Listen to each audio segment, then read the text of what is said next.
parliamentary advisor for about 25 years. My natural habitat is education, but post-Grenfell I've been involved in the inquiry and the legislation. Good morning, everybody.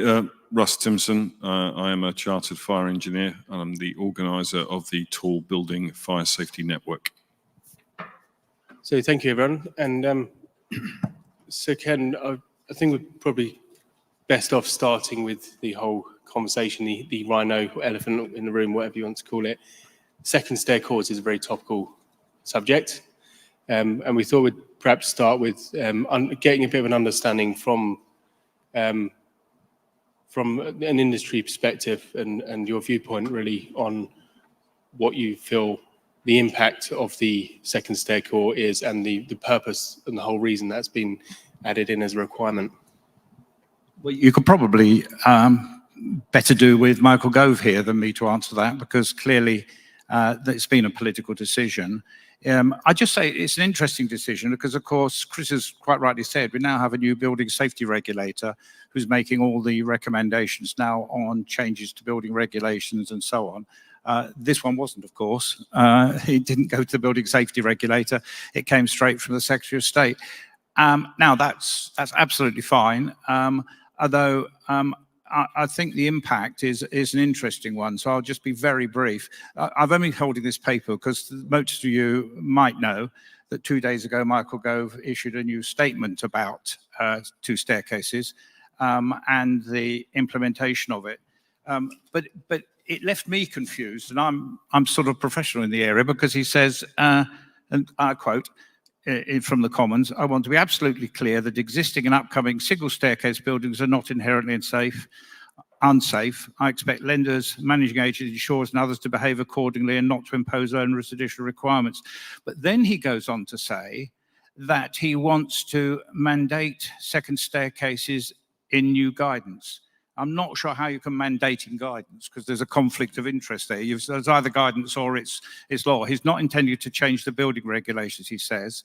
But he does go on helpfully to say there will be a 30-month changeover period between the existing regs and the existing guidance and the new guidance, starting from when the new guidance is written, which I understand is probably going to be written early part of next year. So to ask me for clarity, I think you're asking the wrong person. I'm sure others on the panel will be able to do so.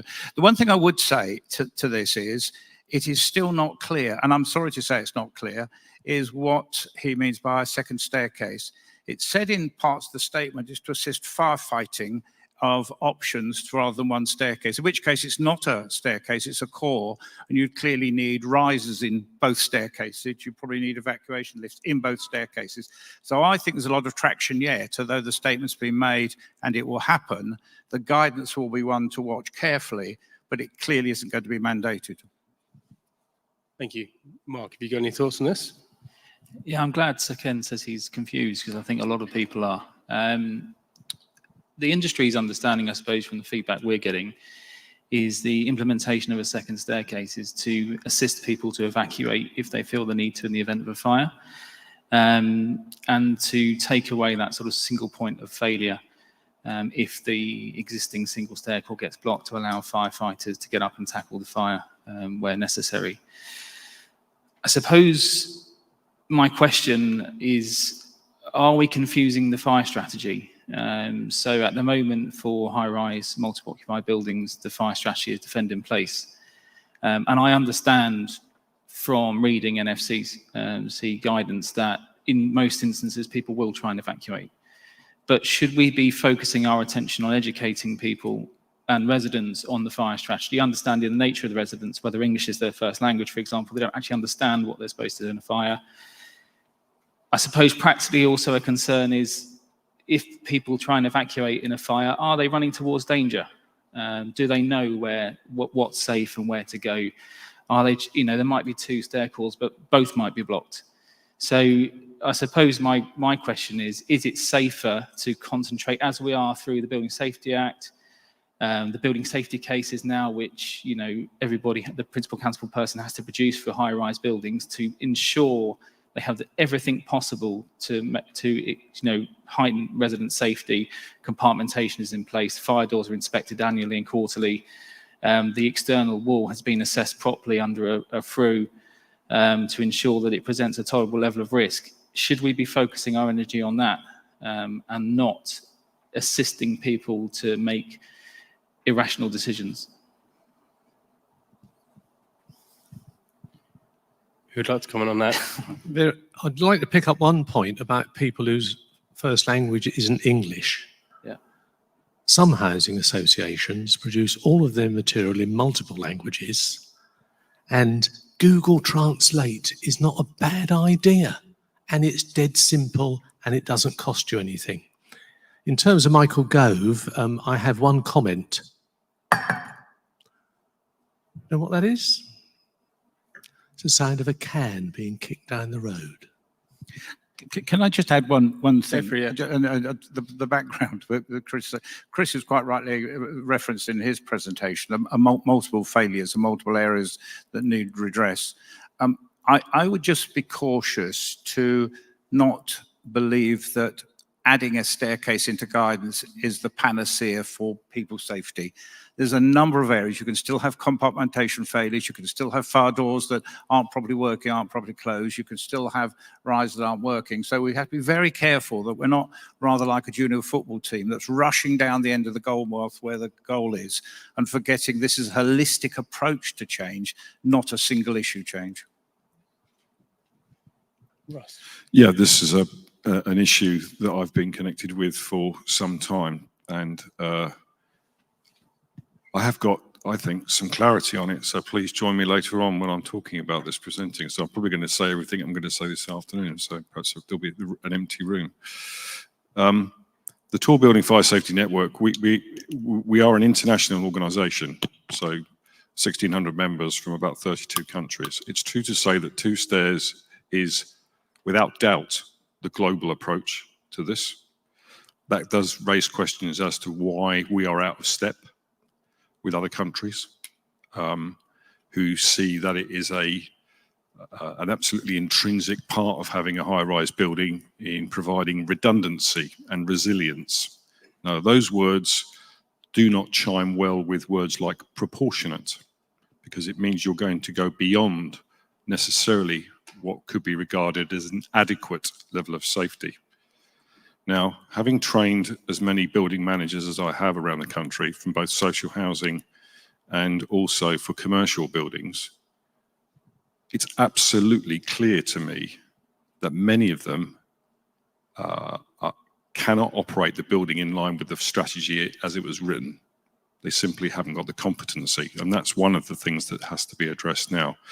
Now, when you're set in that environment, where, as one senior fire engineer said to me on reflection after attending an event with me, he said, I look back on my career now and I now realize that I've written fire strategies that were not only far too complex, but they were simply not sustainable for managers to manage going forward. Now, if you agree with that sentiment, and if that is your experience, we have to embrace a degree of resilience and redundancy in these buildings to allow for some of the failures that have already been cited.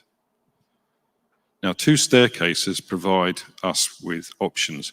I'm clearly going to advocate sprinklers, for example. I do think there are basic elements to the building which are excuse the pun, they're building blocks if we want to have safe buildings. And I think we have policy driven by fire statistics.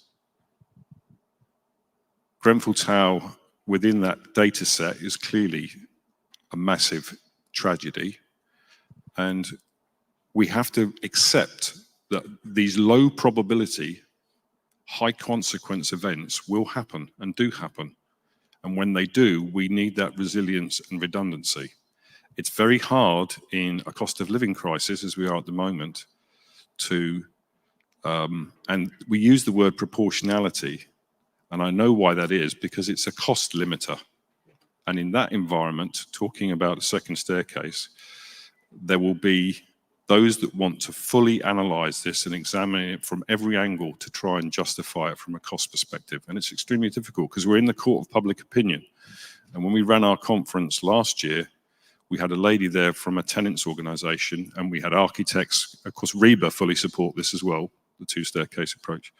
We had architects and fire engineers, and we were talking about all kinds of technical issues. And right in the middle of it, she said, stop, stop, stop. She said, look, I just feel safer in a building with two staircases. And it cut through the debate. So I think to some degree we are beyond, I'm not saying we shouldn't do it, we absolutely must have that insightful discussion amongst competent people about efficacy of this. But we are in a different place now. Grenfell Tower has put us in a different place, and I think we have to respect that and be a little bit of humility when large areas around the world have got a two-staircase approach, and we're not doing that. I think we can be a little bit parochial if we're not careful. Can I just follow up on Russ's comment? And I greatly respect Russ's views, and we've known each other a very long time. I think you have to be really careful, Russ, not to conflate commercial buildings with high-rise residential buildings. They are wholly different. Commercial buildings, such as the one we're in, have an entirely different mode of operation. Not least, they have staff. Most of the high-rise residential buildings have no staff at all. It's purely the residents. Those staff are trained to assist in evacuation, to ensure that people go to assembly points. And indeed, they have fire alarms. They're not stay-put strategies, fire alarms. They have regular fire drills, all of which are not an optimum in high-rise residential buildings where it's entirely residents. But the other thing I would say, and back to Chris's can, why is it that the question I have, Russ, if the department genuinely believes there should be second staircases, why don't they mandate it rather than make it in guidance? Well, we've seen an example through the London plan where effectively it is mandated now. In London? In London. And I think that there'll be questions around the country.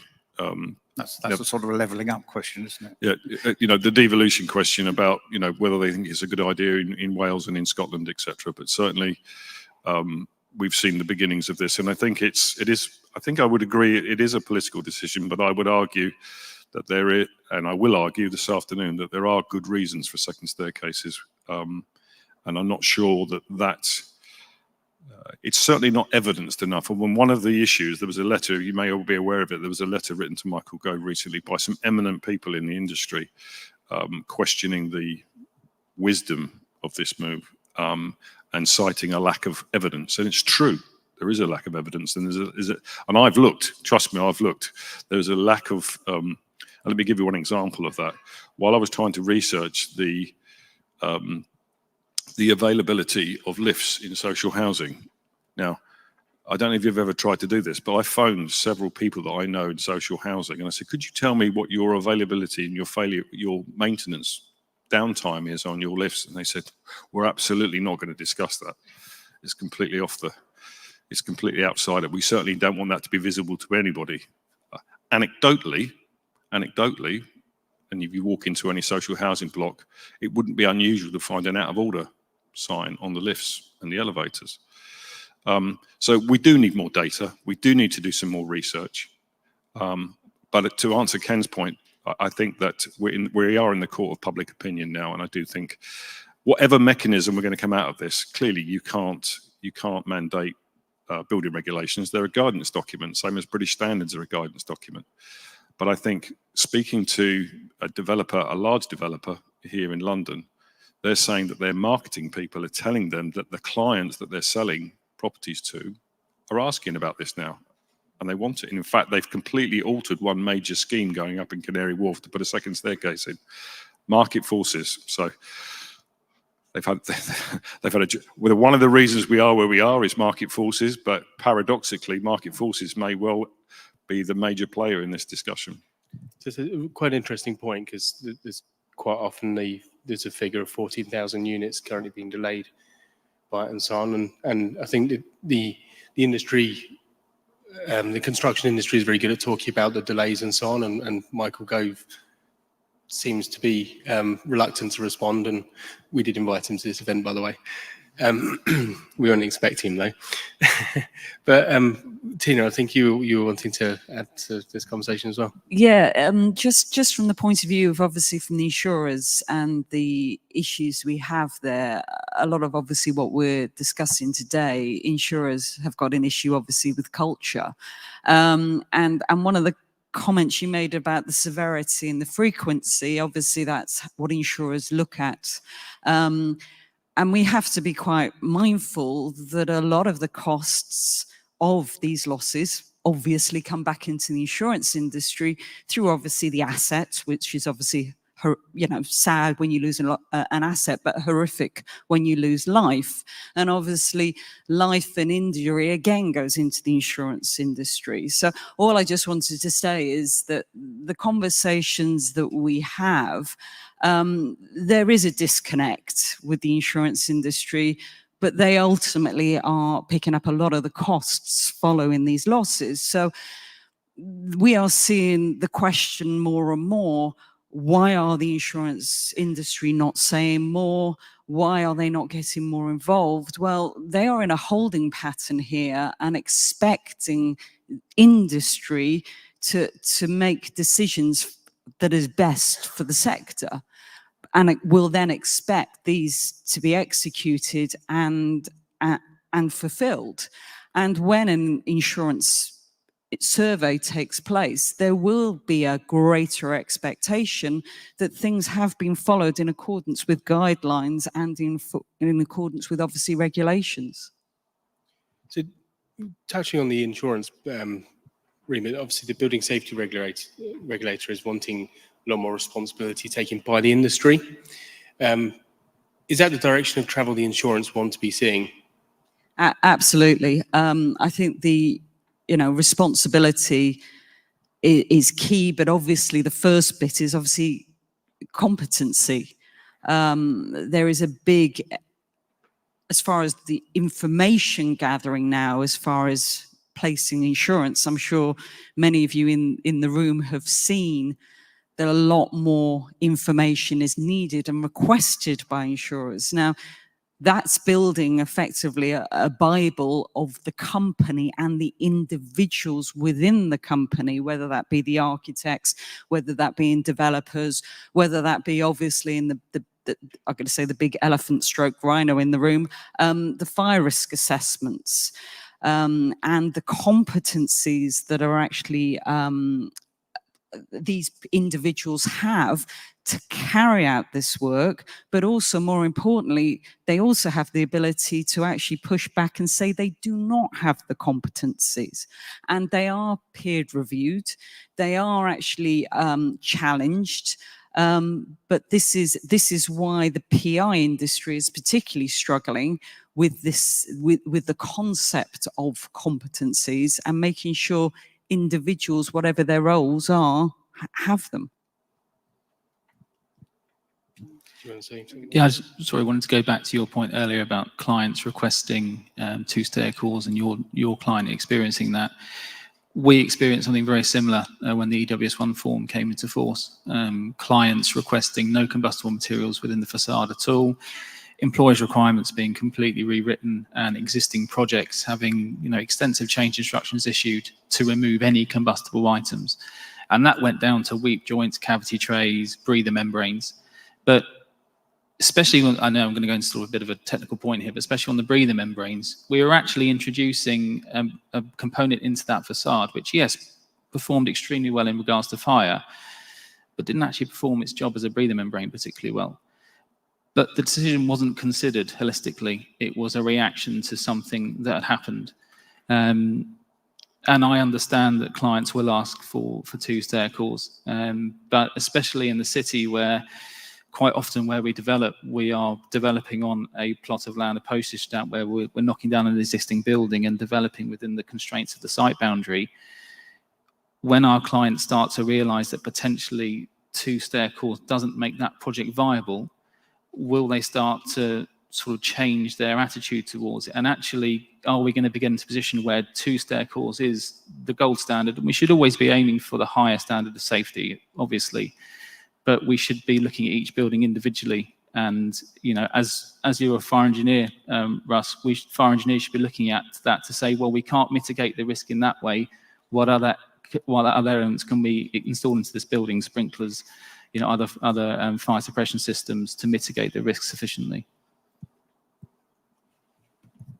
Yeah, I'm encouraged by some recent developments. I saw a leading firm of fire engineers have come up with a derivation of a scissor stair. I think they're calling it an interlocking stair. So I'm confident that the market, our industry, will respond to this. We've all got a common purpose. I think there will be a response to it. Similarly, if you look at sprinklers and the way that sprinklers are adapted now, that they're mandated in Wales, for example, domestic properties have got to have sprinkler systems in them. So I do think we can respond to that. And I just take the point of the insurance industry and just look at the example of EWS and FRUs, etc. Gary Strong, good friend of mine from the Royal Institute of Chartered Surveyors, under huge pressure from the government to downgrade the need for a chartered engineer to sign the EWS1 form. And of course, a number of schemes were put in place, etc., etc. The market rejected it. The insurers rejected it, and all the finance people, they said, I don't actually care what the government say. An EWS is a commercial form, is a commercial document. That form, they are taking on some heavy burdens of financial risk, and they made their own mind up. They didn't listen to the government. They didn't say, well, we can have people with a perceived lower competence sign these forms. No. We want that person because this is what the insurance industry is about. So there's an interesting pressure and tension in there when you start making arrangements. And insurers, at the end of the day, with greatest respect, are high stakes gamblers.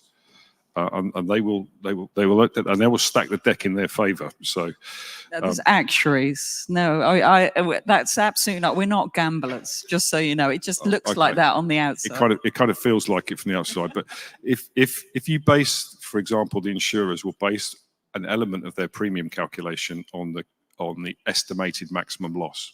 It's got different terms, but that's what the insurer. Generally, for high-rise residential, they're saying that they're going to lose a floor to fire.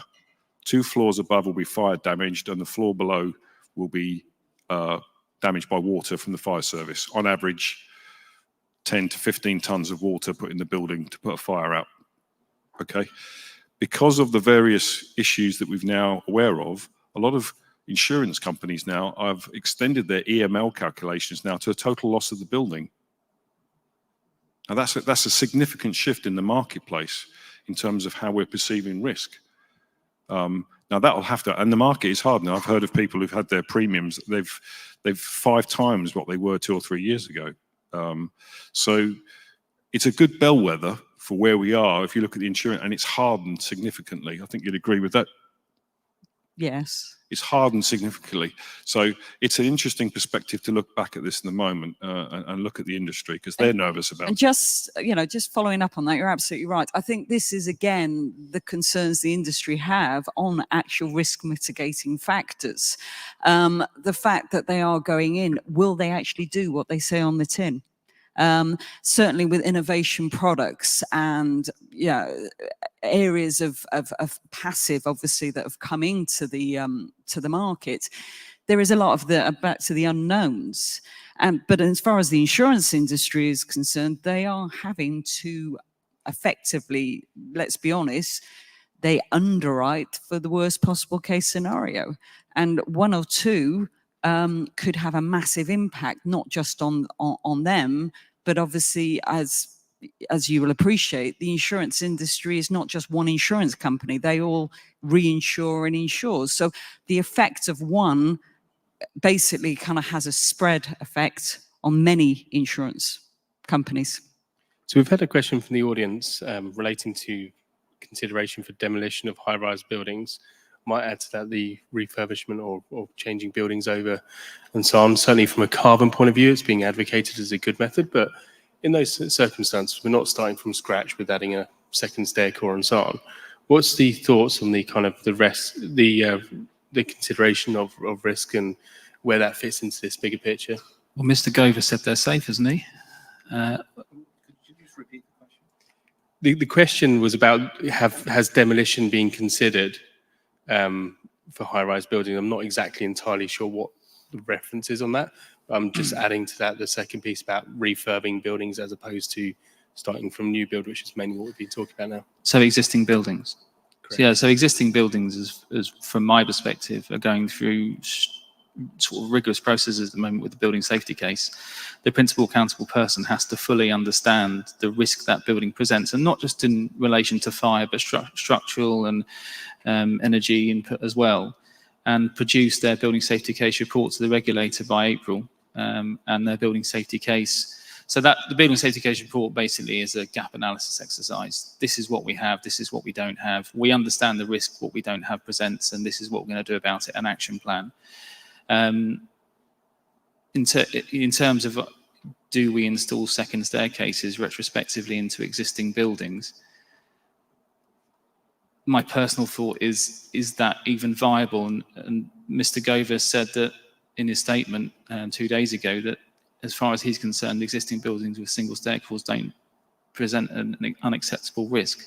I'm sort of paraphrasing what he said, they weren't his exact words, but I think with the sort of oversight we now have on existing buildings, yeah, I think that would be a step too far, probably.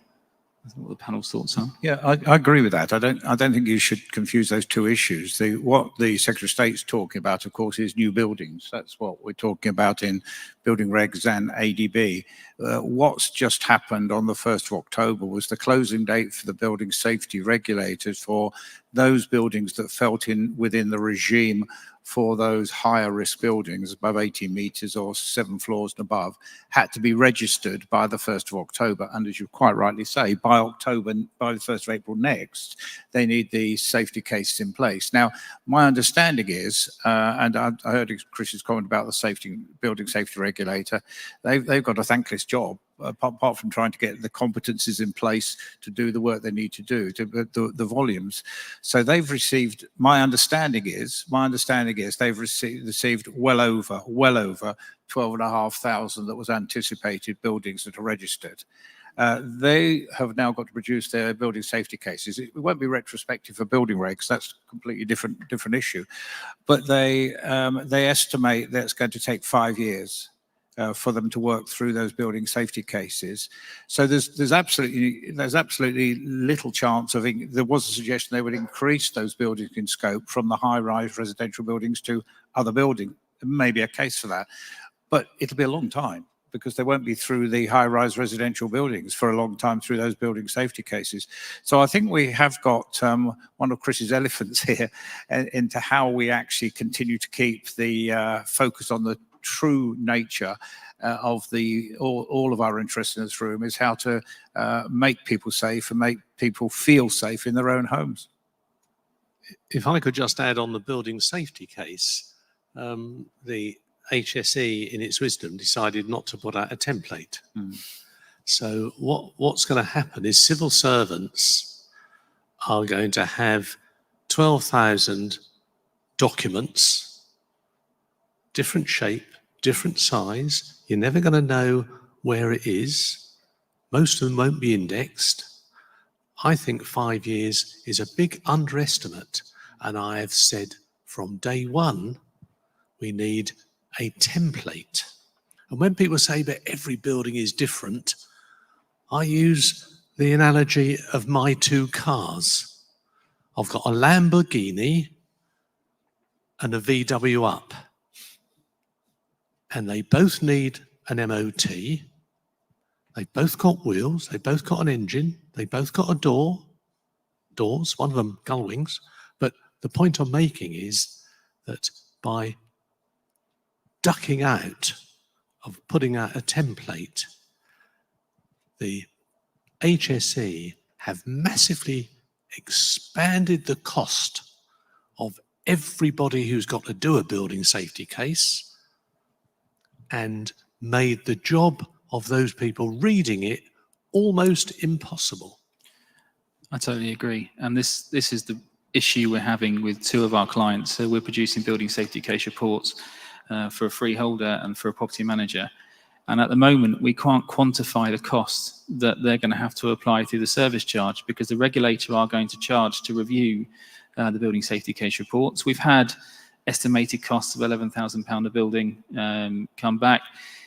for us, this is an information management exercise run through a common data environment. And the way we are tackling it is by sending our clients, as you say, a template of folders, which we think builds up the building safety case, which they have to try and complete. And the information they don't have provides the gap analysis exercise of what we have to get retrospectively. And are you prepared to share that template of folders with us? I would love to share it with the regulator, because if we have consistency... No. The point I'm making is if somebody who's done a good job publishes their template, and the industry, I mean, the industry aren't victims, they're actors. If everybody chose to send in the same template, that would solve the problem, but nobody is prepared to. Well, surely the key is standardisation for safety. So issue your standards. Going back to the original question, 1920, to the precedent here, 1922, there was a severe fire in New York, the Triangle factory fire, which killed a large number of female operatives in the building. Part of the ordinance that came out afterwards, the buildings had to be fitted with a second staircase. So if you go to New York or Chicago, you'll find on the outside of buildings there's a second metal staircase bolted to the wall. That was a result of that fire. Now, that's far from adequate. I was a firefighter, and I spent a 9-day secondment to Harlem in New York, and I can tell you, if you come out of the 15th floor onto a freezing metal second staircase, it's not for the faint-hearted. But there is a company now that have just installed a retrofit second staircase at the Fire Service College in Morton in Marsh. So the market is responding.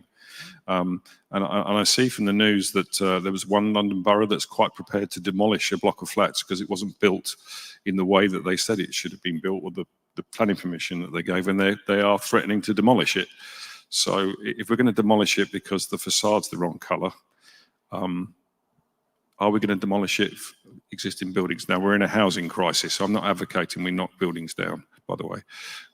There's a smarter way of doing it than that.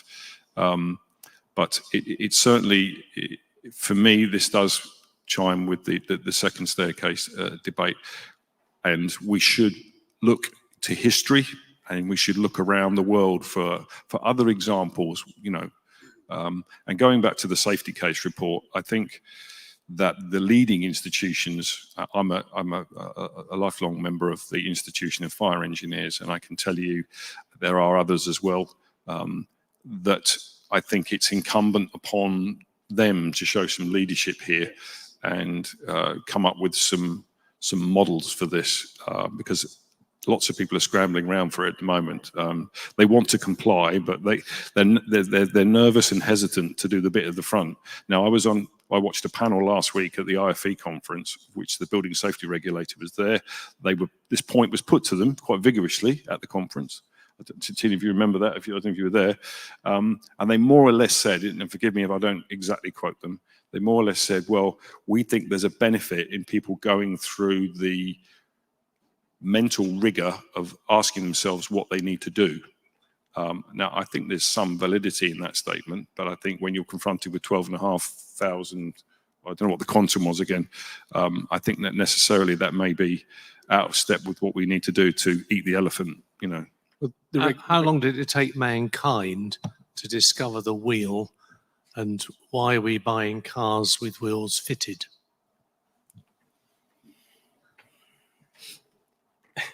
Not sure how to answer that one. Moving the conversation on, and if anyone's interested in looking into the example, you can find it quite simply on the BBC by Googling Woolwich flats or something like that. It was published just a few weeks ago, wasn't it? But we've had a question here which relates to the topic we've just been talking about, Tina, and it's probably for you. Why aren't insurers dictating the information that they need from the construction sector, buildings and material libraries? So why don't we understand them in that way? I think this is a big issue, and I totally agree with this question. And actually, then again, the big elephant in the room, the insurance brokers. I think professionalism is a problem within insurance as well as, let's be honest, construction industry, with people not fully understanding what good looks like. And I do feel that insurers need to be very clear with their clients about what information is required, especially under obviously the Insurance Act that came in a few years ago around duty of disclosure. You know, we have to remember insurance is a contract of law.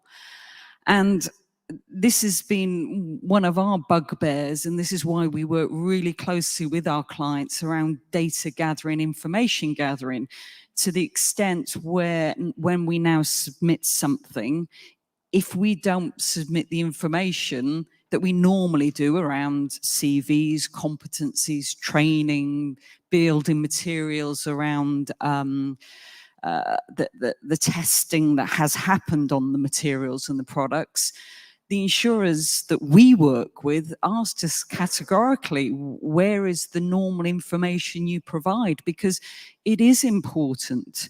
That two-way street of information is very important, and even more so in obviously an event of a claim and claims defensibility, that the insurers were fully informed when the cover was incepted. The client did obviously undertake what they said they were going to do, and then the insurers can defend their position if they have to. Now, the other thing just to bear in mind in this is obviously the supply chain, and we are getting a lot more questions around what the supply chain are doing. Do they have professional indemnity? Back to what you were questioning, Russ, on, or your comment about fire risk assessment, EW, as far as the external walls, you may have professional indemnity. You may have professional indemnity to be a fire risk assessor, but you may not have professional indemnity to be a fire risk assessor to do external walls.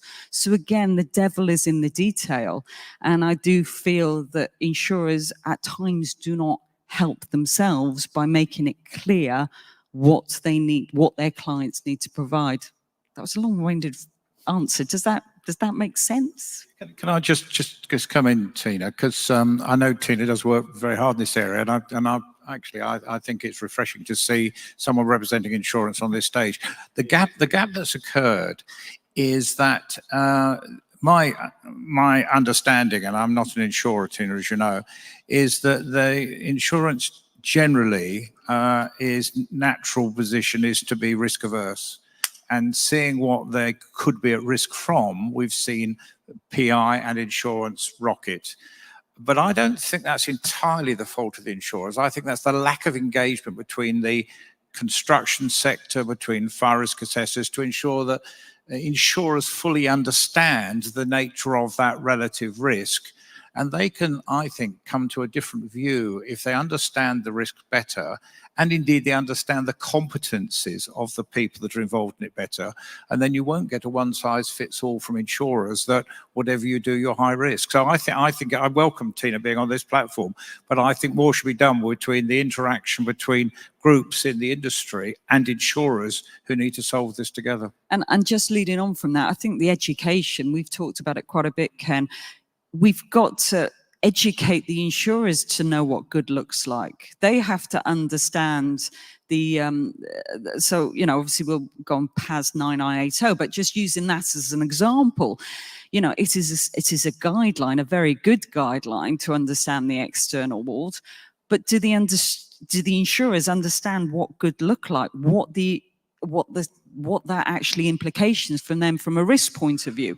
So, you know, I do a lot of work and with the sector to try and educate the insurers to understand, one, what good looks like, and two, what to ask their clients.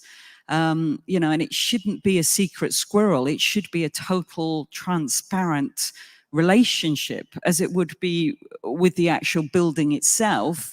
It should be with the insurance purchase as well.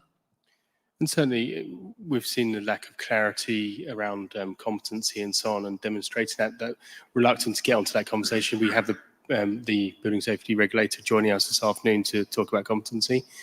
But on the other side of that, there's the information and presentation, the CCPI directionally, in the information on that. What's the panel's thoughts more generally on that sort of information and where that's going? So on the products we're talking. Correct. So obviously products is obviously very different, obviously now in the Building Safety Act with the obviously obligation on the manufacturers. Again, from the insurance perspective, it is a holding pattern, but I would say there will be a lot more about what the manufacturers are doing. And a lot of good manufacturers, let's be really clear, have always been telling their customers how to install fire compartmentalizing, you know, what is good and what is bad. But there will be a lot more around the efficacy. And I've had many conversations on this, that product efficacy.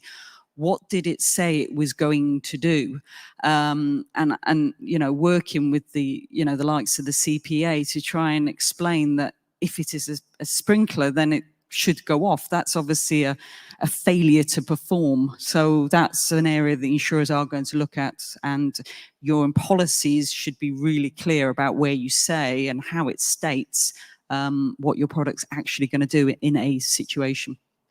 Just out of interest, Tina, obviously PAS is a risk-based approach, and what it has meant is fire engineers have been pushed for practical, pragmatic solutions to resolve safety issues within external walls. And that in itself has meant more innovative products. We see retrospective cavity barrier solutions. We've seen sort of blown fibre enter the market in terms of a way of encapsulating, if that's even a word, combustible insulation. What are insurers' positions, just out of interest, on those products? And because if you work for developers under the developer remediation contract, you are pushed to find cost-effective solutions that don't compromise safety. But a lot of these products aren't tried and tested or time-tested.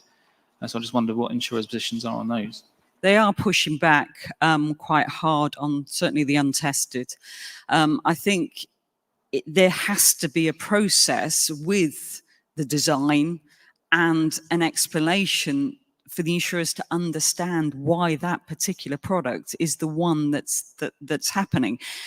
Now, the big issue is obviously getting that access to the insurance companies. And I have heard that many times, that there's a product that somebody wants to introduce for a specific reason, but they can't, it's been said no, because the insurers don't understand it. So again, it's unfortunately back to this education piece, and, you know, there has to be some sort of greater dialogue to all innovation products are not bad, you know, and this is tried and tested, or, you know, more, I mean, unfortunately, we don't have enough testing sites. I'm sure that's a whole different conversation, to actually prove that they are going to do what they say on the tin and have gone into the right environment. So it's definitely a learning curve on that one. So Tina, We shouldn't forget, of course, the Building Safety Act didn't just introduce one regulator called the Building Safety Regulator, it also introduced the Construction Products Regulator, who is very active. And I speak fairly frequently to the Construction Products Regulator. They've been doing some very proactive work. It's operated through the OPSS, the Office of Product Safety and Standards. Last time I spoke to them, they're based in Birmingham. I think they had 500 staff now. So they're a fast-growing regulator who are looking at products very carefully in a thematic way. it's a good point, and fire doors is certainly one of their first sort of priority areas, isn't it? Russ? Yeah. Just two very quick comments. As somebody that's doing FRUs at the moment, the sheer breadth of reports and product information you have to interpret is mind-boggling, right? And I do it. I've done lots of them, and it's an extremely difficult task. Whether or not you can rationalise that, I don't know, and hope that would be a legitimate aim for anybody that's trying to do that, so that people with, you know, who are making decisions on this, certainly architects, etc., who are selecting products, then that we can make their and the testing regimes that support them a little bit more easily accessible. One of the issues that I'm aware of, and is the one of counterfeit materials. Now, the fire that occurred in Melbourne back in 2017, when they took that ACM panel off the building, it was actually counterfeit. It was a copy. And we know we've got examples of counterfeit pyroglass, counterfeit AOV actuators. So I think there's one issue to do with the the testing, getting the right product. But there is another issue, which is to do with counterfeit products, unlucky products, and that should be remembered as well for anybody that's out there. You know, their supply chain, you not only want to get the right product, but you want to make sure that the product you're being received is what you've asked for in the first place, and it's not a counterfeit. So there's plenty of manufacturers which may be here today or watching from afar. In terms of creating more clarity rather than simplicity, Tina, I know we've had a discussion several times about considering defensibility and it driving the right behaviours. Would you be able to give us just a few kind of points for manufacturers in that regard, in terms of how should they approach product information and the systems which actually make sure that the right product gets into the right place, as we're talking about here? An interesting question. The insurers will expect, obviously, clear, concise instructions on, obviously, what the product should and shouldn't be doing, and obviously the installation and where it should go. Product liability is obviously just one area, which obviously, you know, we don't want to have an insurance lesson today, but that's obviously about injury and third-party property damage. So that's actually got to be involved with the negligence of that product. We then kind of move into all sorts of, as I said, product efficacy is very important, that it says what it's going to do on the tin. And then obviously we also have now, and again, I think is an element of insurance we're going to see, or actually there's going to be more questions asked by the insurers because of obviously the defective premises increase in years, is product recall. You know, how are you going to manage a recall if there is something wrong? So again, I think from information, it is, again, people sometimes don't seem to think a lot of times you do this in tender processes. And I do feel that at times the insurers are always the enemies. We're always the enemy, I admit that. But a lot of good stuff is out there, and you are doing this when you are doing tenders. So why you can't look at your products and say, yeah, this is how we've presented it. This is what we're going to do in the situation. This is how it's going to be installed. This is how we're going to test that it was done in accordance with our specifications. So I think at times that information is out there. It's just putting it in the right format. The insurers can actually judge the risk. Different. I agree absolutely, but every major law firm probably is in its silo. I challenged a big shot lawyer from a developer last week because her company had set up a team and they had mapped every element of the Building Safety Act and how they needed to change their contracts to accommodate it. And I said, you've done a brilliant job. Would you share it with us? And you could have heard a pin drop. Now, the point I'm making is the construction industry should not be waiting for Mr. Gove or a civil servant to tell them what to do. And my really radical idea, on the first part of the housing crisis documentary that I watched last night, they demonstrated that Help to Buy went straight into developers' profits. They showed the graph. So I'm going to suggest today that we have a windfall tax on the big developers, and that money be spent on training the workforce and producing clear, usable guides across the industry. A fraction of the billions they made would do the job. I'm not going to talk about windfall tax on developers, but why not? Because I'd upset some of my clients. But Tina's point about designing and the specification of materials is a good one. For me, the crucial bit is ensuring that they are actually installed in line with that design and specification. The problem with the industry, as I've seen it and grown up in it, is that you have a design, it's approved, and then value engineering takes place. Now, value engineering isn't necessarily a dirty word if it's done properly. But I think we all admit with industry it hasn't been done properly in the past, and it hasn't been monitored stringently. And the regulator have now put the 2 gateway processes in place. So one of the biggest parts of those gateway processes is change control. Make sure change control is monitored properly. And so the design and specification is important, but throughout the project we need to make sure it's actually installed in line with that agreed specification and design. And part of the consideration for a designer should be making sure it's as simple as possible so it doesn't depend on the competency. Not advocating you don't use competent labour, but there is simple things you can do from practical experience. Russ?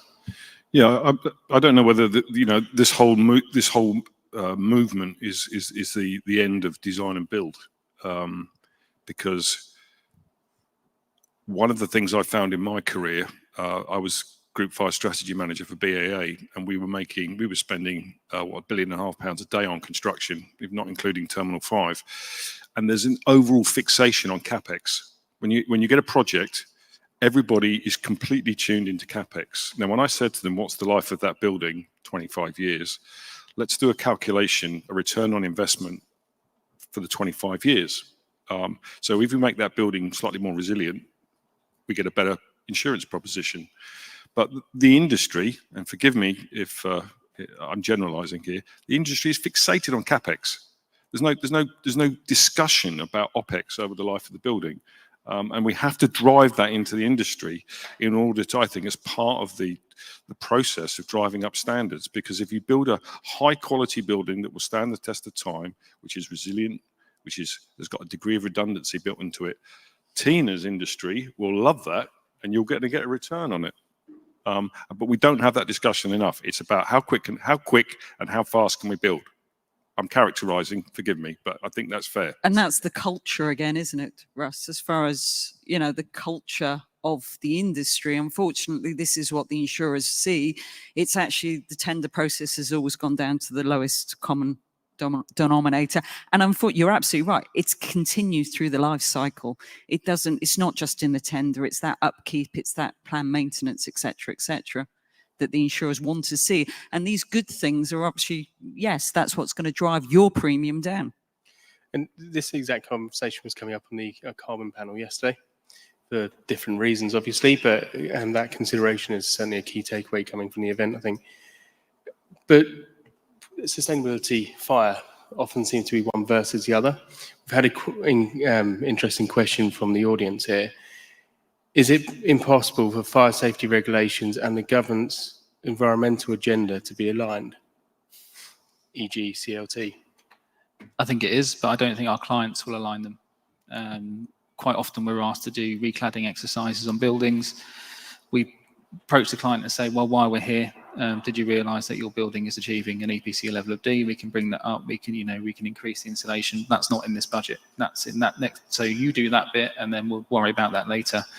So I think, yes, it's a great idea, and I think the whole industry recognises it's a great idea. But unfortunately, I don't think it will be taken on by the industry because of the way that buildings are managed and maintained. Unfortunately, I think it won't be a joined up exercise. So Ken, have you got any comments on this? No, I agree. I think that's an ideal objective to get to. And of course, remembering that we often talk about approved document B, ADB. It's only one of the approved documents. There are a whole range of other parts of the approved documents, including our environmental issues and heat. And so on, and net zero issues that are in the approved document. So I think it's taking the whole, not just seeing it purely through the lens of fire safety. Absolutely, but that's in the lens also of making sure that safety comes first, regardless of the topic we're talking about, isn't it? Before we start applying Part L and Part O, all the rest of the sustainable. Well, it's a balance. Of course, I would say fire safety comes first, and so might you. But you might in some of those places that need it also want to look carefully at the security parts of the approved documents, because people feel vulnerable from security and break-ins. So my point is that I think it will be dangerous to only apply one part of the approved documents when there's a whole host of them. Russ? Yeah, big picture. Global carbon emissions 7% from concrete and steel. It's a big chunk. So personally, I think we can do tall timber. I think we can. We have to overcome problems. Same with electric vehicles. Now, this very topical. Everybody wants to talk about EV charging and fires, and we've all watched the videos on YouTube of these dramatic fires, etc., which are all very, very alarming. I was taken by the words. I attended a conference down in Australia in the end of 22 with effectively their Home Office minister, who addressed the audience and of fire engineers and insurers, and he said, "I bet if I went around, you're all going to tell me this is a really bad idea. Tall timber, green walls, PV panels, electric vehicles, etc." And he said, "Here's the thing: we're going to do it. We're going to do it. Get on board, solve the problems. Don't just be naysayers. We have to solve the problems." Now, I was encouraged yesterday. I saw an Italian company that have come out with a new liquid nitrogen injection system for fighting electric car. So the industry is responding to this. Now, if we talk about tall timber, actually the insurance industry is less concerned about fire than it is from uncontrolled water release in a tall timber building, which could warp it and make it unlivable, etc. And there's an excellent new document that's just come out recently called the Timber Playbook. I don't know if I think it was produced in conjunction with the FPA. So my answer to the question is, we are going to have to change and adapt what we do, because things are going to change and adapt around us. And I don't think we're going to put that genie back in the bottle. Electric cars are here. There's going to be more of them. We are going to build with wood. We're probably going to cover these buildings in trees and vines and shrubs. And we're probably then going to put PV panels all over the roof. Now, that sounds quite alarming to some people that they were living in that. But I think we're going there, and I think it's incumbent on my industry, the fire safety industry, to solve those problems, not to say don't do it, because we're going to do it. Just out of interest, Russ, you spoke earlier and said, I think you gave an example of someone who said, "I just feel safer in a building with 2 stair cores." Would that argument not apply if you said to the sort of your typical resident, "I'm going to put you in a high-rise building constructed of timber with a green wall and an undercroft car park full of electric cars"? Would that argument not, "I don't feel safe in this building. I'd rather be in an RC frame building, brick built with 2 stair cores"? And I completely agree with you. As an industry, we have to innovate. What we're doing at the moment isn't sustainable. Not sustainable in terms of the quality of construction, but not sustainable in terms of we haven't got the resources to deliver what we need to. The methods of construction we're using are outdated, and you cannot deliver the quality of construction you need to deliver to comply with what we're trying to push onto the industry with the way we're building at the moment. So innovation is massive for me and our business, and I completely agree with you. I just think it's going to take a long time for everyone to be brought up to speed and understand exactly what we're trying to achieve. I think certainly from my limited experience as being from a balcony manufacturer, attaching things to buildings means you need to penetrate through them typically. But there are certainly ways which you can harness both the fire safety and improved carbon footprint. And the new product we released yesterday is doing just that on the scheme just outside the window. But by connecting to the outside of the building, reducing the weight on the outside, you're not penetrating at all. What that means is that you've obviously not got the interface, which is very complex areas, you'd know, Russ, of interface and so on. But that also benefits the whole performance of the thermal performance of the buildings throughout the life, because you've not got a cold bridge and so on. So there are many areas, and I don't speak just on behalf of balconies. I'm sure there's many other products out there as well. But this does, in going back to that collaboration word, which came up a lot yesterday, it does go back to early stage collaboration, because you can actually design out a lot of these points. But also by doing so, you're designing out a lot of the risk points, where you've got junction points from a fire point of view, from waterproofing, from all these different areas. So if you get the timing right, you can actually save yourself money as well as benefiting both these areas. Certainly from a balcony point of view, I bet there's many other products on there, especially from the outside facade of the building. Can I just make a quick comment on the conversation that Russ just made? And I entirely agree with that we have to find solutions, not be naysayers about progress and change. And that's absolutely right. And there is a way through this, I'm sure, Russ, and I'm pleased to hear what you say. I just one caution, it's my DNA caution, that the test of the building succeeding in fire safety is not for me that everyone got out safely, because I know there's some tough decisions about sending firefighters in the opposite direction. And the men and women that are put into those buildings, they also need to be assured that the buildings are safe during the firefighting period, not just that it's going to, for example, fall around them because there's a fire. So I hope that we will continue to think not just about the occupants, but about how the manageability of firefighting is on those high-rise buildings, particularly on the new innovation and changes that we will make, Russ, but we can't lose sight of everyone that's going to be involved. So it's a really interesting point you made there. And one thing I know which has come up on the outside of buildings is about the allowance of using silicons or sealants to actually seal certain items, which ultimately in a fire could be falling down as people are entering the building. What's your thoughts or opinions on that piece? On what, sorry? On items which are stuck onto the building rather than mechanically fixed? So I think the question was, what about additional things that are put on the outside of buildings? Yes. Not mechanically fixed, but actually silicon and fixed using sealants and so on.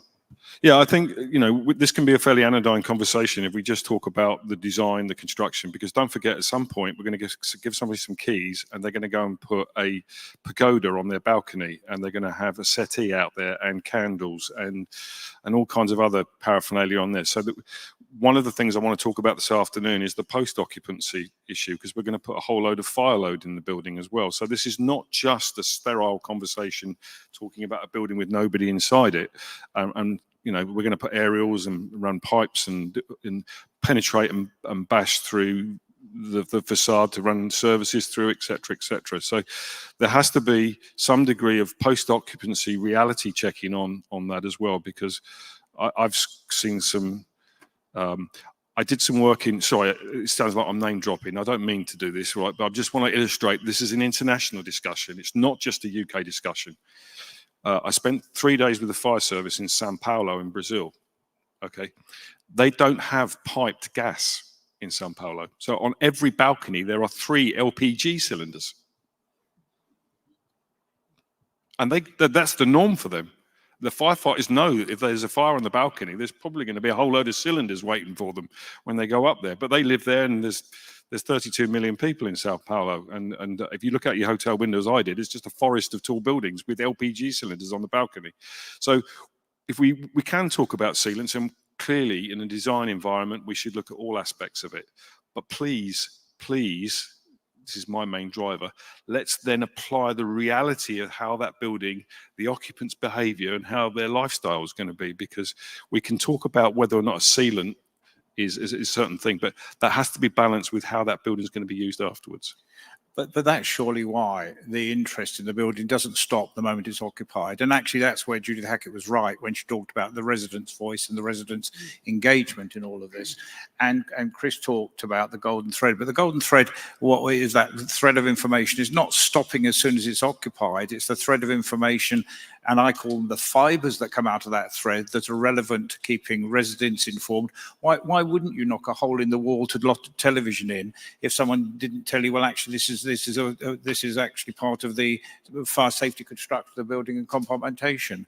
Why wouldn't you just have 2 or 3 barbecues on your balcony if someone didn't tell you there's a risk from doing so? So that engagement with the residents and their understanding is vital through the life of the building, not just when it's occupied.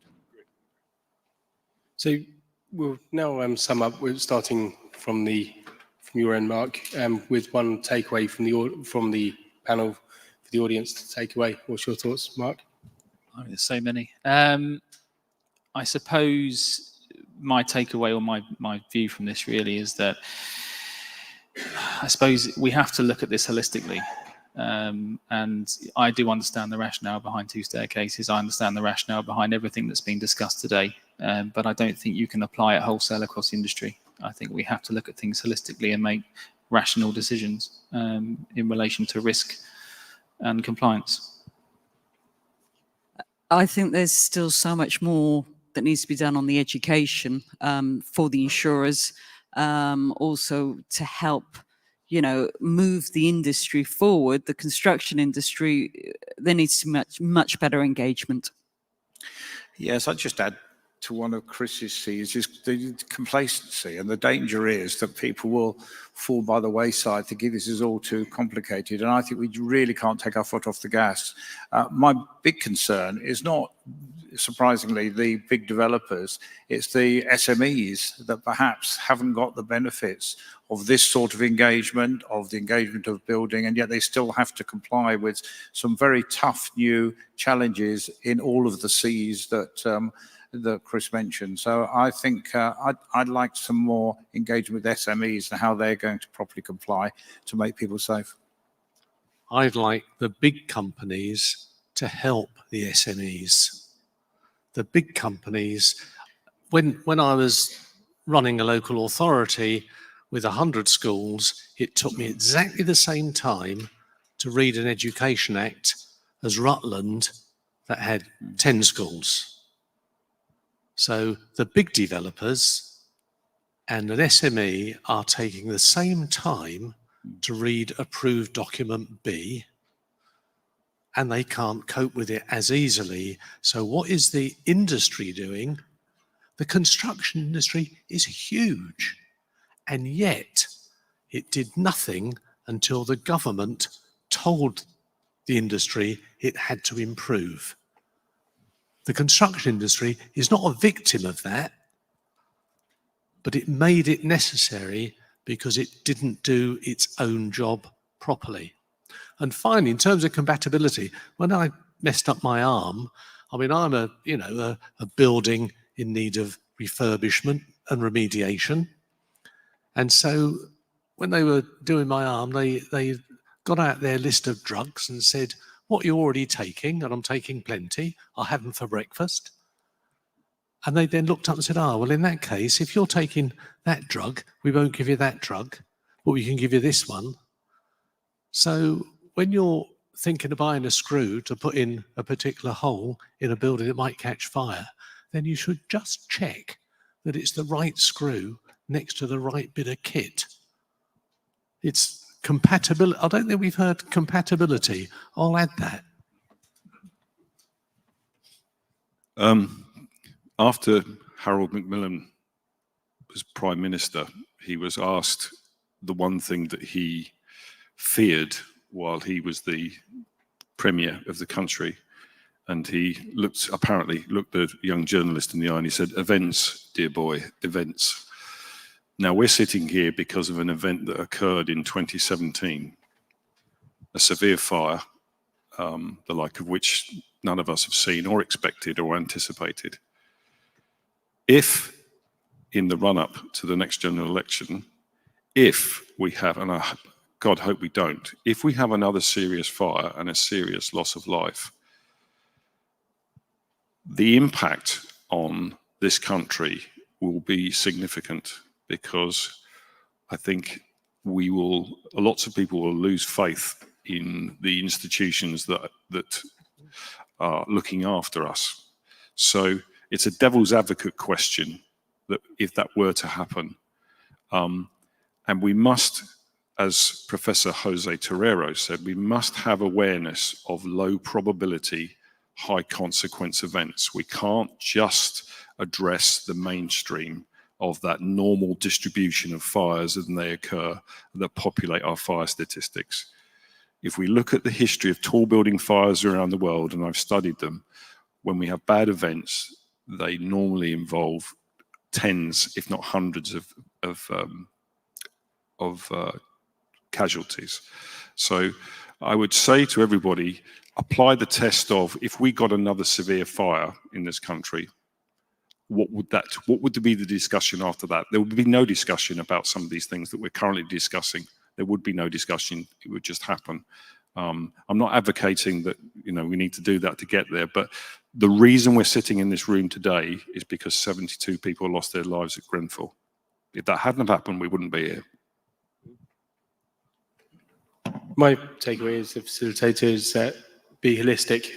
And one good starting point of being holistic, given that we're at a ResiBuild event, is read the external envelope vision. It's got a holistic approach to it, which has been fed into many people, including yourself, Russ. You can get a copy from ResiBuild by filling out a short survey as well, which is a very good starting point.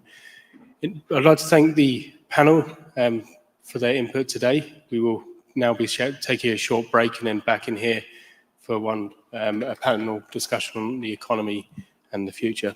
Thank you very much, everyone, and thank you to the panel.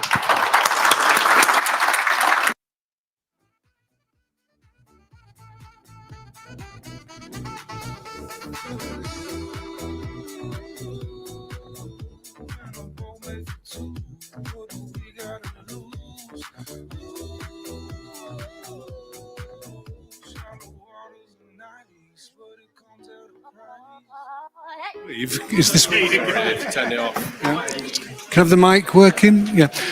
Just to mention, in 10 minutes at 11:20 or thereabouts, I'll be doing a presentation addressing much of the issues that were raised here. So we have a template that was put together, or a platform that was put together post Piper Alpha, post Deepwater Horizon, taking the learning from those and the learning from the Grenfell disaster with a platform of choice for social housing, but it addresses a great deal of what was discussed here. How do we learn as an industry? How do we check that we've learned? How do we manage risk? How do we satisfy the insurers? So I just wanted to give a little punt for my own little presentation.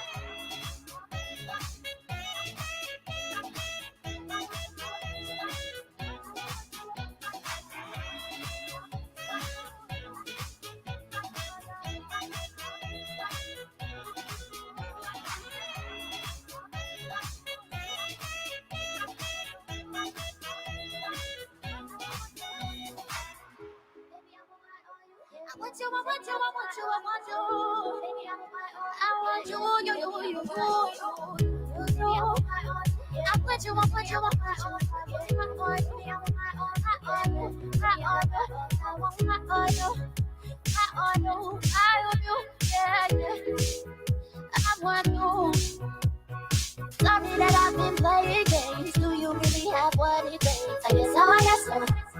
I guess so, I guess so. I am a queen, I need my king. You better not to sin. I think so, I think so. I think so, I think so. Okay, let me just be honest with you. I want you. And okay, I've been running circles all the time, but I want you.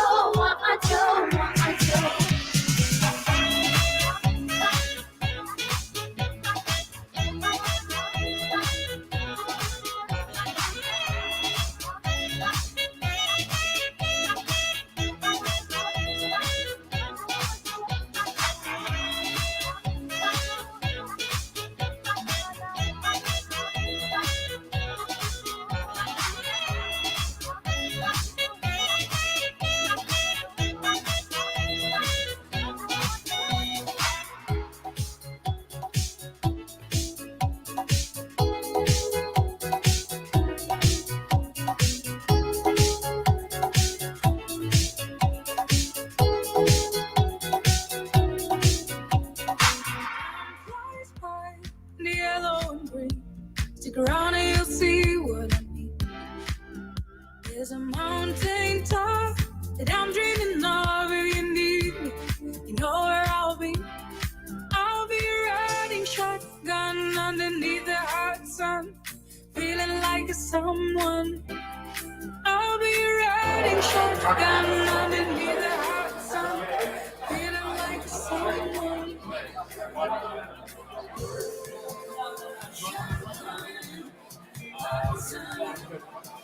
Feeling like someone. Shotgun, hot sun. Feeling like someone. Feeling like someone. Shotgun, hot sun. Feeling like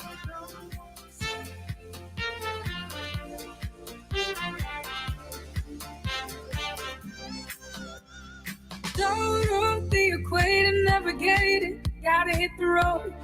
Gotta hit the road. Deep sea diving round the block, bikini bottoms, lager tops. I can get used to this. Time flies by in the yellow and green. Stick around, you'll see what I mean. There's a mountain top that I'm dreaming of. If you need me, you know where I'll be. I'll be riding shotgun underneath the hot sun, feeling like a someone.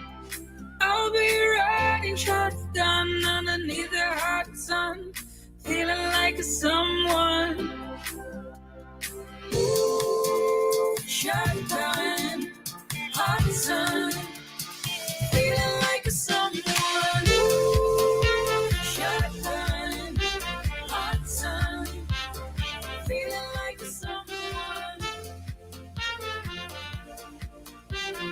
Feeling like a someone. Ooh, shotgun. Ooh, shotgun.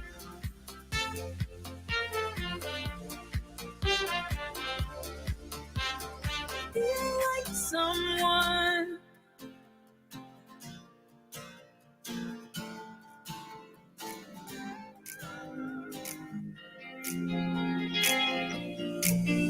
Cause all the girls that love me for the things that I have, they don't beat all the ones that love me for the way that I am. All the ones that love me for the things that I have, they don't beat all the ones that love me for the way. I wanna know if you're gonna stay here. If I lost it, or would you still wanna be here? Someone loyal, have you seen her? Don't wanna think she gonna hit me with the greener. Cause all the girls that love me for the things that I have, they don't beat all the ones that love me for the way that I am. All the ones that love me for the things that I have, they don't beat all the ones that love me for the way that I am.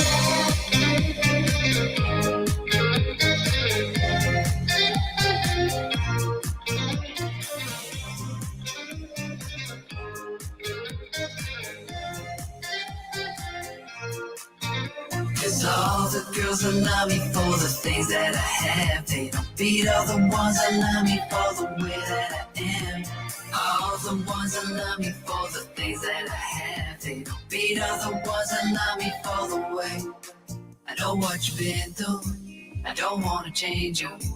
You feel ashamed of where you've been, I wouldn't blame you. So don't try to change me, I love the same me. I'm a trophy, if you know me, you can frame me. Cause all the girls that love me for the things that I have, they don't beat all the ones that love me for the way that I am. All the ones that love me for the things that I have, they don't beat all the ones that love me for the way that I am.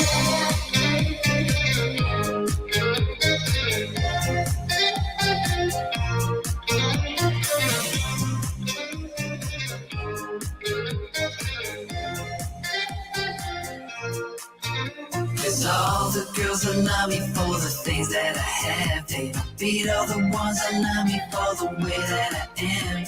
All the ones that love me for the things that I have, they don't beat all the ones that love me for the way that I am.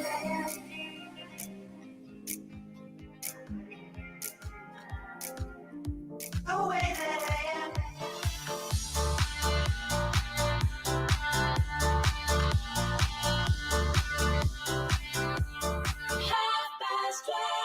Watching the late show in my flat all alone. How I hate to spend the evening on my own.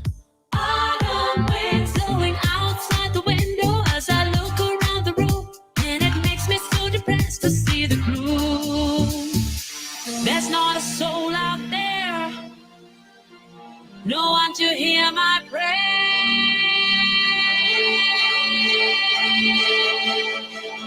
Give me a man after midnight. Oh, somebody help me chase the shadows away.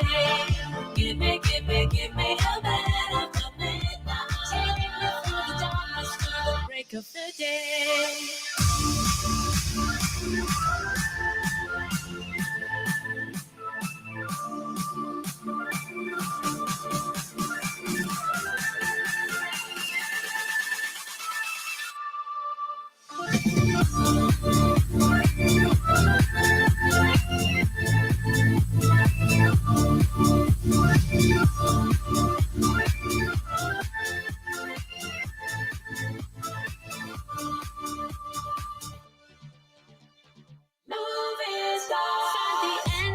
rainbow with a fortune to win. It's so different from the world I'm living in.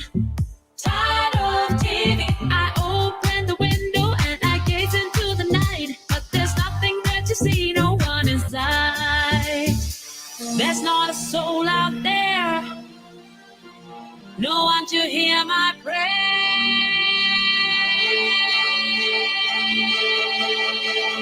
Give me a man after midnight. Oh, somebody help me chase the shadows away. Give me a man after midnight.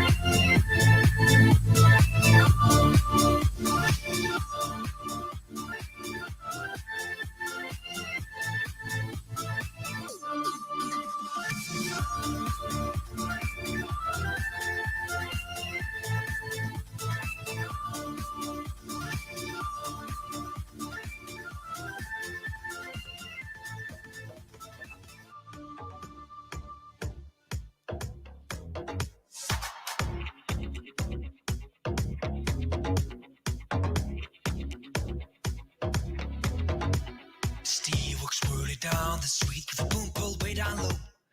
Ain't no sound, but the sound is feet. Machine guns ready to go. Are you ready? Are you ready for this? Are you hanging on the edge of the seat?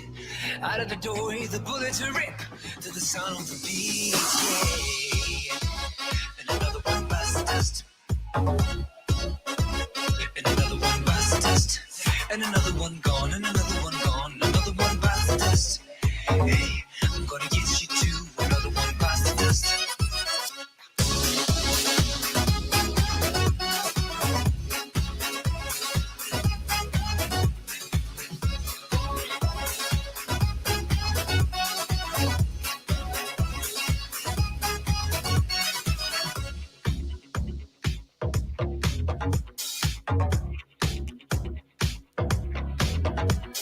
How do you think I'm gonna get along without you when you're gone? You took me for everything that I had, kicked me out of my own. Are you happy? Are you satisfied? How long can you stand the heat? Out of the doorway, the bullets rip to the sound of the beat. Yeah. And another one bites the dust. And another one bites the dust. And another one gone. And another one gone. Another one bites the dust. Yeah, yeah, yeah. I'm gonna get you too. Another one bites the dust.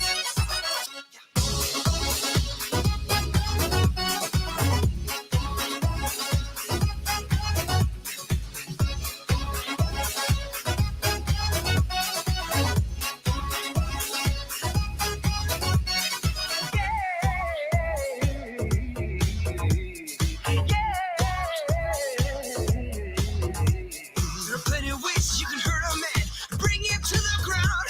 You can beat him, you can cheat him, you can treat him bad, leave him when he's down. But I'm ready, yeah, I'm ready for you. I'm standing on both feet.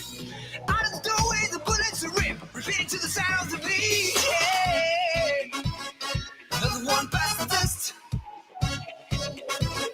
Another one bites the dust. And another one gone, and another one gone. Another one bites the dust. Yeah, yeah. I'm gonna get you too. Another one bites the dust.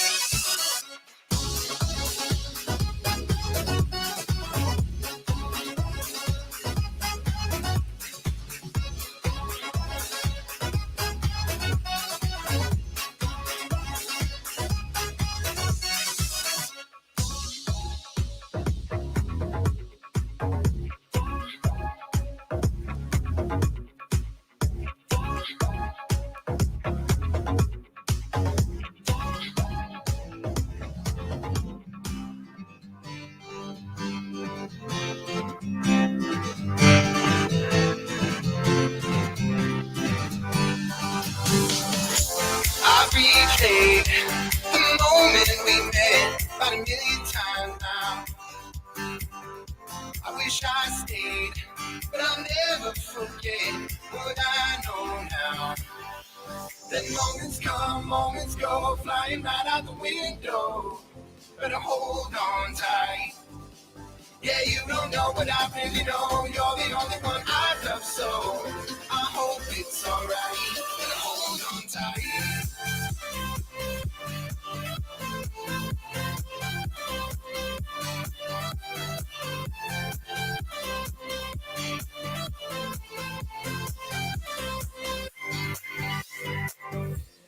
Every day I've waited to say, will you hear me out? Yeah, don't turn away.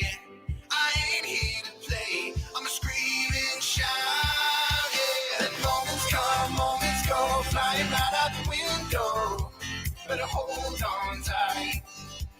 Yeah, you don't know what I really know. You're the only one I love, so I hope it's alright. Better hold on tight, hold on tight. Like we're racing through the night. Don't you ever think to let go. Let go, yeah, we're alright. Love is giving us life. Don't you ever think to let go. Just hold on tight, hold on tight. Like we're racing through the night. Don't you ever think to let go. Let go, yeah, we're alright. Love is giving us life. Don't you ever think to let go. Just hold on tight. Yeah, cool thing. Send her our regards.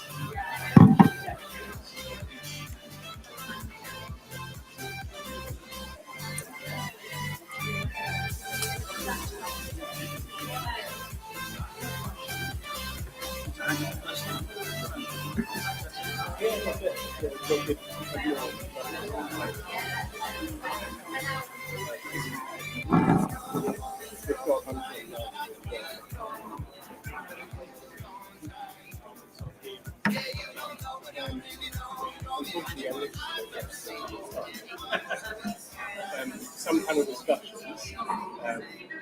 One Competency.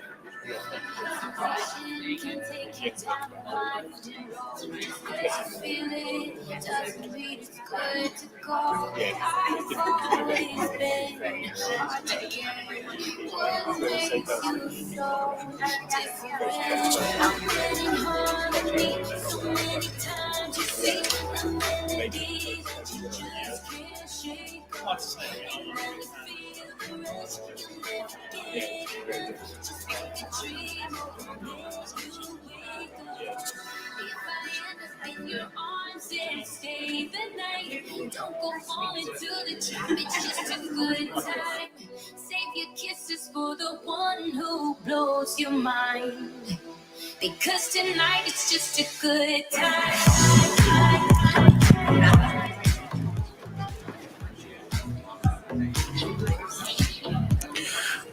Hello, everyone. We're just about to start the next panel discussion. If people could please head to their seats. Thank you very much.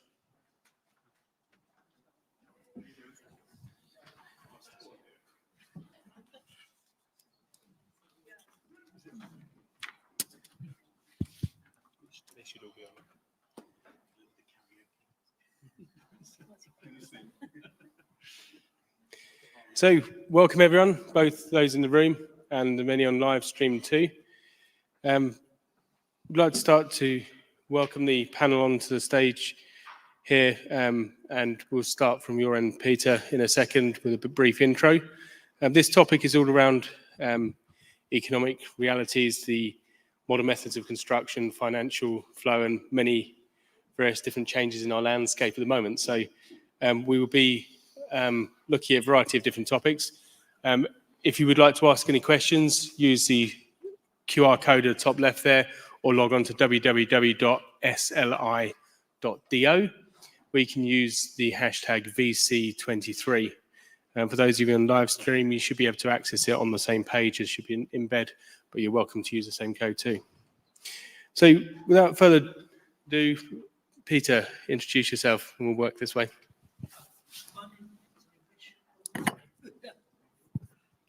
Should be on. Yeah, my name is Peter English. I'm a construction adjudicator, expert witness, mediator, and I get involved in construction disputes throughout the UK, Dubai, and stuff. So that's me. Morning, everybody. I'm John Murray. I'm a director and partner at Airy Miller.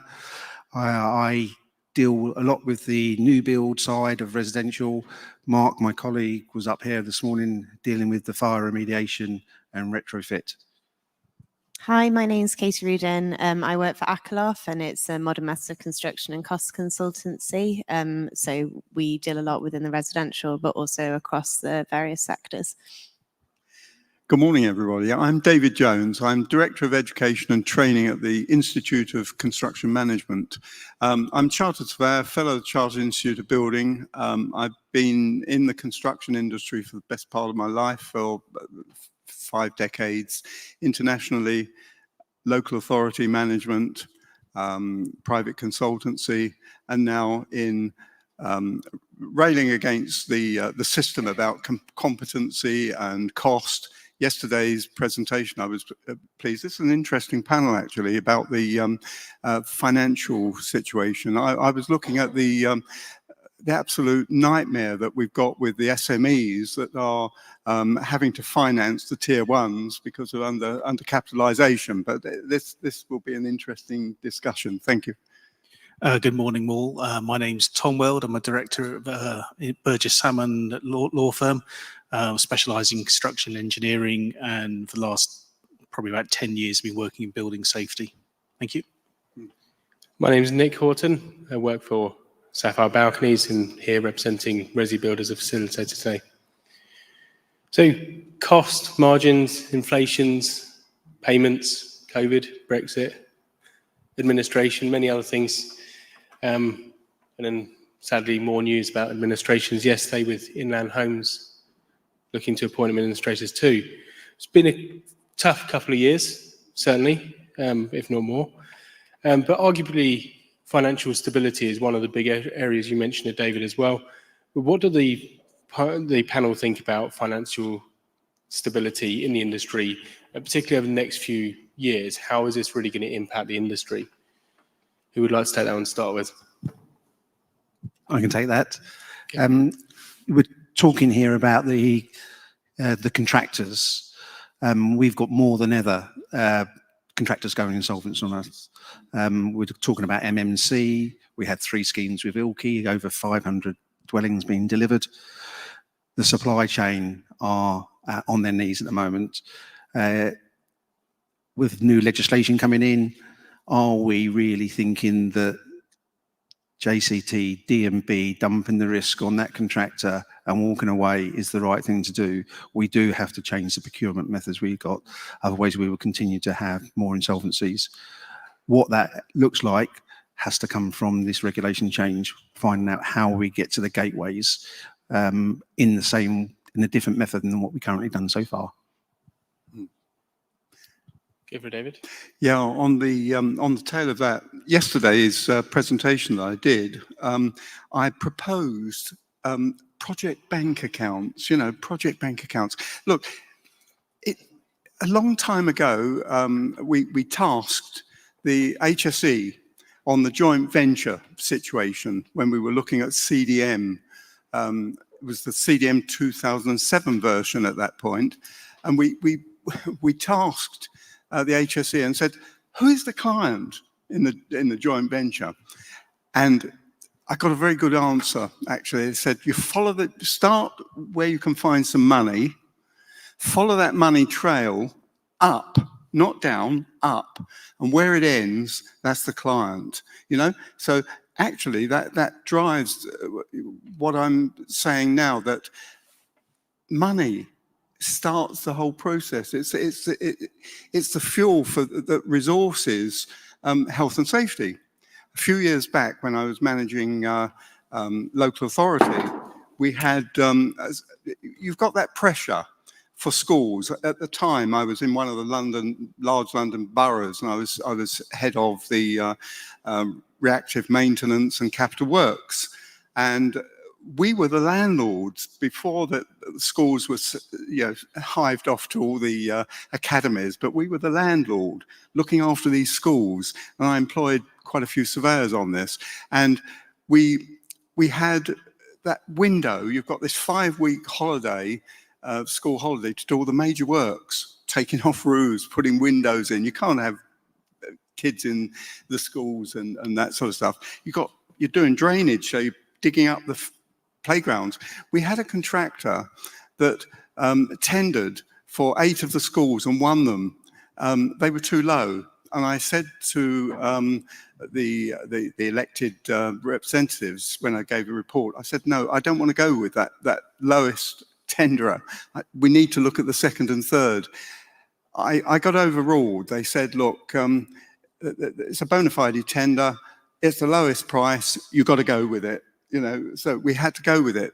And of course, we had a massive influx of all the buildings, not the buildings, but all the temporary works, all the subcontractors of that, the contractor. They set up the terrace fencing and diggers dug out. It wasn't until the first valuation, which was a month, 4 weeks into a 5-week thing, that the subcontractors weren't getting paid. But the main contractor had got all his valuation from my team, and we paid all this money out. But of course, all the subcontractors then walked off site. But this guy had worked these 8 projects of the school to be his exit from the industry. He'd been so it was a nightmare. It actually gave me an opportunity to write a part of a book of the late Tony Baker, who said, look, the experience that you've gone through here with insolvency, would you write the book? And part of the book, and that was in CDM 2007, A Guide for Clients and Their Advisors. Although the CDM regulation is now the 2015, so that book is out of date in terms of that. In terms of the other bits of it, and it can be got quite, I'm not doing a sell here, but it can be got quite cheaply now from Amazon, and it's a very good read because there's a lot of corporate manslaughter stuff in. What's the name of the book? It's CDM 2007, A Guide for Clients and Their Advisors, Tony Baker, the late Tony Baker, and he was a dear friend, miss him sadly. But yes, the whole point about this money, it drives safety. If you're under-resourced in terms of money, you're going to be unsafe running the job because people are going to wing things, they're going to do things. So that's really, go on. So, an interesting story, and I'm sure you could probably change a date to within a couple of years from now, and it may still be very true. But I guess when people look at the project bank account, it seems a good thing from a subcontractor point of view. But what do the panel think? Is this wishful thinking, or is it a reality? What do other people think? Kate? So I just wanted to come back onto the last panel. They were talking about kind of CapEx and OpEx. And I actually think if people are thinking more in the project, not just in terms of when it's being built out, but then the operation of it, then you actually would have more of that thinking. So it wouldn't just be trying to go for the lowest tender. You're thinking, what's the quality? Will that last for the time and the lifetime of that building? So you start to have that holistic thinking rather than just, okay, well, in 2 years' time, we're not going to be responsible for this. So we don't really need to think past that date. So I think it will start to bring in that kind of circular thinking, which if we're going to build buildings that kind of fit into a circular economy that can be retrofitted in the future, we need to be starting to think about that now rather than when they start to, like the schools are, kind of something happens, the maintenance isn't carried out because of funding, and then we start to have schools that are collapsing around us like we're seeing at the moment. Tom? That's all right. Can I just jump in on the financial side before we move on to talk about project bank accounts? I think the panel's made some very good points. Focusing on CapEx, I think in many ways is a false economy. I get involved when there is, payment issues under a building contract or, heaven forbid, insolvency, but it is a recurring issue I come across. Focusing on CapEx leads a race to the bottom. We all know contractors' margins can be very, very tight. And if anything goes wrong on a project, as it almost invariably will do, there is no profit margin, there's no resilience in the industry. And as an employer, I mean, I generally work for employers, if your contractor goes bust, it's a nightmare on a project. You end up spending a lot more money. You're having to sort of, well, you might have paid out more money to the contractor than the value of the project, so completed to date. The supply chain hasn't been paid, so you still need them, so you end up paying them twice. So I think there needs to be much more of a focus, from funder, client level, on total expenditure across the project. So it's not just CapEx, not just OpEx. You need to look at everything holistically, as has been said before. Unless anyone else has got anything to say about this, project bank accounts, lovely idea. I've been involved in the construction industry for 15 years. People have been talking about project to bank accounts for 15 years. They haven't really been taken up. I mean, large public sector projects, I think Crossrail had a project bank account. So it does work, but inertia in the industry, both at client level and contractor level, just means that no one's really taken it up. There are advantages to project bank accounts, but that's more for the SMEs further on down because they secure payment. I think clients are reluctant to engage in it because they have to put money up front, which means they can't use it somewhere else. And also, once money's paid into the project bank account, there's a residual feeling about, well, if something's not right, how do I get the money back? So there are a number of issues which are barriers, which meant they haven't taken off. It would be nice if they did, I think, for the whole industry, but there are fundamental issues with them.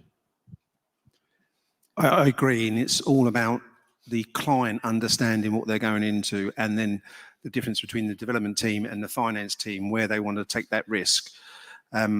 We started the construction management company 2016 to try and educate our clients on where the money is actually going.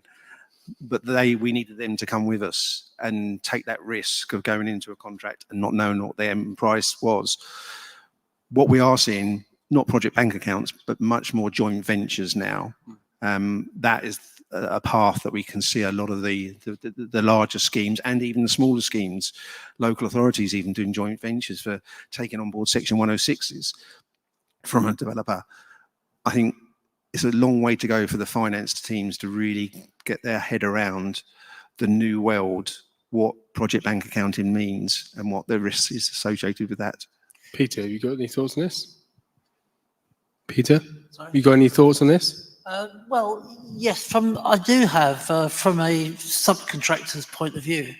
They don't understand project bank accounts, they don't understand joint ventures, they don't understand anything other than I want to get paid.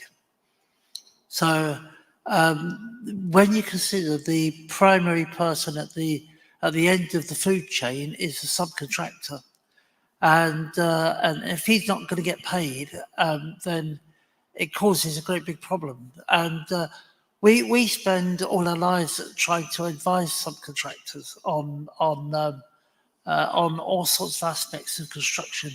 But the message that comes out to us is well, that's all fine and dandy, but does it mean that we get paid? And quite often they don't like the answer.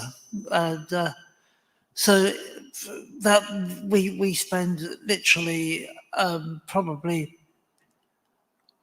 20 hours each week with a subcontractor explaining to him the realities of the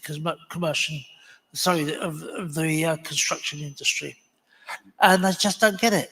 They're just interested in well, we've won this contract, yippee, you know, and then they just want to get paid. And the reality is that quite often they don't get paid, which is a shame, really, because I started life as a subcontractor, and I gave it up and became chartered because I wasn't getting paid. So I guess that's the big problem. It's all fine and dandy, you guys talking about project bank accounts and joint ventures, but a subby is just a simple guy who wants to do his work. So there we go. So there's an interesting question which has come in, which sort of relates to what we've been talking about here, which is why are contractors' margins so tight, and how can the dynamics and the culture of the industry change to more sustainable margins that reduce insolvencies? Yeah. I was going to say, I think one of the ways, and it'd be really good to hear the panel's thoughts on this, is potentially collaborative contracts where risk is shared across kind of the contract. You have multiple suppliers that are supplying to multiple jobs, and with that, there's slightly more transparency. People can share when something goes well, but also if something doesn't go so well, like it's kind of more of it's not just pushed down the chain and then potentially leading to insolvencies. But I think there also needs to be, I know John mentioned earlier about some of the insolvencies that have happened recently. I think it's just being honest about why they have happened and trying to learn from those so that we don't make the mistakes over and over again, and talking within the industry so that we can start to help each other.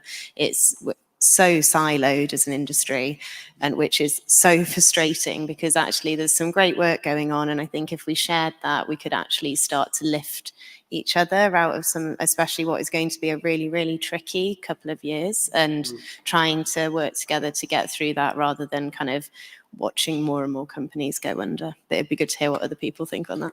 Tom, what do you think of this? It's really tricky. I mean, obviously, I'm a lawyer. I'm not actually involved in the construction industry side of it, so I'm looking at it from the outside. And as I said, I think the starting point is people are cutting corners to win contracts. That, is fundamentally a flawed position to start off any project. So I think from a client's, they need to be more realistic about what it's actually going to cost, and not necessarily go for the cheapest tender. That will encourage contractors and the subcontractors to put in, hopefully, more realistic pricing. But the other, I think another issue, which is something the Get It Right initiative talks about, is avoiding cutting corners on a project at the outset, which leads to defects and health and safety failures. If you get it right first time, you don't then have to come back and fix it, which costs a lot more. So I think, we're talking about false economies at the client level. With contractors, I think there is a risk that they can make false economies in trying to cut corners to save costs up front, but then sort of basically backloading costs when they have to come back and fix it. And I think this is going to be a much bigger problem for contractors going forwards with the new building safety regime for high-rise residential buildings.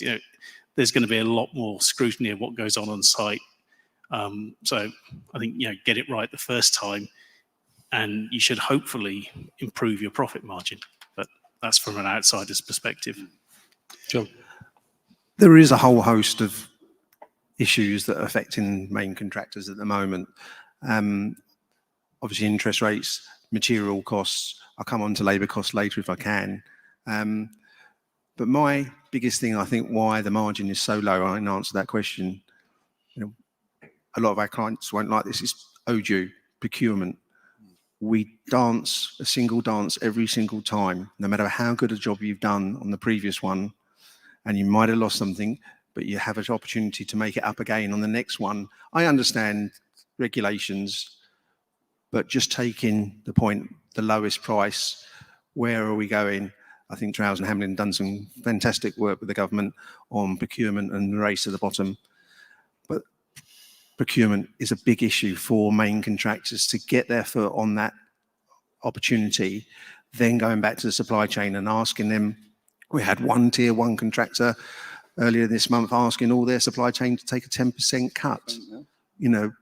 When the material prices were going up from £800 a tonne of steel to 1,500, I'm sure there wasn't that sort of discussion the other way.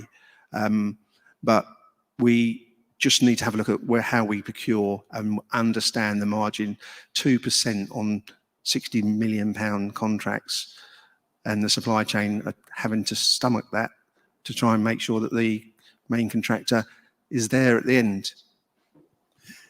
one of the points that research that we've done in general that's out there is the undercapitalization of the tier ones, and the banking situation won't have escaped everyone's notice that the number of bank branches that are now in our high streets, they're dwindling, you know, and in fact, these are the banks, these are the friendly faces that the SMEs, the micros and the one-man bands need to go and get some friendly advice, over-the-counter bank managers and this sort of stuff. Now, all they have to deal with is to talk at AI, artificial intelligent bots and online banking and things like that. It's an absolute nightmare for these SMEs to do that. And in effect, the tier ones, the large contractors, are actually looking at the supply chains to actually become their bank. You know, this question of asking 10% is outrageous. To ask people, tenderers that have tendered something for jobs in the pipeline that they've got to cut 10% off to actually look at that job again. It's an outrageous situation because at the end of the time, if you work right the way down, each one of those SMEs, micros, there's a family at the end of that. There's a family that's probably going to go to a food bank because they're not getting the money from the job that they've tendered for. And these are the real issues of the situation. It's a nightmare. I think we need to simplify contracts, you know. When a few years ago, I went to a large firm of architects. I was the only surveyor there, and they brought me in to actually look after their backs in terms of the liability. A contract that, quite a major contract, they said, have a look at this. It had 124 riders to this. I said to them, this is almost unreadable. You know, you read one rider and you think, well, hang on, that conflicts with that. How that would ever go into a court of law, it would become an absolute goldmine for the lawyers doing that, you know. Do you know? And that's why we do it. It's like you're there, yeah. So that's a very relevant point. I'm sorry, that was a little bit flippant, but just going back to what we've just been talking about, allocation of risk in contracts. I think parties need to be realistic about who is best placed to bear risks when it comes to things such as inflation. The rise in material costs. You need to have adequate fluctuation clauses in your contract, which are realistic, for the environment we're in. It's no good just lumping it onto the main contractor, because then he's going to try and pass it on down the supply chain, and we just risk insolvency. I hate to say it because I act for generally act for employers. The employer is the person best placed to bear risk when it comes to price fluctuations. So I think it's easy when contract goes, I don't know, like I'm out here, but when you are there,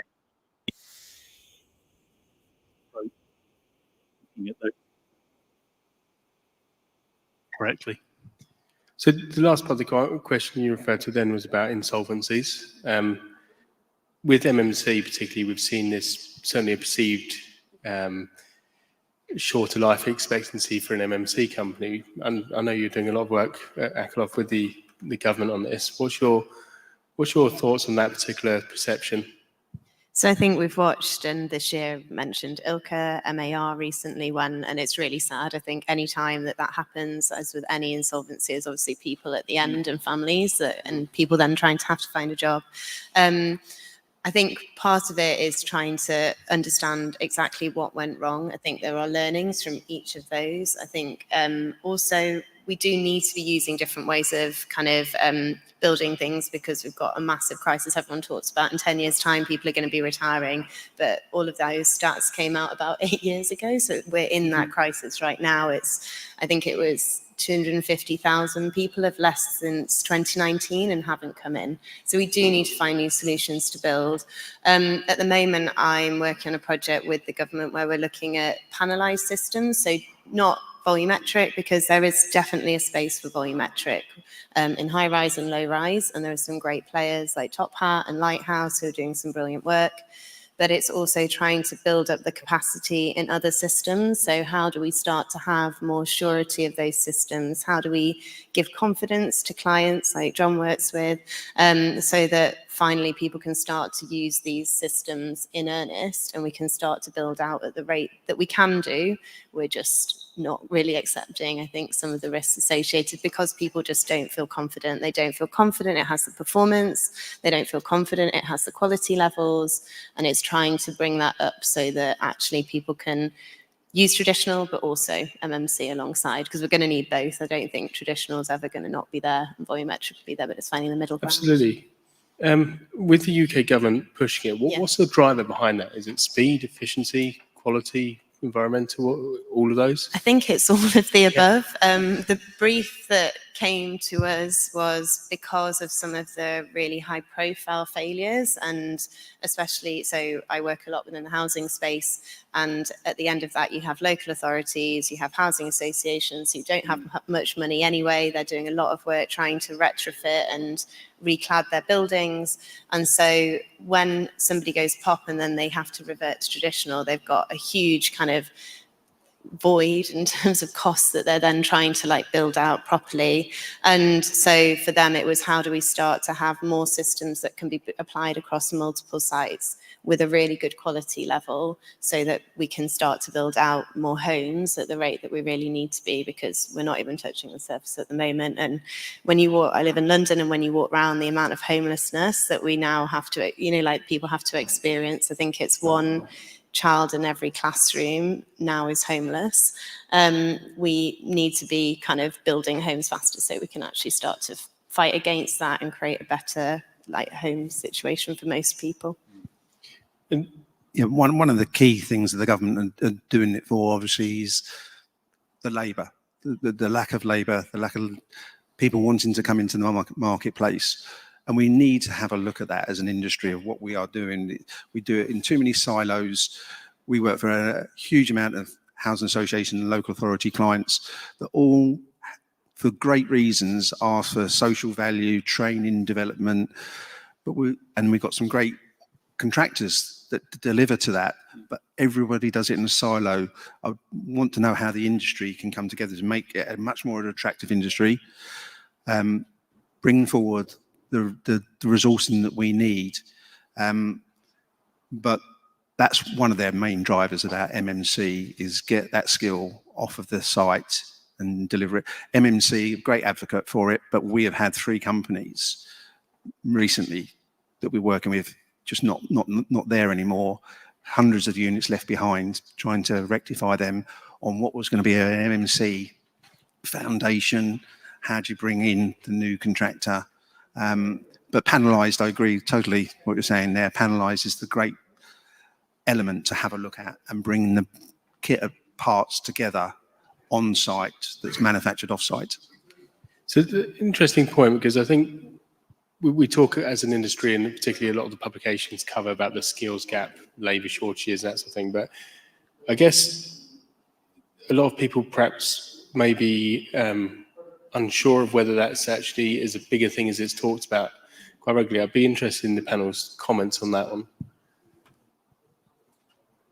I think I would just come back to the fact that 250,000 people have left, and then haven't kind of, that there's not been the people coming in to plug it. And when you look at the statistics, like, people don't see construction as an attractive place to be. And I think actually when you walk, if you're on site in the middle of winter, it's deathly cold on a concrete frame. And actually, if we can there are so many new technologies out there. We've got a young generation who are really excited about digitization and using AI, and which is amazing and also really, really scary, but actually trying to harness that and start to create a construction for the future. So, I mean, we've been laying bricks for how long? And actually, surely there are better ways to be doing it. And you look at even what Ibstock, one of the big brick manufacturers, are doing in kind of moving stuff into a factory, and the efficiencies they're getting.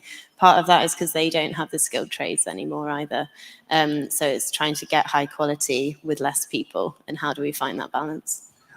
just did some research for today's events, and looking at the surveys that come out, Gleeds are saying that EU workers have plummeted by a third in the last 24 months.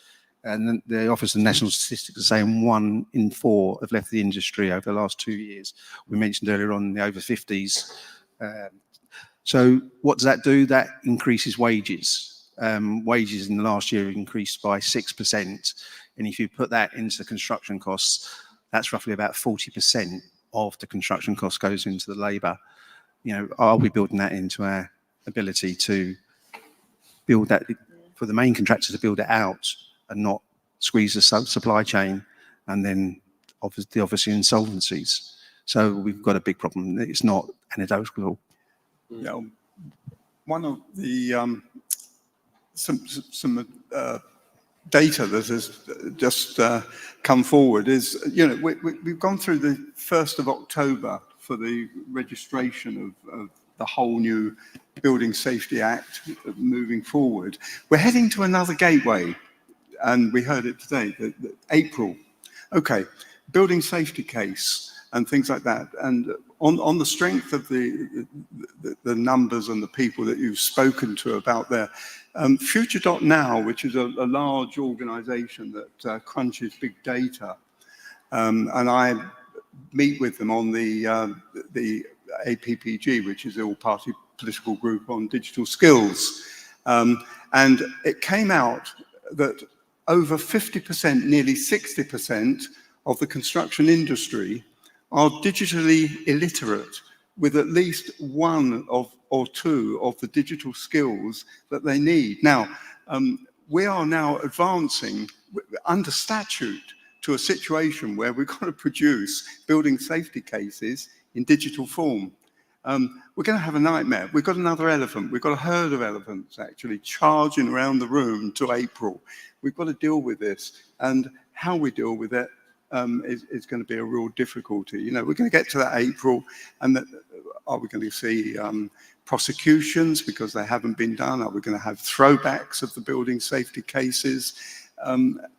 Where are we going to be, you know, in May and June and going forward in that situation? It is a nightmare. So there we are.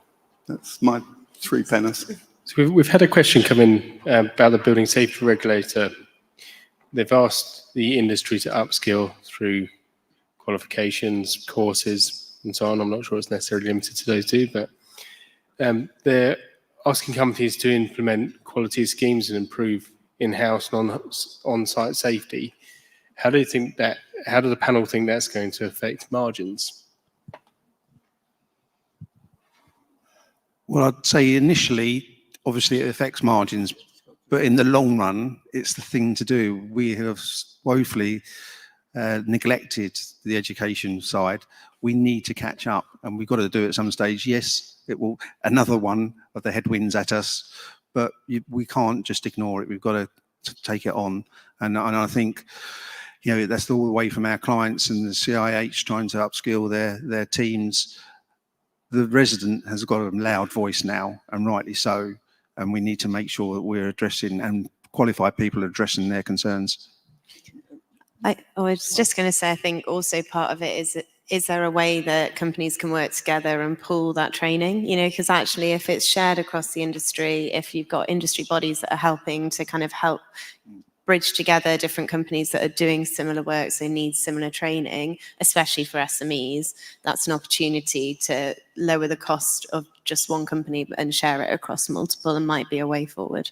I think it's from being a SME manufacturer of modular balconies, certainly it's been something which we see as a positive in the fact that it's about demonstrating competency. It doesn't mean that you need competency and it wasn't a requirement previously.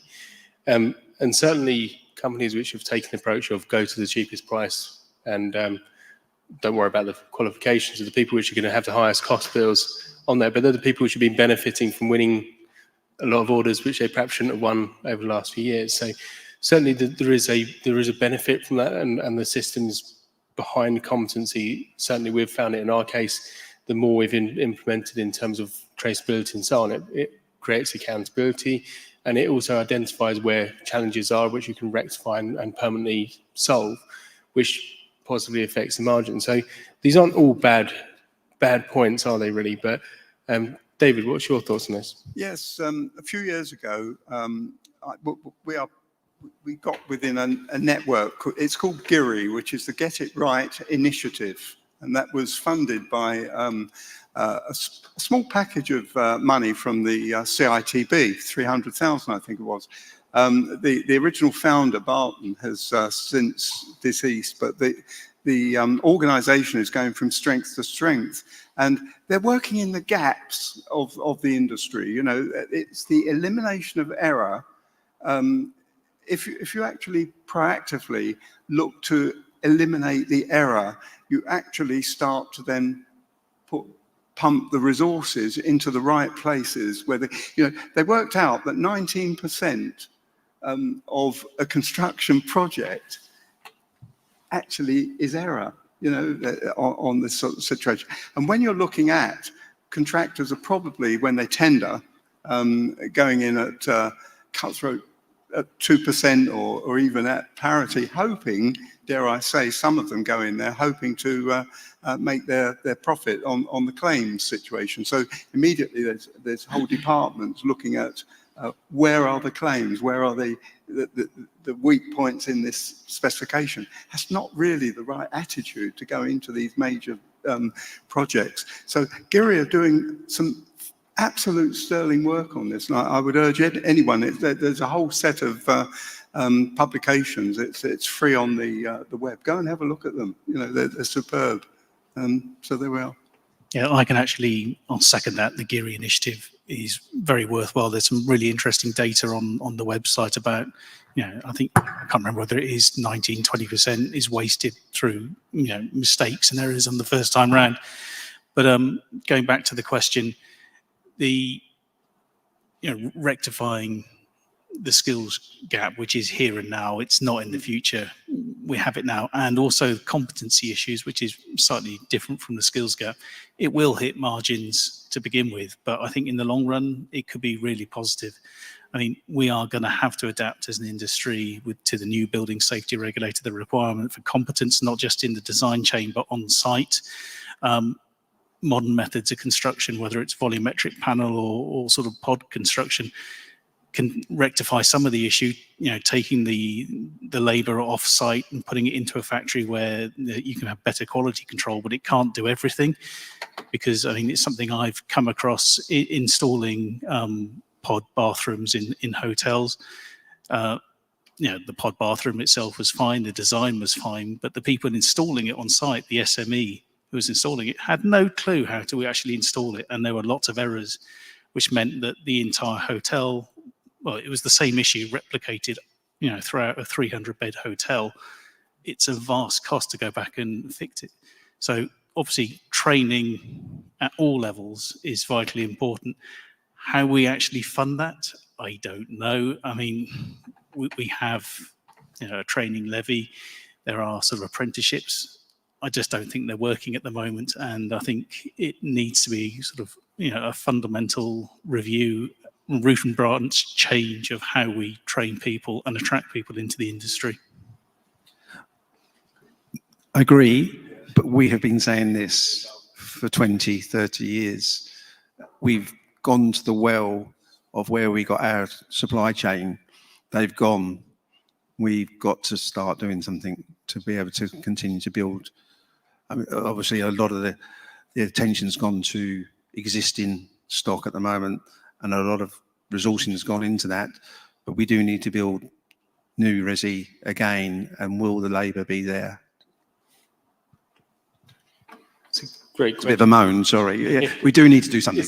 It's a great question. We do have a panel later on skills, and we also have one at the end of the day on competency as well. So we'll perhaps touch on those points. But in the backdrop of what we've been talking about so far, I'd be keen on getting the panel's views and what they feel one of the biggest challenges is from their viewpoint over the next sort of year or so.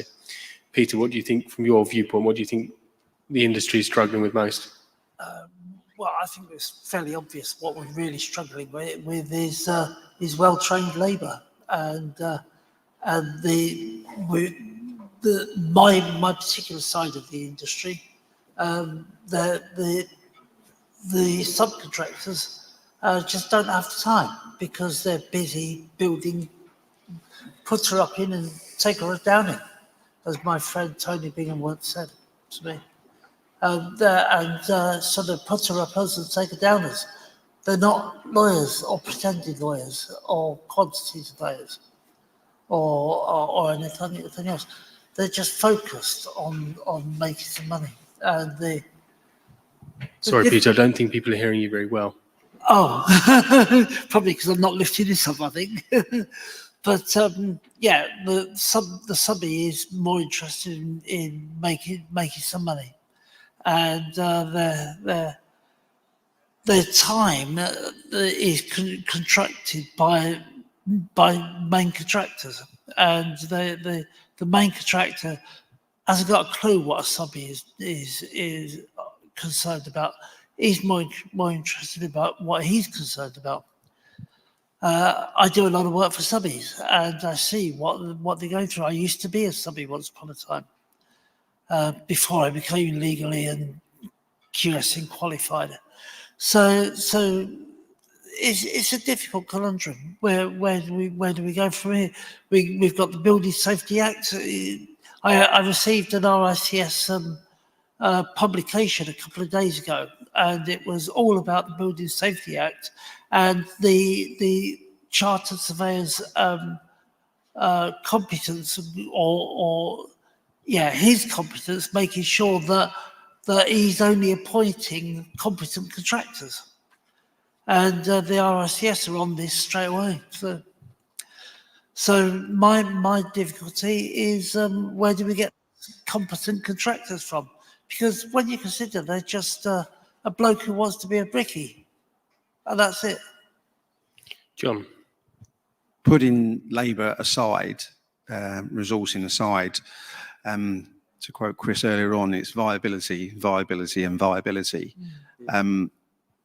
There's so many headwinds at the moment, as mentioned earlier on, with existing stock, new regulations, interest rates, material costs, and government initiatives that need to be implemented. But the viability and how we continue to make the opportunities real is, and also the change in legislation is meaning we're going to have to change our mindset on the way we procure. And kind of building on that, I think for me, it's educating clients. I think we're going to have to think differently. We're about to potentially have, in the next year, an election, which could mean another government, but also with that brings a lot of uncertainty in the sector. And so educating clients on what the new technologies are, what are the risks associated, where do they need to be kind of upskilling internally, what are the new contract forms, how does the Building Safety Act affect them? All of these things, I think we need to be having some really open, frank conversations, because without an educated client, you're going to be asked the same question over and over again, and we just won't break through some of the issues that I think everybody's been discussing have been systemic within construction for such a long time. I've come to the opinion at the moment, the industry won't do it themselves. When I first, I draw a lesson, when I first went into local authority senior management in the 1980s, we had audit, internal audit. We had an audit commission that's been abolished politically. We had dual sign-off for everything, Whenever my team issued an AI, an architect's instruction or a project instruction or whatever, whether you're architects or surveyors or whatever, when that went through to a non-technical audit department, they would ask me to send my project manager in my team across to explain why they've just issued an instruction, and it would be a non-technical person, and in fact, that was they'd say, why did you issue this instruction? Why didn't you get the job right? Why didn't you ask in a specification when you first specified that job and asked the contractor to tender it? Why didn't you put it all in? Why are you now varying the thing to issue things? Did you get something wrong? You know, these open sort of questions. Now, what we've now gone through 3 decades of local authority. I've been stupid one way, I've been stupid the other way, I've been Almoed, I've been Almoed back in, and it's a giddy ride from those 3 decades of local authority. And we've got to a situation now where there isn't any real monitoring. That's a good word, it's the monitoring. Where's the Clerk of Works? We need the Clerk of Works to be put back on there, the quality, but not just a Clerk of Works that's part of the team that just rolls along and whatever. We need an independent Clerk of Works with teeth to look after the quality of the job and to have some independence so that they have a voice and they have a place to take these situations to where there are disputes of quality and this sort of stuff. Only by actually looking at the jobs, monitoring the jobs. Why have we got situations where the housing industry, a purchaser buys a new house and they have to employ a snagging? There's a whole industry around the snagging, massive industry where they look at these things and they're producing volumes of snags of what was wrong with the house that somebody's being expected to buy. So it needs to be monitoring. Tom. As John said, there are so many challenges facing the industry at the moment. In the next year, I personally think the rolling out of the new building safety regime is going to probably be the biggest challenge facing the residential construction industry. I mean, and it's such a fundamental change the way we've approached design and construction of especially large-scale residential buildings. There's so much to get to grips with, just complying with Gateway 2, making sure that the design is realistic and feasible before you go for building control approval. I mean, we're effectively going to have to take it to REBA stage 4 before we can take it to the building safety regulator. They're going to scrutinise it, effectively mark our homework to make sure challenges, as they call it, aren't baked into the design.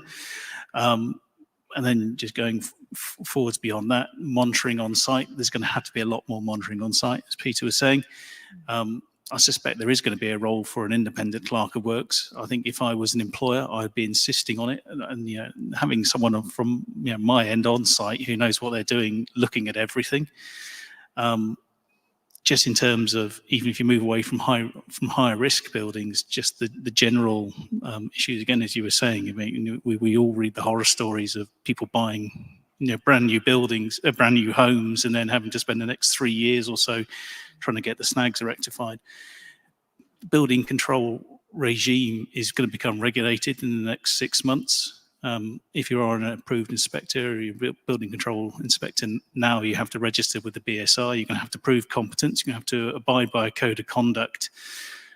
So I think the COSI regime, which is, has led to a lot of problems, I suspect, just between the developers and their chosen approved inspectors, that's going to have to change. These people are going to have to take a much more invasive role in actually inspecting what they're doing and making sure buildings are correct when they're handed over and complete. So I know we've all been talking about building safety for a long time now, but it's still a huge issue and we're no way near getting to grips with it yet. From my point of view, I think financial stability is going to be a big one over the next 24 months at least. Certainly as an SME subcontractor, we should be looking at who our suppliers are as well as who our customers are. But likewise, I would suggest that our customers need to be checking out our financials and other financials of every person in their supply chain, because there's not enough onus put on that really at the moment, and not just ticking a box as to whether a company's fulfilled certain criteria, but actually digging deep, especially on bigger packages.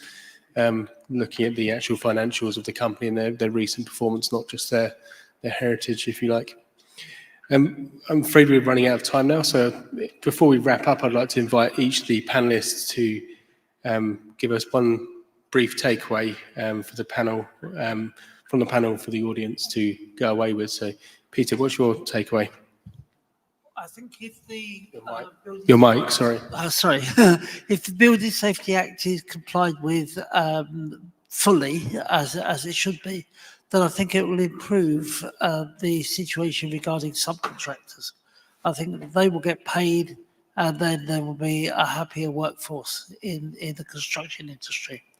As it sits at the moment, where it's contractual, everybody is, or it seems that everybody is at each other's throats. But I mean, it's great for me. I earn a lot of money out of subbies that are getting themselves in trouble. But that's not the way that the industry should be going. The Building Safety Act will improve that, in my view. Again, picking up on the building safety case, Peter, just coming to your point now, some reassurance that these buildings now are being constructed at the best they have ever been, and even rectified the best they've ever been. The scrutiny on what's happening there, but the building safety case, the gateway requirements, what we are going to have to do, we really are now going to have to look at procurement and how that is done and change the way we risk allocate.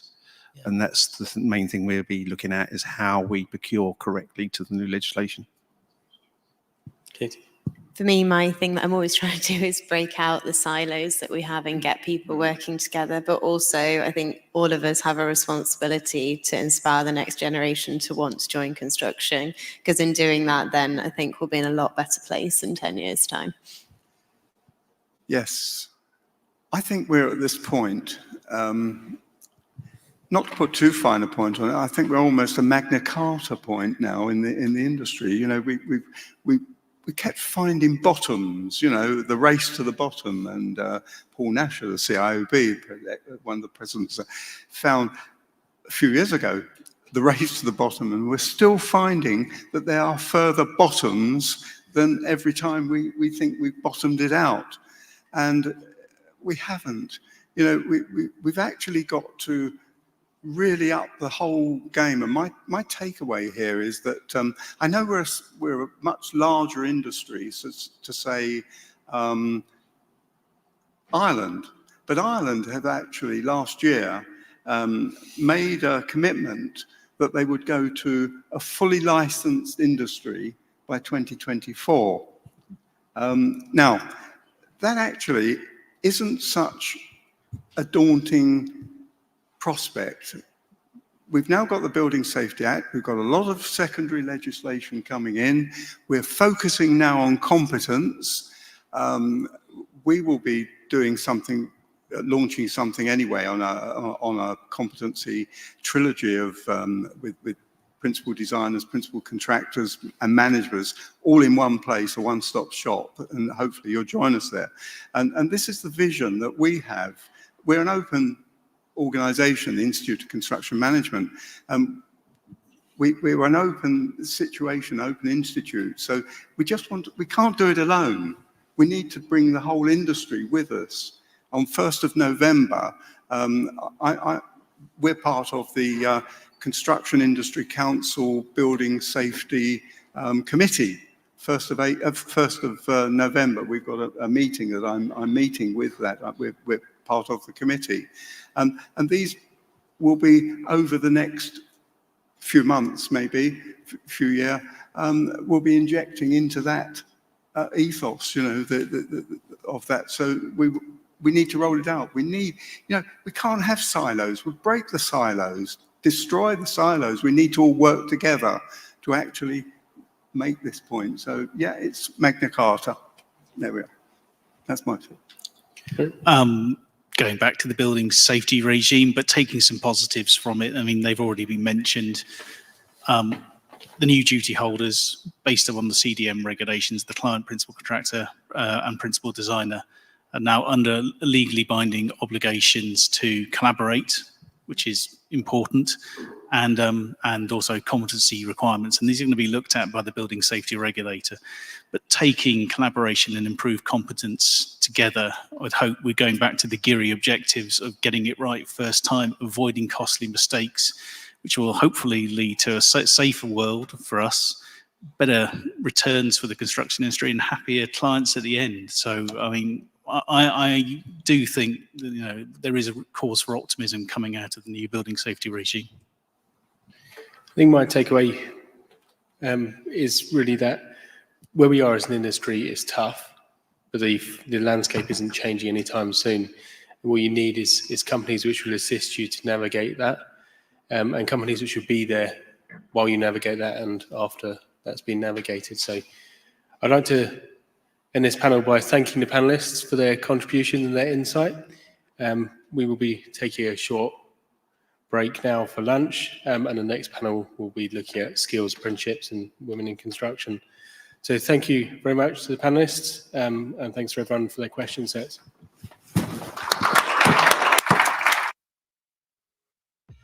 I live inside my own world of make-believe. Kids, I just can't let you go. Lord knows that I've tried to. You said I was the only one. No one likes being lied to. You made this mess and left me with the pieces. Now I wanna burn all the bridges between us.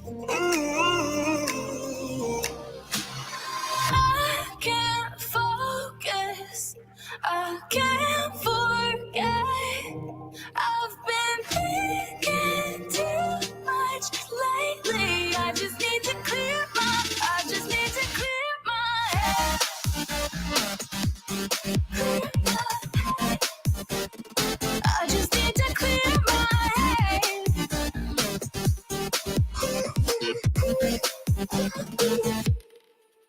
I've been stuck on your memory, but it's not like I need it.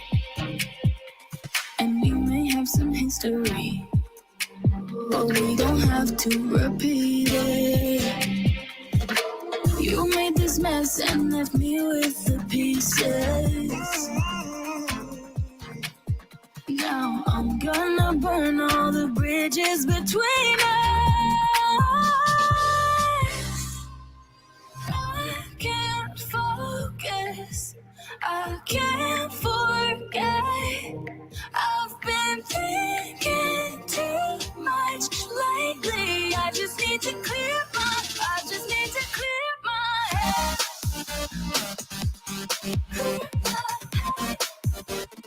I just need to clear my head.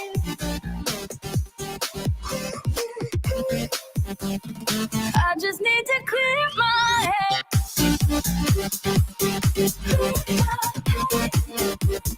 I just need to clear my head.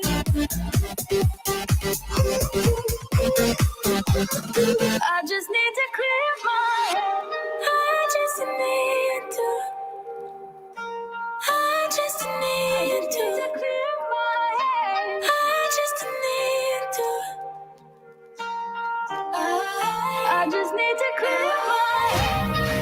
just need to.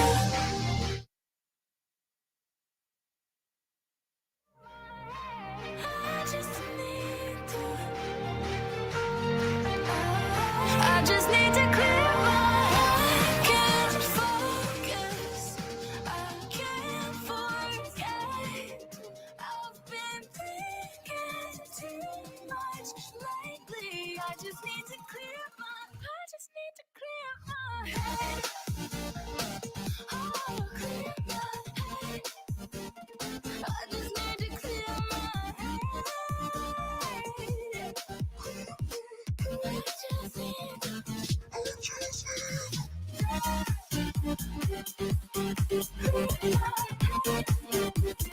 I just need to clear my head.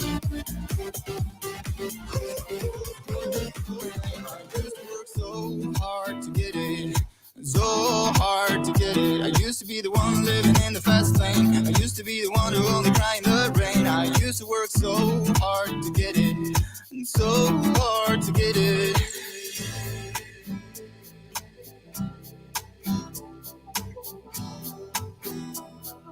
So hard to get it.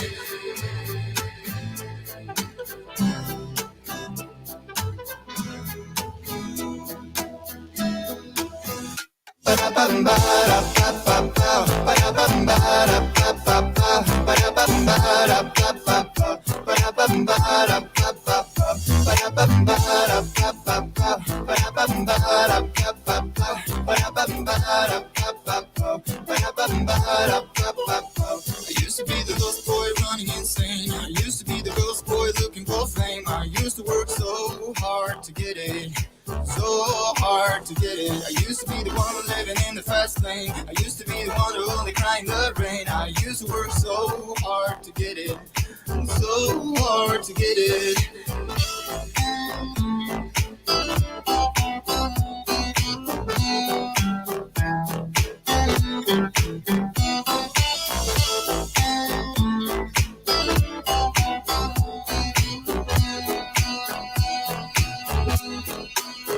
I used to be the lost boy running insane. Used to be the ghost boy looking for fame. I used to work so hard to get it. I used to be the one living in the fast lane. Used to be the one who only cried in the rain. I used to work so hard to get it. It's so hard to get it.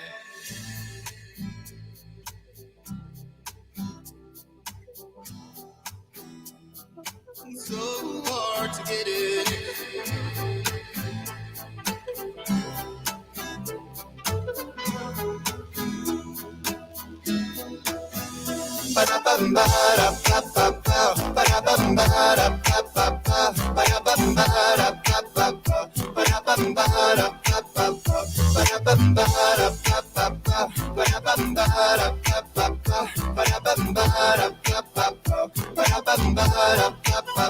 I used to be the ghost boy running insane. I used to be the ghost boy looking for fame. I used to work so hard to get it, so hard to get it. I used to be the one living in the fast lane. I used to be the one who only cried in the rain. I used to work so hard to get it, so hard to get it.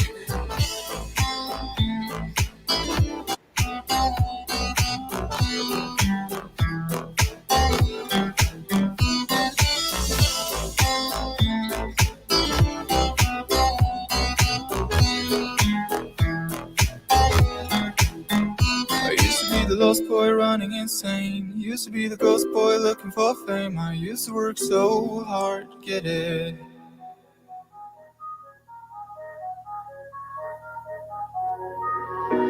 Sometimes a minute takes days and feelings fade when you don't want them to. I hope you won't throw the blame my way, but if you do, oh, are you looking for? Looking for, looking for, looking for, cause all you're looking for, looking for, looking for.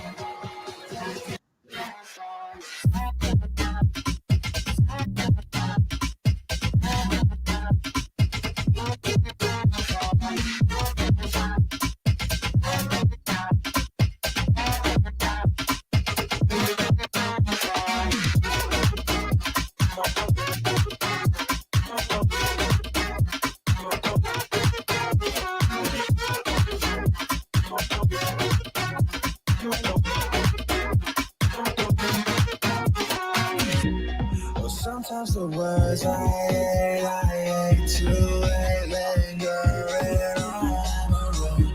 Oh, I hope you won't throw the blame my way, but if you do, oh, are you looking for, looking for, looking for, looking for, cause all you're looking for, looking for, looking for, cause all you're looking for.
Talking in my sleep, been running deep, looking for us. I've been playing hide and seek. I felt the heat, but never enough. I was waiting till the sky was falling. Held my breath till every single star had a light on the night. I never saw it coming. Didn't think you made me with a kiss like this.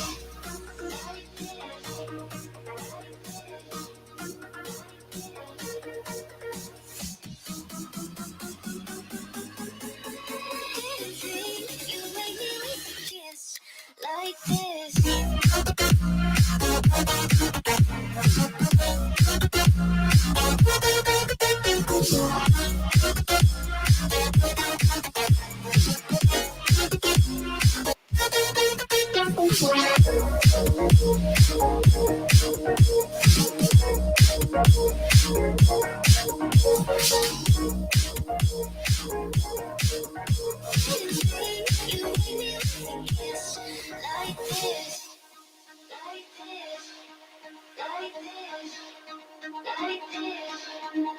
I've been talking in my sleep, been running deep, looking for us. I've been playing hide and seek.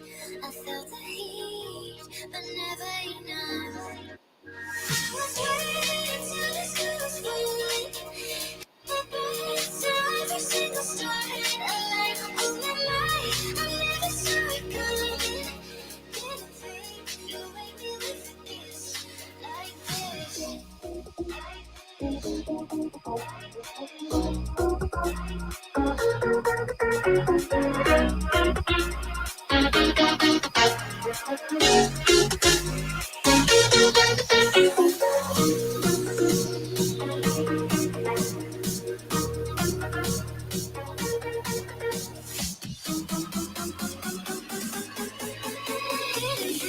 You made me with a kiss like this. Feeling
куда уйти, сука, просто не дыши. Скажи им, дорожи, сука, тише, тише.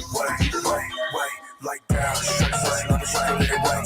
You can throw it with a minute, so I get what's mine. If you thinking that you're with it, let's try to get in line. Cause I don't got time for the bitches. I'm making money, me the win, I bet you run to the rich. And I got time for bitches, cause they move like bitch. I heard they always fucking talking, so I play the position. And if you run up on me, little, you gon' need a physician. Don't really wanna talk to them, watch race me. Let them watch race step, and if you're walking into me, better play your position if I ain't like you play me. And I feel like I'm bigger, you're just a part of the machine. 350 on the dash when I pull up in the whip. And I'm hunting for a bag when I pull up with the clean. Motherfuckers always talking, but they never say shit. I ain't looking for a problem, I ain't fucking don't trip, don't fall. I don't really wanna blame. How you said that I would change it, but that's really what they made. Blame change, trying to fuck with, I still be the same. Motherfuckers always talking, but I'm chilling with the same move. With the same move, with the same move, with the same move. I'm a pimp, old ballin', I'm a pimp, ready game. Holding in the tempo, just enough to keep these bitches tight. Make it fame, pop a nigga, these bitches fucking just make it quick. Pop a nigga, see that nigga phone, just make it go. You like the smooth operating your moves. Smooth operating your moves. You like the smooth operating your moves.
Is your head spinning? Is your heart racing?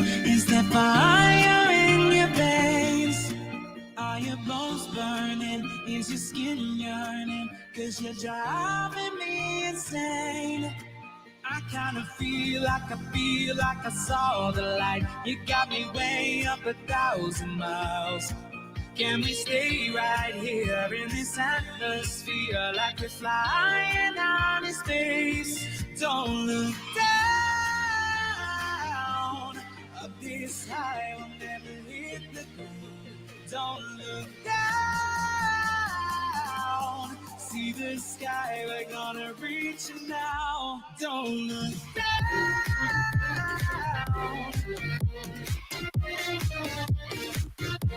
Don't look down.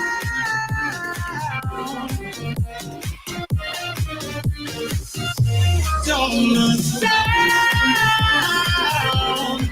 This high will never hit the ground.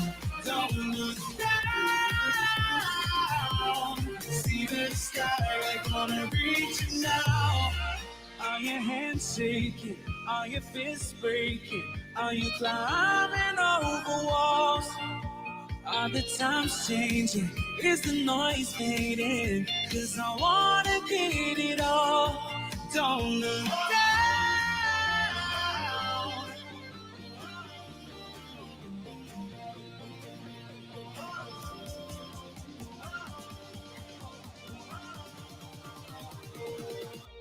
Don't look down.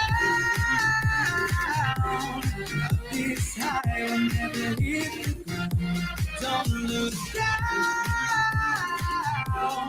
See the sky, we're gonna reach it now. Don't look down.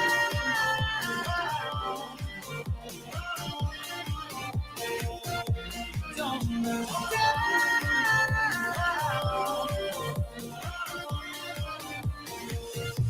Don't look down.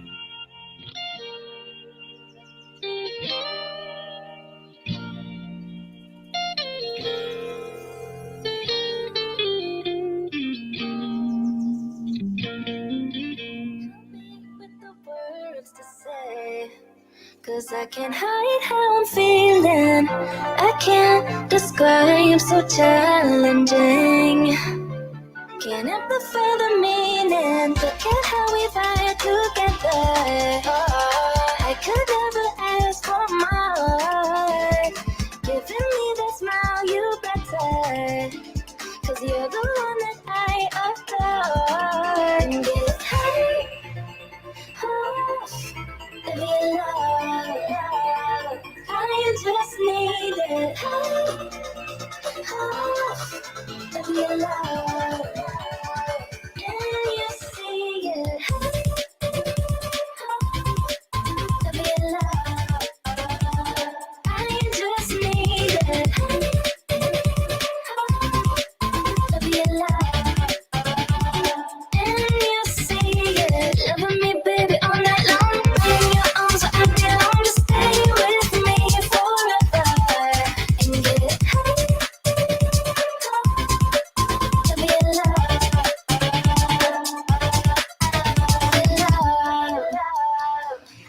Given to me, I'll do the same. Just like destiny is calling, I'll give the match, you start the flame. Get to the point where we're styling. I gave you the keys just in time. And this is what you came here for.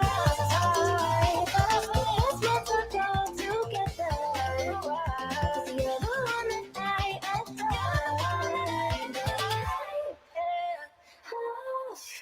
Of your love, I just need it.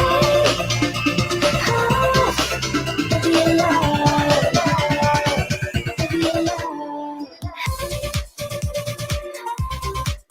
of your love. I just need it. Of your love, and you see it. Loving me, baby, all night long. In your arms, I'm there. Stay with me forever. And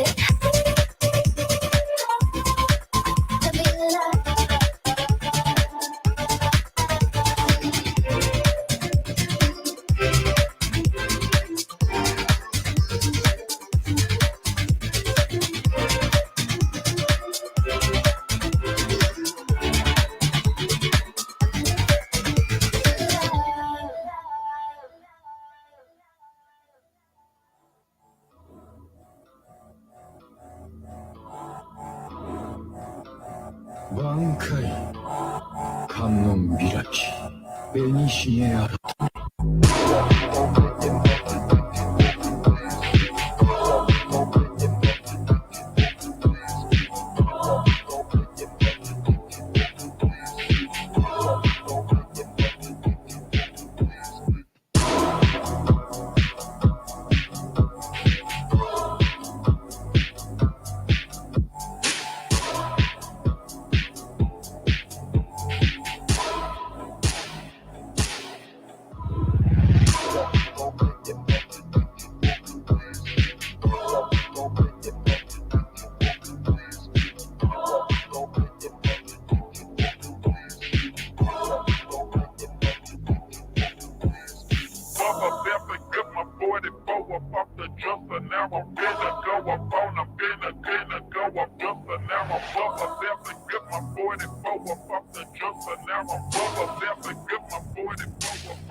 And I've been chillin', watching the ocean with you. Baby, up with a slow motion crew. And we up in our growlings when people change, but not us. And we just chillin', kicking it, kissed by the sun. Could be soaked to the skin in the mall soon. I know she got the good vibes when seasons change, but we're the same.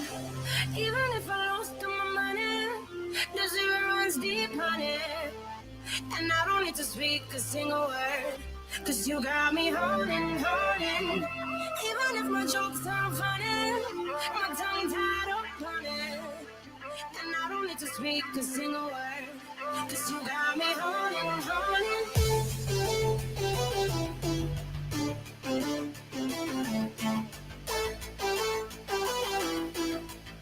'Cause you got me holding.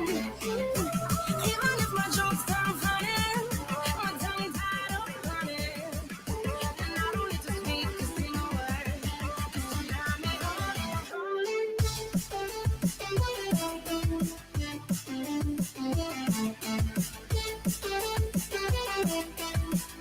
'Cause you got me holding.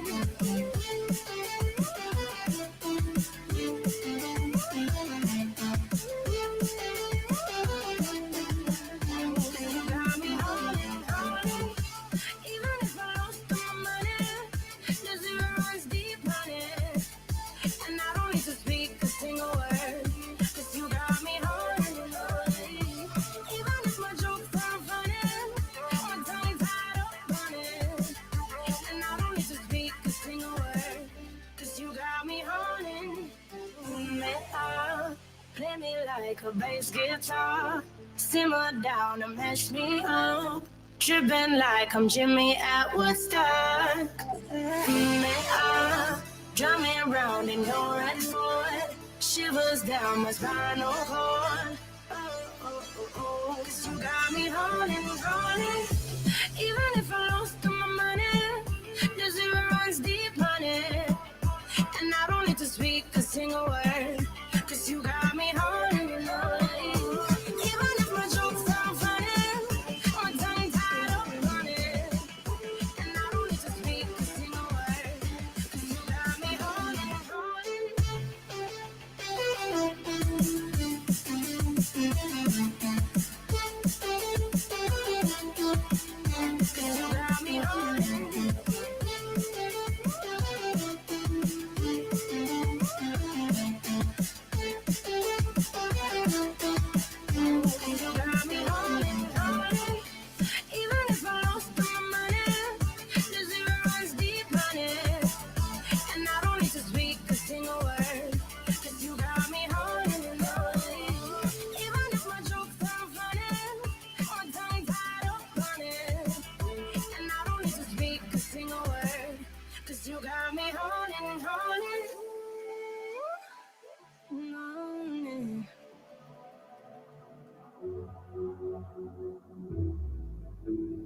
I can't feel you, we're running round in circles, never there to turn to.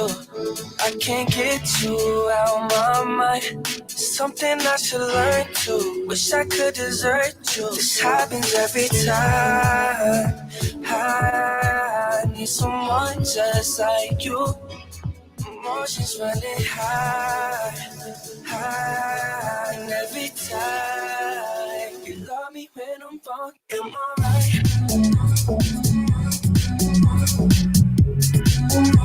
You love me when I'm wrong, am I right? You love me when I'm wrong, am I right? This happens every time. I need someone just like you. This happens every time. I need someone just like you. I can never change your mind, yeah.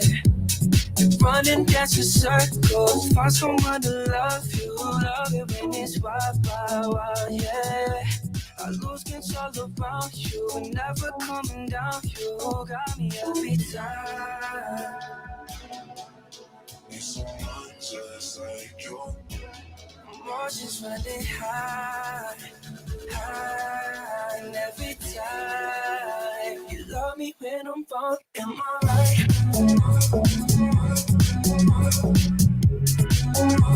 You love me when I'm wrong, am I right? You love me when I'm wrong, am I right? This happens every time.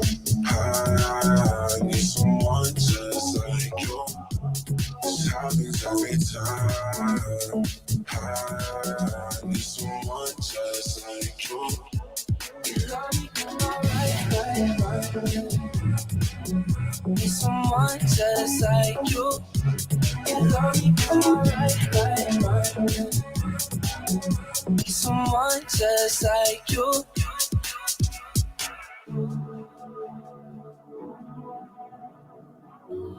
Yeah. Keep me waiting, keep me guessing. I know you can blow my mind. I'm clear-headed, so braided. Every moment feels like I'm high. They say less is more, it's true. Only one I need is you. I just wanna give my best. I'm sorry if I fail with that. Could it be love? 'Cause we can do anything. Could it be trust? Shivers onto my skin. I can close my eyes, but I got peace in my mind. Could it be love? Could it be us? Keeping me up all night. Keeping me up all night.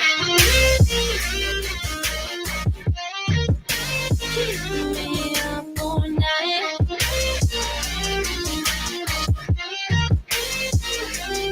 Could it be love? Could it be us? Yeah. I went through hell, got out of breath. Then I found you must be God's sign. Nothing goes bad under your spell. Kinda feels like I'll never die. If you keep me waiting, I'm not moving, I'm here. Keep me waiting. I got trust in you, dear. They say less is more, it's true. Only one I need is you. I just wanna give my best. I'm sorry if I fail with that. Could it be love? 'Cause we can do anything. Could it be trust? Shivers onto my skin. I can close my eyes, but I got peace in my mind.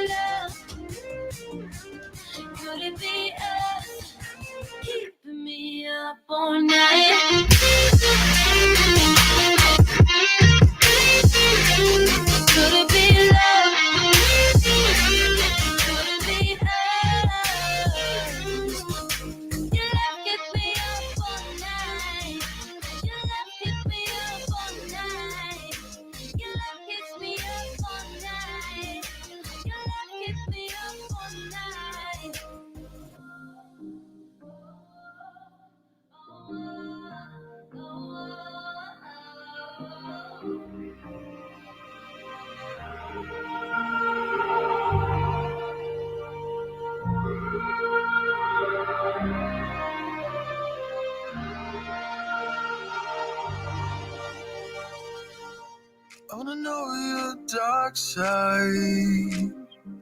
I wanna know your secrets. I wanna be your lifeline. So I wait for you, wait for me. Wait for you, wait for me. Tell me you're more than just a highlight. Pretty pictures on the outside. I hate to stare at you through these lights. So I wait for you, wait for me. Wait for you, wait for me. Click and scroll, I can't let you go. They say I'm addicted to you. Click and scroll, I can't let you go. They say I'm addicted to you. Oh, this ain't love, no, no. This ain't love, no, no. This is artificial. This ain't love, no, no. This ain't love, no, no. This is artificial.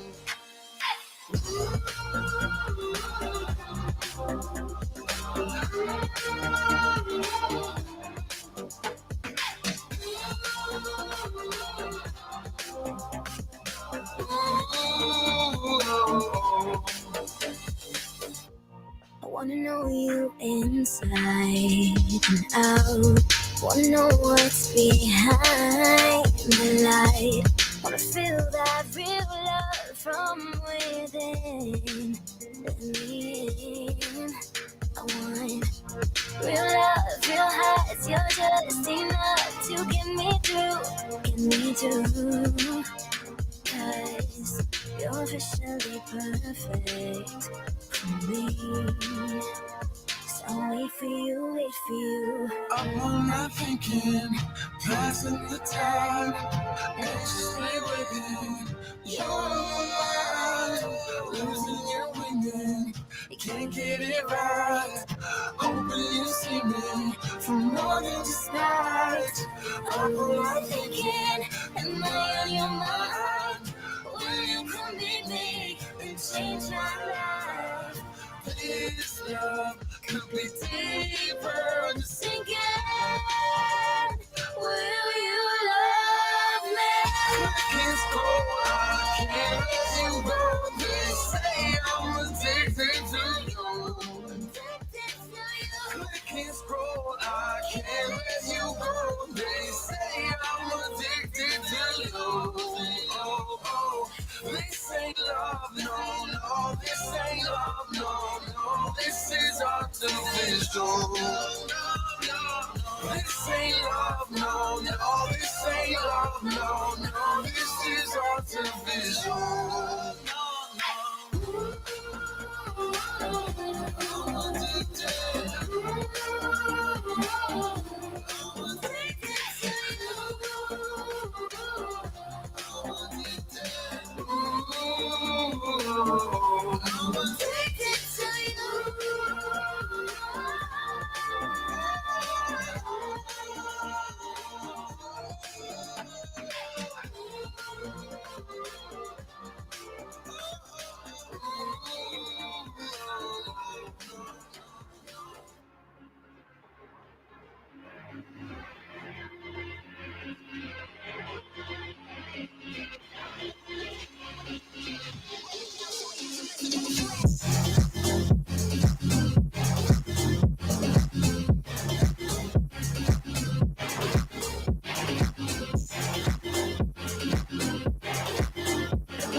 ocean in my head, because there are so many things that I left unsaid.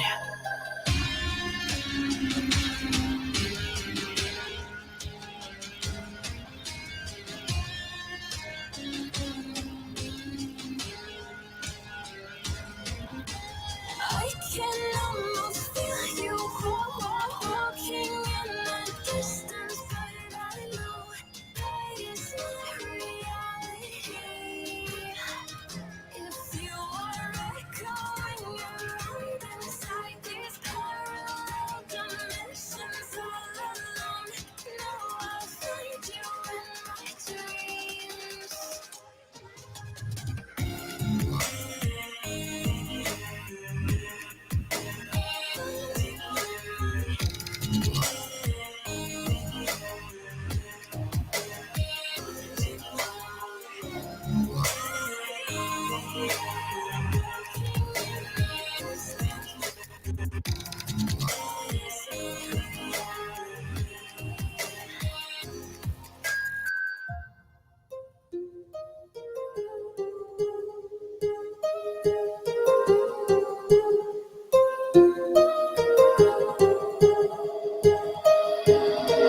My heart rages around like an ocean in my head.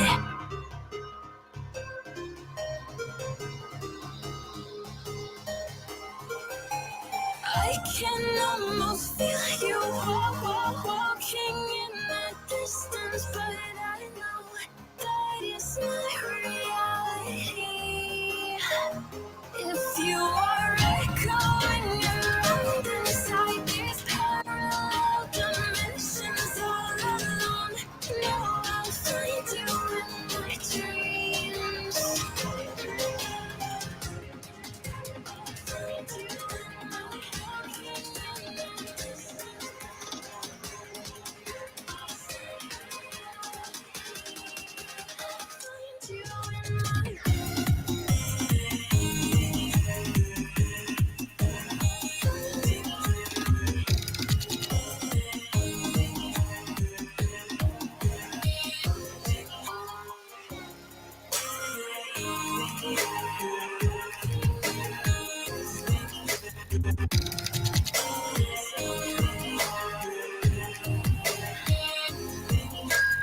I can almost feel you walking in the distance, but I know that it's not reality.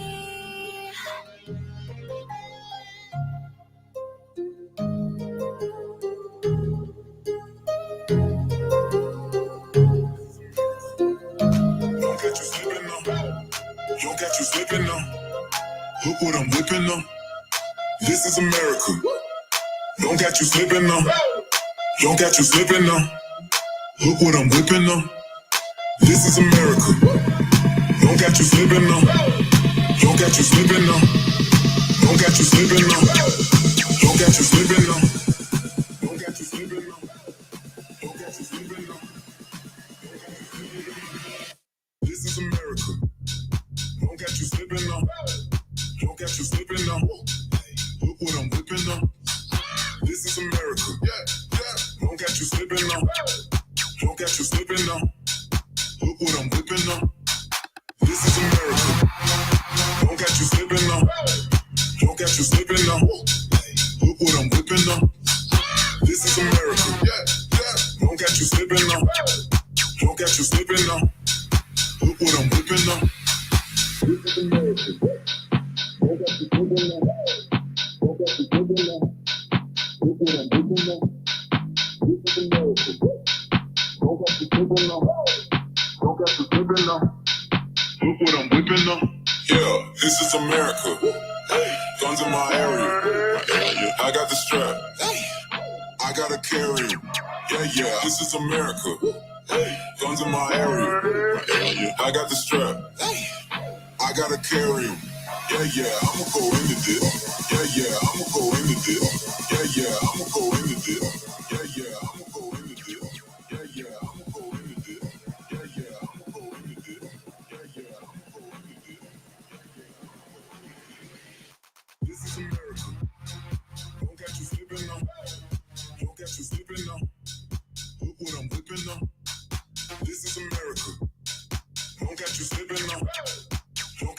slipping now.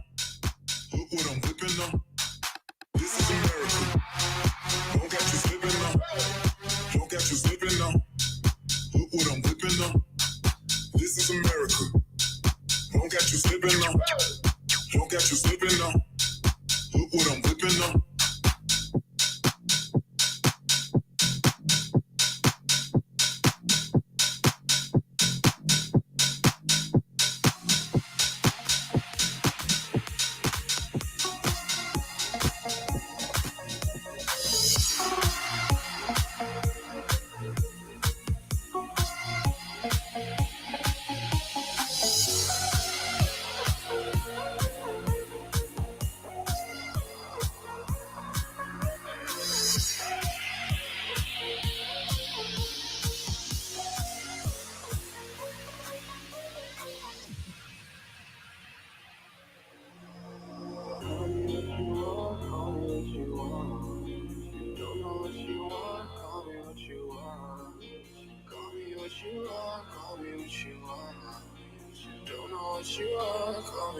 A psycho, maybe a dreamer, cause when I grab the mic, I'll kill your dreams, and I know that you try so hard to tell me I'm not a part of life that you have. A psycho.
parts of you. Oh my, our bodies interlace, slow and easy. And I can reach you from a distance. I can, so beautiful. I can hear you within the silence. Ooh. We will dance away the gloomy days right here. We are silver line, one of a kind, you and me.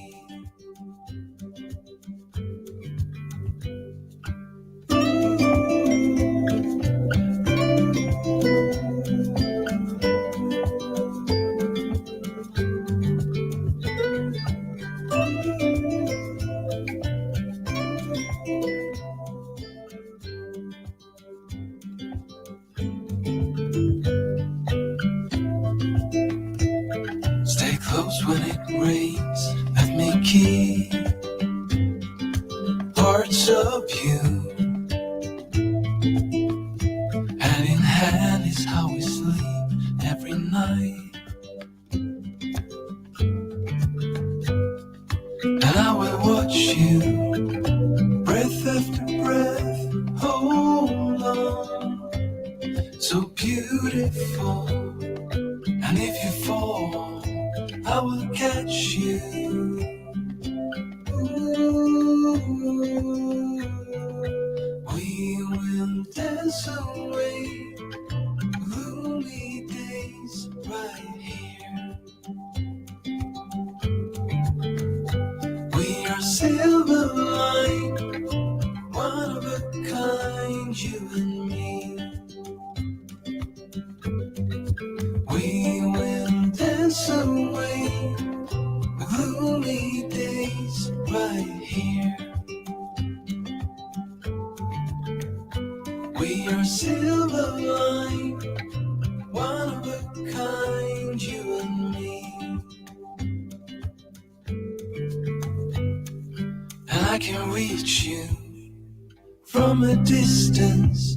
I can, so beautiful. I can hear you within the silence. Ooh.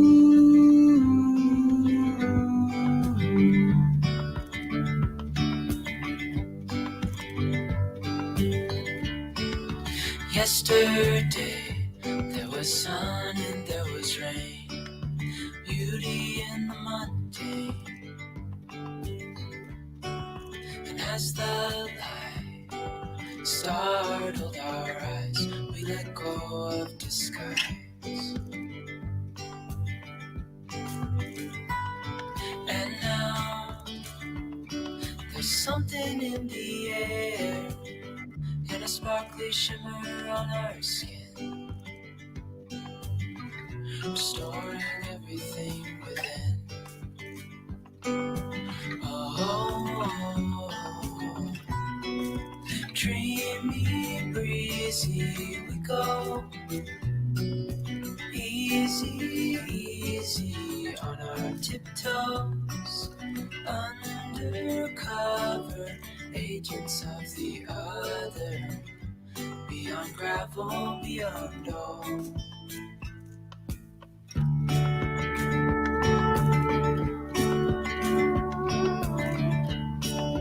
Hand in hand, building castles out of sand, reaching for the grand. As willows align, we lose track of time. Let up high, now we climb. Oh, dreamy, breezy we go, easy, easy on our tiptoes, undercover agents of the other, beyond gravel, beyond all. A big bigger scale the world inhales as we go. I wouldn't want it any other way.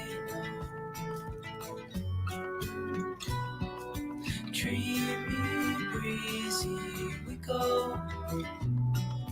Easy, easy on our tiptoes. Undercover agents of the other. Beyond gravel, beyond road. Dreamy, breezy, we go. Easy, easy on our tiptoes. Undercover agents of the other. Beyond gravel, beyond road.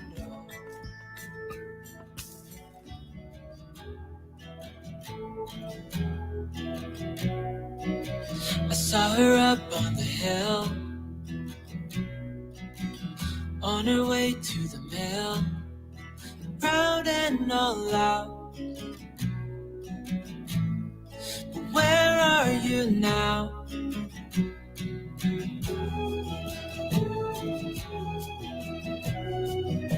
Misunderstood, said you would help the ones that you could. No glimpse of doubt. But where are you now?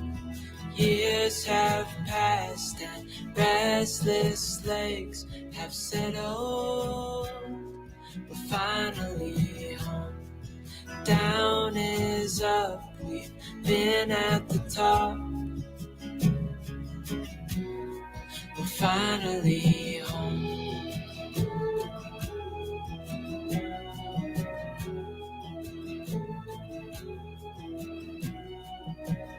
Let me lend you a hand. Let me in on the plan. Together we're stronger. Don't wait any longer.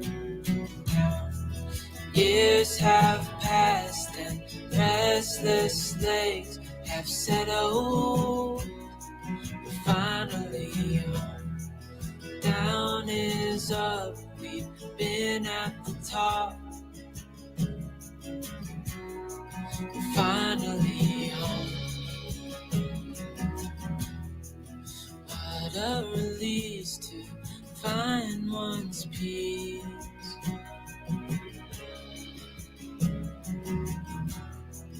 What a landscape to never be less.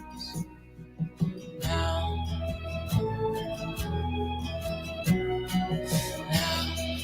years have passed and restless legs have settled.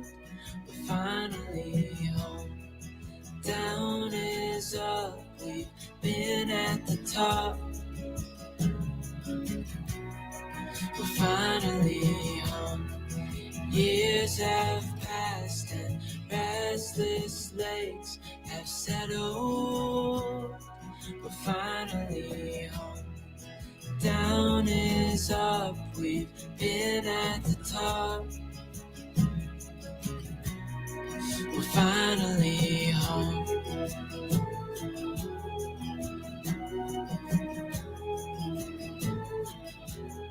We're finally home.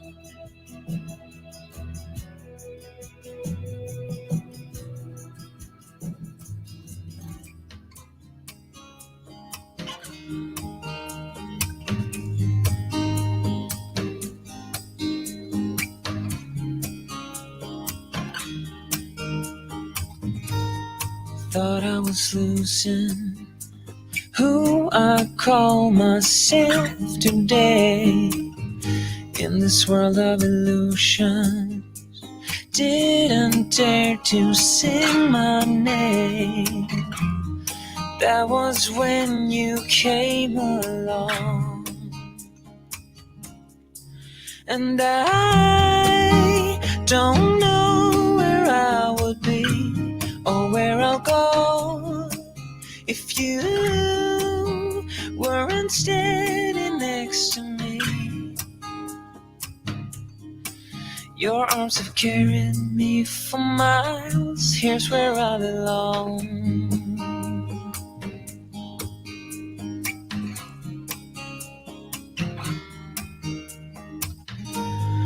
Life can be unfair. I just couldn't handle it. Still smell the bitter taste of misery and unfaith. I just need to love you like I do. 'Cause I don't know where I would be or where I'll go if you weren't standing next to me. Your arms have carried me for miles. Here's where I belong. I've been running away from now and everything I've seen, recalling the things I won't remember in. Remembering and feel, I can't deny it. Just wanna hide it and let it go away. But you have shown me that I can be free and face the world again. And I don't know where I would be or where I'll go if you weren't standing next to me. Your love will carry me for life, and I don't know where I would be or where I'll go if you weren't. Hello, everyone. We'll be starting very shortly with our next panel discussion. We do have a quick announcement as well from the Institute of Construction Management. We'll just pass over briefly to David Jones, who's got a quick announcement, and we'll proceed with the panel discussion shortly. Yes, hello everybody.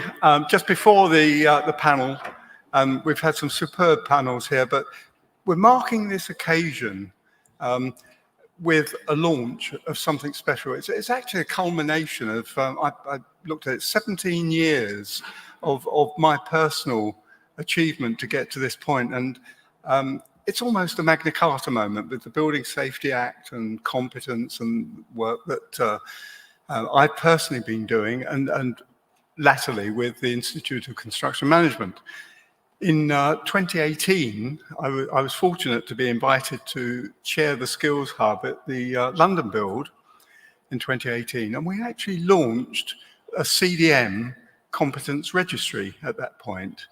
And it was trademarked on that, so the ICM holds a trademark on that, but it's nothing at all to do with protection. It's almost like at the London Build, I explained it. It was a Bernie Ecclestone moment, you know, motor racing. If you liken it with motor racing is still a very dangerous sport, but it's a safer sport now. Why? Because there's a formula. So it's almost the layers of the onion, so that the people going to see any motorsport, they're still seeing dangerous drivers driving fast things around. You can't make that any safer, but it's a hairy sport, but you can actually make it a safer environment for the people that go to the so the same analogy with construction. We've got innocent people that live in buildings that we create, our structures. We're starting to kill them. You know, Grenfell was that we found bottom. I think hopefully we found bottom at that point.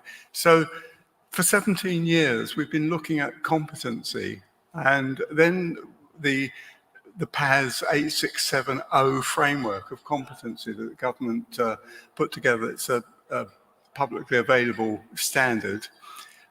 What that does is sets a framework for institutes and bodies to look at that, to see how you can set your own criteria. Well, I set about that and I set the criterias for the three, and I call it the trilogy of competence. And this is what we're launching today, or we have launched today. We've done a lot of work with Sysmax. Because we're entering the digital world, Sysmax have added the digital the component for that, and shortly will be on the industry a trilogy where you can go into one place for competence to understand where the principal designers are, where the principal contractors are, where the managers of the building. There will be a standardized framework and a standardized competency registry where innocent users can go there and see the people that have been, what their criteria are and this sort of stuff. So we can't do it alone. Industry needs to come with us. We are also members of the Construction Industry Council now, and I'm now a member of the Health and Safety Committee for the Construction Industry Council. So I'm meeting them on the 1st of November. But this, I've just wanted to share with you today is like a Magna Carta moment in building safety and competence, and we're marking it. And my absolute thanks to Peter McAteers, the Chief Executive of Sysmax. Do you want to say a few words, Peter? Just to... and we have Debbie Haughton's here with dynamic knowledge. So there's a trilogy there as well, you know, the dynamic knowledge, system, and a dream. And you've made it come through. Thank you so much. So David talked about 17 years, and I thought, actually, how long have I been faffing around in this subject? 1987 is when I got involved. I was a young engineer, just graduated, just found out I was about to become a father, went offshore and was met with the Piper Alpha disaster. And people must think I'm nuts, but every time I talk about it, the hairs on my arms stand up.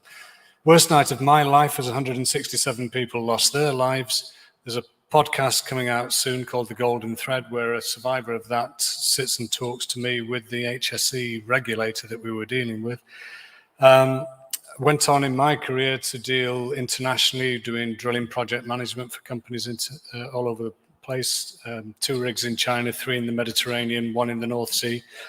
Finding myself with 600 people working on the installations under whose auspices I was supposed to be the bastion of all knowledge. Well, of course I couldn't be. I thought I was a heartbeat away from being in prison at any moment, and all it took was a little incident and I would be facing the regulator. I was on several occasions, people setting fire to themselves, boats going missing, this kind of thing. So fast forward to 2010, what I should say about Piper Alpha is I got heavily involved in what was the Cullen report, which looks very similar to the Hackett report, which was a public inquiry into the disaster, led to the first international requirement to produce documentation to support the competency of an individual to do their job. So we've been doing it since 1996 when it became a statutory obligation, worldwide with BP, Shell, Premier Oil, Neptune Energy, and a bunch of others. 2010 happened, and I found myself being asked to predict the outcome of the Deepwater Horizon disaster. So I'm an ex-BP drilling engineer. It was my job to prevent exactly that happening. The guy that stood up in front of the Senate joined BP along with me, a close friend of mine, ended up in hospital with heart problems during that hearing. So I was about 7 years before that trying to predict the outcome. And the prediction was basically, is BP and its 2 principal contractors grossly negligent? Had they been found to be grossly negligent, it would have taken down 20% of UK and North American pensions. It was so colossal. So I can't tell you what the findings of that were because I'm held under privacy regulations on that subject, but let's say I was pretty damn close.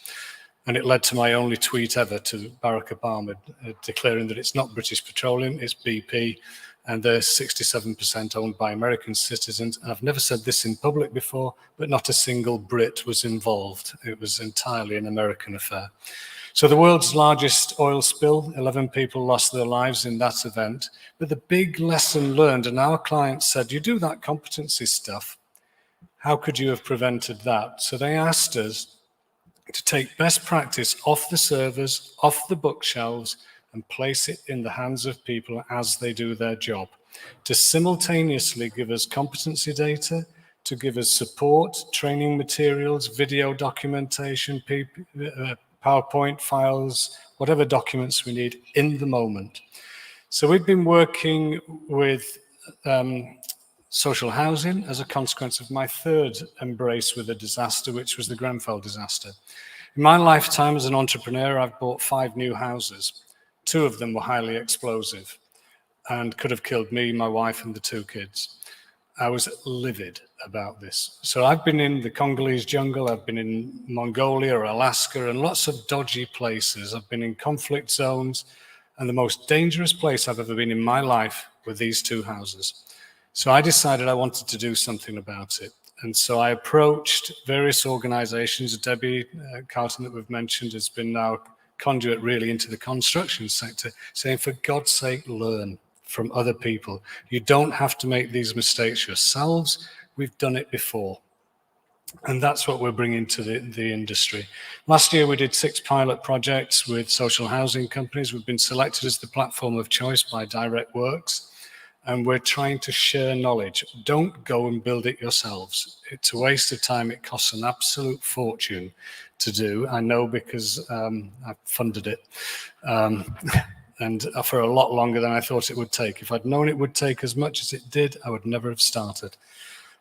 So to put it simply, we've been working on this for 7 years with a fully dedicated team to build this platform, but it's ready, it's highly scalable. We can take anything past 8671, 2, 3, any competency standards and share it across the sector in an instant. So we've already got the core disciplines of plumbers, gas engineers, electrical engineers, etc., all digitized, ready to go. All the cross-discipline things like working at height, asbestos, black damp, etc. All of these things can be digitized once. One best set of best practice shared across the entire sector. And that's what we're doing with ICM. And we want to build these relationships, these networks to reduce cost, make us all much more powerful, much more informed, upskill, multi-skill, develop young people as they come through with having that information to hand and keep that dynamic moving. And that's what I was delighted to meet David and find out that actually we're on the same journey. But anyway, thank you. Look forward to making this happen for everybody.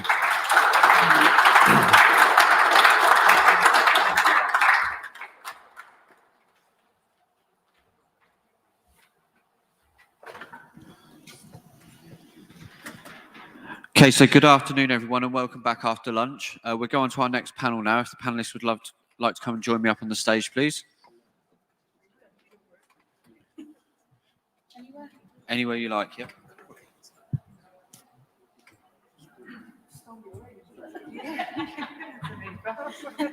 Sorry. Just stay there, all right? Those lights try. Very bright, aren't they? Turn it down.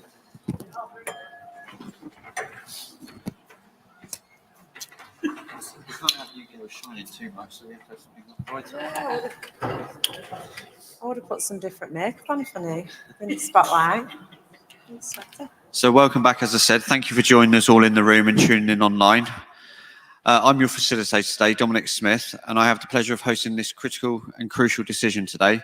We have a distinguished panel with us to discuss the future of labour, skills and advancement in the construction industry. So without further ado, if you'd like to introduce yourselves and where you're from, please. Yeah, I'm Michaela Wayne from Design and Build and the Women in Construction Hub. I'm Helen Chorley from Property Sisters UK. I'm Kate Keller and I work for the CPA, the Construction Plant Hire Association. Thank you very much indeed. So we go straight into the questions here. How can upskilling effectively tackle the issue of labour shortages in the construction industry at the moment? How can upskilling effectively tackle the issue of labour shortages in the construction industry? Sorry, so to be clear, you mean upskilling who's currently in construction or people with transferable skills? Both. Yeah, I think with, so my knowledge is getting women to enter the construction industry and then retaining them as well. I think it's crucial at this point.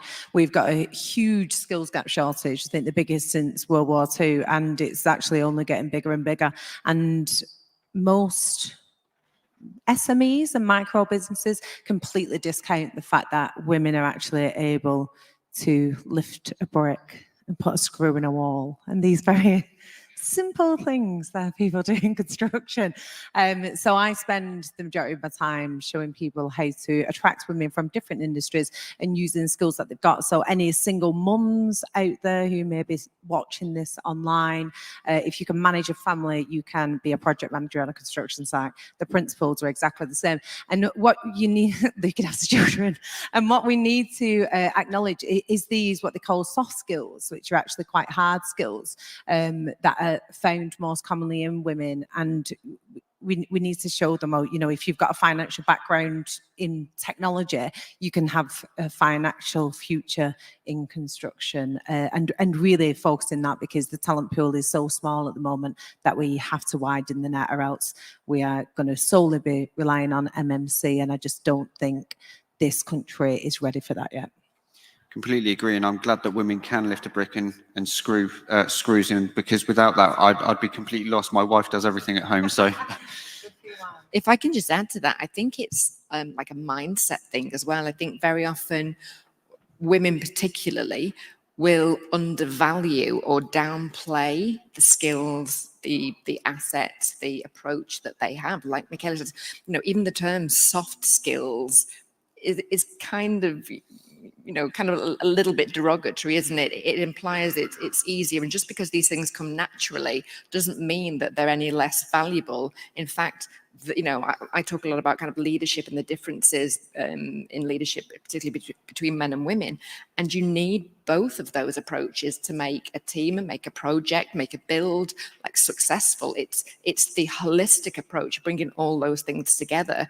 I think we just need to help people recognize what they are bringing to the table. And what I love about what Michaela's done with the Women in Construction Awards is by promoting the visibility of these women and, you know, really champion people that are really making a difference and are excelling in this field. We're giving visibility to people who are doing it, such that the other women in the audience or the younger women coming through can look at these role models and think, I can do that, or I want to be like that, or, oh, actually, I'm quite good at that, or I want to be as good at something as that lady. So I think that's really part of something that's helping that momentum too. Yeah, I mean, I'm going to shelve women for a minute. I'm going to talk, although I am a woman, obviously, but I'm going to talk about upskilling the workforce. So a lot of times we lose members of the workforce because we're not having open conversations. We're not asking people what they want to do, what they want to be, if they want to advance. So what happens to these people is become disillusioned with what they're doing. They drop out, they find something else to do. There's also an issue about flexibility in the workforce and working, and it's women and men. And, you know, I mean, I was a crane operator, and you're working a job where you get up at 5 o'clock in the morning and you get home at 7, 8, 9 o'clock at night. Now, the next lot of people coming through don't necessarily want to work the same way as I've worked in the past, the same way as we've all worked in the past. So how do we entice them? We have to be more flexible in our approach. And it won't just suit the people who are currently working, who might have sudden commitments, things they need to balance out a little bit more. It will benefit the next people coming through because they'll see how flexible we are as an industry, how much we're trying to change, what we're trying to do, and they'll want to join us as well. So for me, it's just fixing the fundamentals and treating people as people, giving them opportunity, talking about their next move. I mean, when do we sit down, you know, with bricklayers, chippies and go, well, what do you want to do next? Does this still work for you? Does it fit your lifestyle? Can we do anything to keep you, to make it easier for you? And then, you know, it touched on mental health and everything else. It just makes lives a lot better. But I think when we talk about upskilling, we need to upskill the people we already have, give them opportunity, offer them opportunity, and we'll keep them and we'll attract more. I think you're right. And I think with COVID happening, I think hybrid working has become a major thing now, and a lot more people are introducing it into their businesses. What are the labour needs in today's modern construction marketplace, would you say? What are the labour needs in today's modern construction marketplace? It's everyone. We need everyone. I mean, seriously, there's a massive shortage, especially on a workforce level. We need bricklayers, we need plant operators, we need chippies, we need electricians, we need everything. We need to sell ourselves a lot better than we're currently selling ourselves. We need to sell our companies a lot better. We need to promote ourselves a lot better. And we're not doing it. We're going to come up against it. We've already got a problem, but it's going to get worse. It's not going to get better. Oh, sorry, go on. I was just going to add, to your previous point to that if a company can show that they care about their workforce, they're able to provide that flexibility, they're actually interested in the progression of their employees or people coming in, then that's going to make them a more attractive place to work as well. So that actually all feeds on itself. Yeah, I think we really need to concentrate on changing societal perceptions of the construction industry, because I know growing up, and still now actually, I think people just think of construction as that you're digging holes and you're carrying bricks around a site, and they only think of the kind of more labour intense jobs, and don't understand that actually you could start off as a plumber or an electrician and you could end up being a site manager, a quantity surveyor, a project manager. You can end up sitting on a board, and the different types of career progression throughout the industry. So you're competing against industries now which are, quite sexy, if that's the right term, I don't know, like technology and the things that children are really interested in, and then expecting them to want to climb into a loft space that's 1 foot and fit wires. It's quite a difficult sell, so you have to talk about the bigger picture. And interestingly, MMC is changing the face of construction, and I think ultimately it's the way we're going to go to standardize a lot of things, to make things a lot more simple. But also within that industry, and again, I'm sorry, I'm like a woman expert, so all my stats are based around that, but we currently have 2%, less than 2% of women on the tools in construction, 15% in the whole industry, but MMC have managed to get 37% of women into that industry. And the reason is it's not carrying this legacy of what that industry looks like. It can be far more flexible. People are working in more of a factory setting environment, so they're not dealing with the weather and the times. They can swap shifts with people. So we have to be more forward thinking and look at the industries that are doing incredibly well in attracting diverse talent. What are they offering? And actually, how can we stop this rigid way that we are in construction and be more flexible to attract brilliant people that are just going to be overlooked? I think with what you were saying there, you've actually answered one of the questions that's come in. The question is, how can we move the perception of the construction industry to the modern appeal? I think by doing things like Michaela's doing with the awards, I think not only, actually just to follow on from the last point, just quickly, like that visibility and hearing women's stories, see maybe they didn't come from construction, then they've gone into construction and see how their career progressed. You're breaking that kind of like that box that people are putting, like that's that job. It's like, well, you might start off there, but it can go like this. And sorry, to this question, again, like showing what can be done, what people are doing, then I think it's very aspirational for people as well. Shall I chime in? I think for me, it's about telling stories, and it's about utilizing the different platforms out there, Instagram, TikTok, the things that people use. So when they're looking, they see people that look like them, people that sound like them. They've told their story. They've talked about where they've come from. They've talked about what they're doing. They've talked about where they see their future being within construction. I think construction can offer a lot of opportunity to people. We don't talk about that enough. So the more visibility that we have out there, the more attractive it instantly becomes.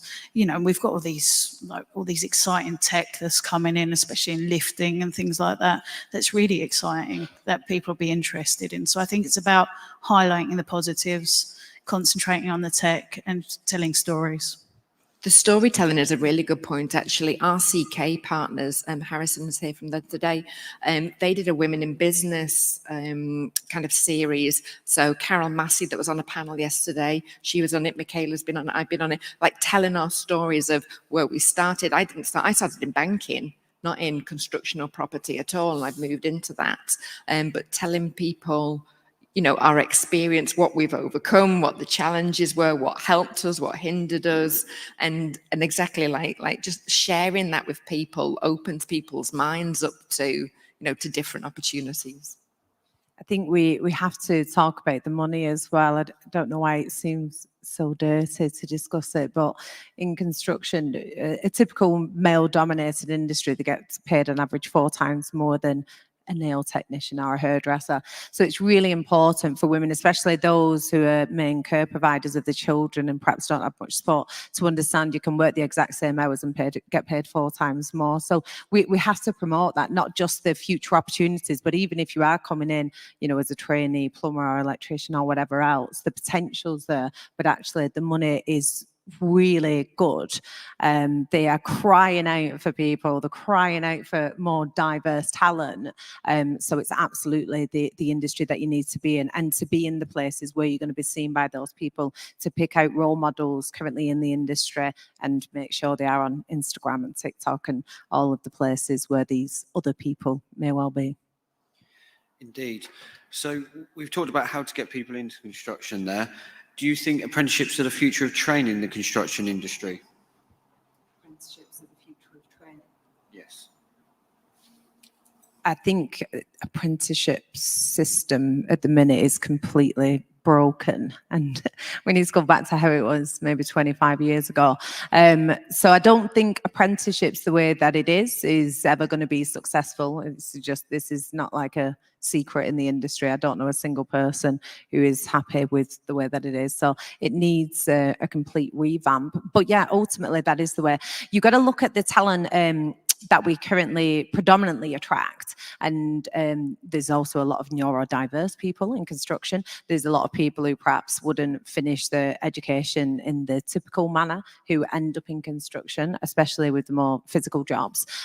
So we need to look at how we can then still train them up without it being, you know, sit down and read this book and get a degree and all the rest of it. So apprenticeships are absolutely the way forward, but not the way that it is currently, because it is broken and unsuccessful. I also think there's a lack of information about apprenticeships and how they work and how the training will actually go. Do you think this has an effect on the uptake of people coming into them? Yeah, I do. And I think, you know, there's not enough talk about, I mean, I'm very pro apprenticeships. I came through an apprenticeship. I think apprenticeships are the way to go. You can do degree apprenticeships, you can do non-degree apprenticeships. I do think there are problems with the system, but I do know that we're trying to fix it, and we're trying to build more accessible apprenticeships. There's also, you know, a lack of funding around apprenticeships, and smaller SMEs and things can't access money. So there's a problem around that. Which is the wider problem. But I think, you know, if we look at schools, I didn't know about apprenticeships in school. I was never told that you could go and do an apprenticeship, degree or non-degree, get someone to pay for it, come out with a load of skills, a load of tickets, and get a job at the end. If I did, I might have taken a different route to what I did now. So I think it's that, again, it's going into schools, it's that perception piece, it's talking to young people, it's talking to teachers, it's talking to parents, it's being more visible. It's telling apprenticeship stories.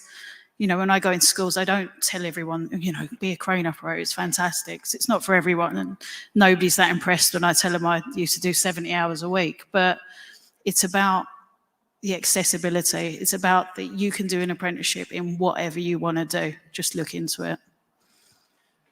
You kind of touched on my next question there is, what role does the CITB play in funding apprenticeships, and are the SMEs at a disadvantage? It's hard. It's really hard. I talk to a lot of people, and it's, you know, it's very easy for your tier ones to access this money. They have whole teams of people who concentrate on accessing this money to pay for their apprenticeships and get that money back out of the system. We have a lot of smaller companies, kind of, you know, small family-run companies that don't know how to access the money. Now, I know CIT are trying to make this easier. They've got teams to make it more accessible that you can talk to that will help you. But at the moment, it's hard for people. And what that does is, I was talking to a gentleman the other day who runs a plant hire company, and he says, I want to take on apprentices, but I can't afford it. I don't know how to access the money. And what if I train them up and then they leave me and then I've lost that resource? And this is the problem. People are scared to almost take on apprentices because they don't know how to get the money. I think that is the exact issue of what I was referring to with the apprenticeships. You know, and most people, when they was coming into the industry before, because, you know, the dads are joiners, then the sons will be, the nephews, the occasional niece and daughter thrown in there as well. But that just is not the case at the moment. CITB have really got to change it. And the bulk of the industry is not tier ones. Fabulous. Tier ones are doing it amazing.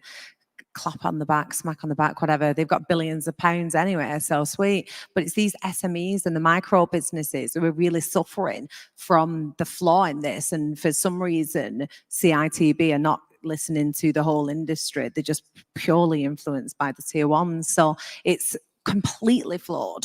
And if it's ever going to change, CITB have to change this and make it just simple and straightforward. You do X, Y, and Z. You have your apprenticeship. You access the money. There's millions and millions of pounds not being accessed every year because of it. And then people are complaining that we don't have enough people in the industry. It is solely down to the CITB, in my opinion, and how complex they've made the apprenticeship system. And that's almost criminal that facility to help people is there and being unable to be accessed. For an SME, it's exactly as you said, they haven't got these departments and the resources that the big companies have. You know, it might be like this guy sounds like, you know, a one-man band. So if he's got to work out how to get, you know, an apprentice in, train them, do all that, it's taking him away from the bread and butter business. So how can we support SMEs more to be able to access that? The idea of it is great. The idea is fabulous, but the conviction has just been terrible. So they just have to change things if ever they're going to change the industry, because you need these hundreds of thousands of companies being able to take on apprentices, and it's just isn't happening at the minute. Okay, so we've got a couple more questions come in. One question is, what would the panel say was attractive to them, and how do they amplify that to the world to enter the construction industry? The money. The money. It's just, I mean, I'm an entrepreneur anyway, so maybe that's just the way that I think. And I'm northern as well. There's not a lot of money up there. But absolutely, that's the attraction. And it's never ending. We're always going to be, not the money, but construction is never ending. You know, there's always going to be new houses need to be built, new infrastructure, new hospitals, new schools. This is not something that's going to just stop all of a sudden. There's public funding, there's private funding. They need people in the construction industry, so there's a higher demand, so you can demand more for your services and your materials, as we saw during the pandemic. Killer, because I was doing it in my back garden at the time. I got absolutely nailed with that one. But yeah, for me, I would be saying to anybody, girl or boy, anybody who would watch this or who would dream of listening to me, that you have to look at the money that is in construction. There's so much of it. You can be successful. It doesn't matter your background. It doesn't matter your education level. There are all different options within this industry. And actually, for all of its problems that everybody's discussed on a regular basis, we always seem to be discussing the problems, which is great. The industry is amazing. Honestly, every single day, pretty much of my life, there's a few stressful ones, but I'm always having a laugh. You know, the people in the industry are brilliant. Everybody, in general, you know, you get the odd idiot. I'm really trying not to say. You come across the odd weirdo from time to time, but as an industry, the people are welcoming, you know, and you have a good time. You can earn a lot of money. It's supportive, it's loyal, and it's never ending. When my friends tell me they're going for a new job, being a hairdresser or a travel agent, I'm like, oh, I'd rather put my head in a vice. Like, why would you do that? You are going to spend the same amount of time like colouring somebody's hair as what I'm going to do, doing whatever, talking here, and I'm going to earn 4 times on average, 4 times more money than you would. Why would you choose that for yourself? So for me, if I haven't made it clear, it's the money. Love that. Straight to the point. Obviously the money is a thing for me as well, and my background is banking. For me, it's that I knew I couldn't sit at a desk and do 9 to 5. I couldn't do that same day in, day out. And maybe that's why this attracts kind of, like you say, a lot of neurodivergent people. Maybe we just need that stimulation or that, I don't know, chasing that dopamine hit. But there's just always something going on no 2 days are the same. It's the excitement. I worked on a trading floor before, and that's what I loved about it. You're going to rock up and you've got no idea what's going to happen that day. And literally you are flying by the seat of your pants. And that is great training for property development, let me tell you. So. I think for me, it's the progression in the industry and the people. So, I mean, I didn't do an apprenticeship till I was 30. I worked in sales for 10 years before. So construction will allow you to completely change what you're doing, pick up a new set of skills and do something different. And we are an industry that really wants to train people, and we really want to see people do well. I think some of my best times are working on site. Some of the teams were fantastic. It was just a really good place to be. And you're building things that change people's lives. And that's not what we don't sell enough. We are changing the infrastructure that changes the way people live and changes their lives to make it better. That's always a selling point for me. But nobody takes on an apprentice to let them fail. They want to push them through. You don't want to lose that money. You don't want to lose that investment. For me, we are an industry that does that. We take that apprentice, we put them through the training, we let them do what they need to do. Then we say, what do you want to do next? We support that. We keep pushing them forwards. I mean, I'd like to think I'm half testament of that. I did my crane operating, I did my appointed persons, and the question was, what next? And I think we do that really well. For me, construction industry is progression and training. I like that point that you made as well, actually, that there's a product at the end of it. And it's not just a product like, oh, look, we produced this glass, this bottle of water. You're producing something that people walk past every day, and they might like it or loathe it, depending on what the building is. But it's, it's something that is useful. It's changing people's lives, how they operate. It's changing the cities or the places where it's built. And that, for me, is what I love. I'm like, I was involved in that. We built that. And then, like all the ups and downs and the roller coaster that it's gone. The thing you're looking at, that has its own story, and those stories should be told as well. Yeah, there's tradespeople up and down the country driving past buildings like, I did the windows there. I put the sprinklers in that building. Like, so proud. It seems so boring, but actually it is a very proud thing. Yeah, I think I built Tottenham Court Road Station. Yes, yes. all on my own. It doesn't matter about the other 1,000 people that were there, but yeah, and then that's what you do. And my dad's a 5th generation bricklayer. We used to get the training when I was younger, and he'd be like, oh, see that over there, see that arch? I did that. I always thought, wow, you did that. Wow, that's amazing. And actually, it just doesn't stop with that person, the person doing the job. Like, I've got developers who are, 3rd, 4th generation developers, and they're like, my granddad built that, my dad built that. I've got a friend who built half of it, and he's like, do you remember when you were at Oxford and like all these buildings? And then they're so proud of it, and that's a legacy you're creating for your family as well. So stories are obviously very important to all of you, because we've spoken about stories. Where would someone go if they wanted to get some inspirational stories? Is there any particular websites or places that people can visit? Oh, well, definitely the RCK partners, they're women in business, because that wasn't just construction. You've got some entrepreneurs in there. There was a baker and somebody that's in fashion. So it's not even just construction. So that's a really good place. I'm very biased. I actually live in Malta, but there's a great podcast called The She Word, and that has some really inspirational stories of women, actually not just about Malta, but just in general. So that's a good one.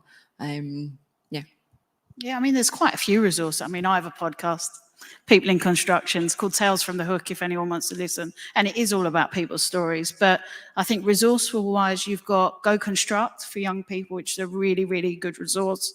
It covers a wide range of jobs, tells them what it pays, tells them what it entails. There's like a little test you can do on there that will tell you what job you should do in the future and things like that. I think other resources, you've got the She Build exhibition, which is out at the moment, which covers a wide range of women working in the industry, tells you about how they started, what they do, what they're doing now, which is really good. And then you've got my favorite, social media. I mean, I love social media. I love Instagram, I love TikTok, I love all these different things. And that's our best resource for selling to the future. The people are for the future. And And how important are role models in encouraging people to join the industry as well? I think massively important. And I think I've seen a big rise in it, in people who are getting more involved and putting themselves out there and talking about what they do. And look, when I went for my interview, it was all men. I was in a room full of men and I thought I didn't belong there. I didn't look like anyone else. The moment you see someone who looks like you, sounds like you, follows the same religion as you, is the same color as you, whatever, you're like, oh, wow, look, they're doing that. Maybe I could do that as well. And that's just what we all do. It's how we all work. So the more role models we show out there, the more imagery you have, the more images on Google when somebody types in crane operator, painter, decorator, and it shows all these different people. Yeah, I think that's our best resource. Yeah, I think I absolutely agree. And I've yet to meet a ginger northern woman in construction. So if there's any of you out there, come and find me. So I'm flying the flag for us. But I think it's really important that from a man's point of view as well, at the moment, especially when it's coming into the skill jobs or the jobs that are on site, it's a lot of the same boys who are being attracted. That I go and speak in something called Prue schools, where children have been expelled from everywhere else. They come to this school. The boys are going to be labourers, plumbers, plasterers. The girls are going to be hair technicians, and we have to try and convince them to don't be a hairdresser, do this or whatever for the boys. But I think there's not enough attraction from people who aren't just society has given up on you, so go into construction. To me, it's like mind-boggling. There's so many brilliant people who would earn far more money by being a plumber than they would by being an accountant. They might be absolutely terrible at being an accountant. Let them know that there's an option there. We don't need to keep going to these same places as, oh, you've got nothing else to do, come and do this then. We should be looking at normal schools, private schools. And at private schools, they might want to go on and be engineers. Tell these children who you think there's no hope for that they also can be engineers. We very much put and this is the education system, not construction. But they put people in this box. Oh, you can't do anything, so you're going to be a bricklayer. Oh, your family's rich, so you're going to be an engineer. We need to mix up that whole process and let them know all of the different options. Construction is so vast. There's so many different sectors and intricacies that teachers don't understand. So therefore, the students never understand until potentially they enter the industry. So it's really our job as people within construction to educate people and say, these are the different options. And actually, that might be more suited to you if, your dad was an engineer and you can't stand him. Go and be a plumber. That'll wind him right up. I love that. But the role models it's about exactly what you said, like the visibility. I know we keep coming back to that word visibility and the storytelling as well, but it's why I keep mentioning your awards as well, but that's the power of it to me. Like you say, when you see somebody, actually, my own kind of role model is almost, it's kind of a reverse role model. I saw somebody, there was a woman actually, in property talking about stuff, and I didn't like what she was saying. I didn't like what she stood for, and I thought, I can do this better and I can bring my values and what's important to me to it. So actually, even if the role model isn't somebody you admire, you don't have to like them, you don't have to admire them. If they give you that grit, I'm going to make a difference. And that's the power of a positive and negative role models. Is there too much focus on apprenticeships and labour on a project by project basis, would you say? I can't answer this question. I have no knowledge on this. I don't think there's too much focus. I think maybe there's not enough focus in some places because there is that massive skill shortage. I know a lot of the big projects like to say how many apprentices they got and this, that, and the other, and there's a lot of awards and stuff. And I don't think there's anything wrong with that, and I don't think there's anything wrong with concentrating on apprenticeships and training, because it's a way in, it's an entry level position for people to get involved in the industry. I guess it depends on what the longevity of that is. If it just lasts and is just a success for that project, then it almost feels like a waste, doesn't it? If that's a stepping stone into something else, or that means it's the beginning of a career that somebody will commit to and won't leave the industry, then that feels much more impactful. So we spoke about the CITB earlier and the apprenticeship program. What are the key elements of a successful apprenticeship program, would you say? Well, that's a good question. It has to be tangible. So I sit in a lot of apprentice boards now, and some of them are just unachievable. And we're currently reviewing the lifting tech apprenticeship, oddly enough, which is the one I sat. So now I'm on the other end of it. And the problem was a lot of people were failing. They were just failing. So we're taking people on, we're putting them through this apprenticeship. They couldn't pass the maths and English element of it. So that's a real shame. So things like that need addressing. The other problem is, does the apprenticeship align with the skills we need on the outside? Which often it doesn't. It doesn't align. It doesn't give the real tangible skills that the employers need, which is setting an apprentice up to fail. So what do we need to do? We need to work with the employers a little more. The employers need to work with colleges a little bit more. There's a real disconnect between employers and colleges. If we look at plant, for instance, colleges can't get their hands on modern plant. They struggle to get their hands on engines and things like that. So your JCBs, your CATs. So how do we bridge this? We have to get the manufacturers and the employers involved with the colleges to give them the right equipment so the students come out ready to work rather than having to still train them up at the end of it. Yeah, I think the accessibility, again, as we touched on, is the biggest issue. But just to reiterate what Katie said, a lot of the apprenticeships aren't really fit for purpose. Maybe you ones like your electricians and your plumbers, but the other ones, it just feels a bit irrelevant. And I'm not sure if colleges and whatever education bodies are actually listening to employers and the end user of this apprentice to really understand what they want them to learn there. So I think it feels like the colleges have taken over more, and since then everything's just gone a bit tits up, and we need to put it back into the hands of the employers who have control over this, and a more hands-off approach from the education system, leave it up to the industry.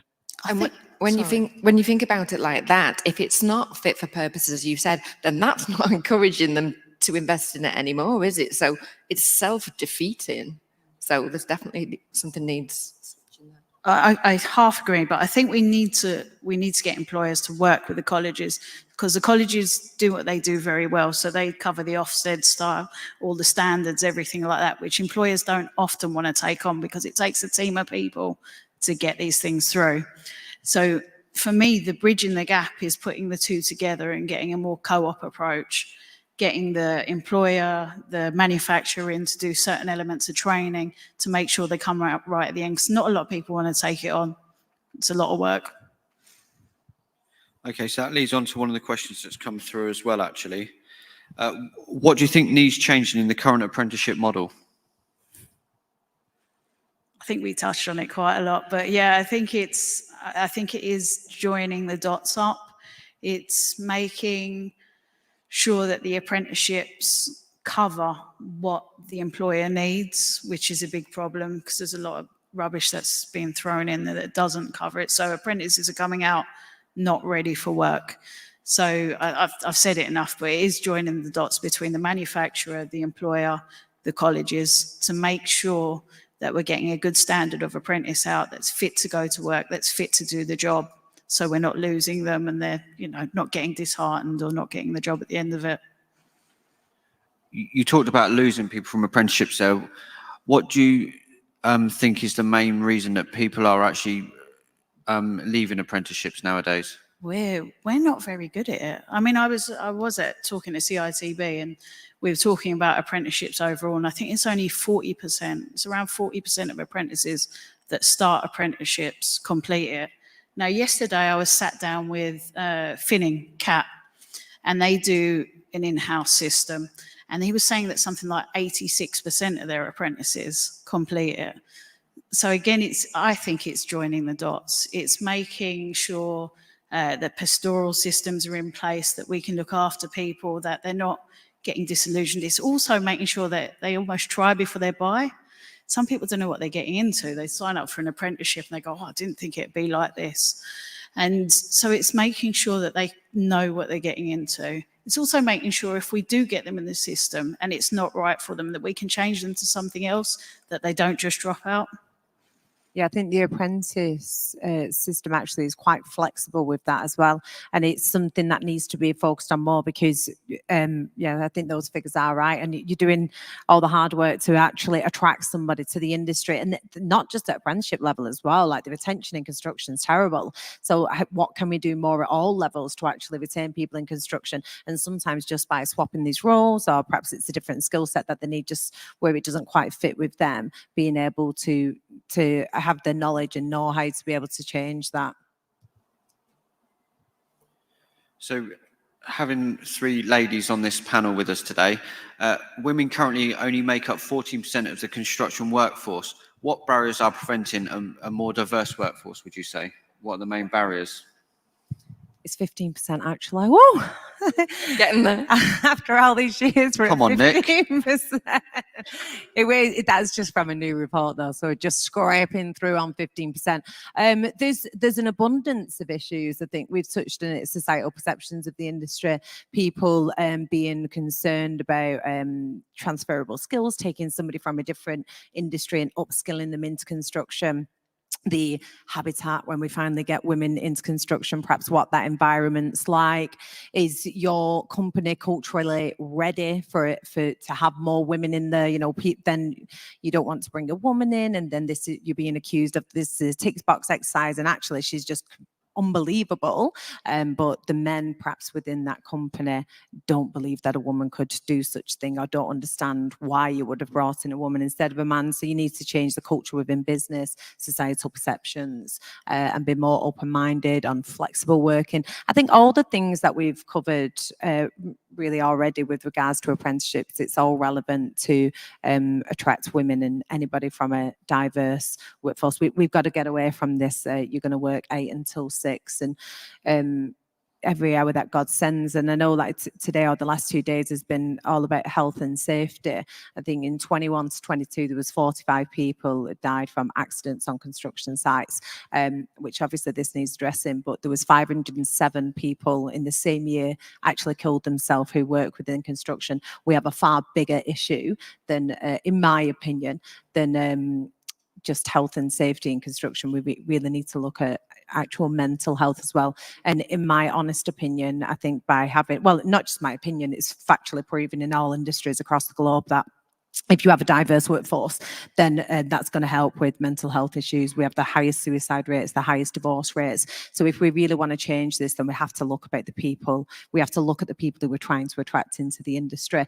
Naturally, this banter that takes place on site, predominantly amongst men, is softened when there's more women in that environment, because women just don't want to listen to the same thing. Women understand empathy better, and they will see signs in men who are struggling that perhaps the male counterparts wouldn't. They're more free flowing with conversations. Men will open up more. So for me, this is not just I want more women in construction, because it is not going to impact my life. It's about actually changing the industry for the better. And in addition to that, it's proven that you'll increase your bottom line profits by having a more diverse workforce by anywhere from 20 to 38%. So there's all kinds of reasons why we should be doing this. But as this has been talking about health and safety, just look at 10 times more people actually died from suicide in construction. So we have to address this today, now. Yes, Michaela said it's just better for everybody to have that diversity. Again, going back to the leadership point, it takes both of those kind of approaches. Women traditionally are much more kind of inclusive. We want to bring other people with us. Men tend to be very kind of goal orientated, and of course there are exceptions and vice versa. But you need both of those to create a much better impact for everybody, and bottom line, as you say, as well.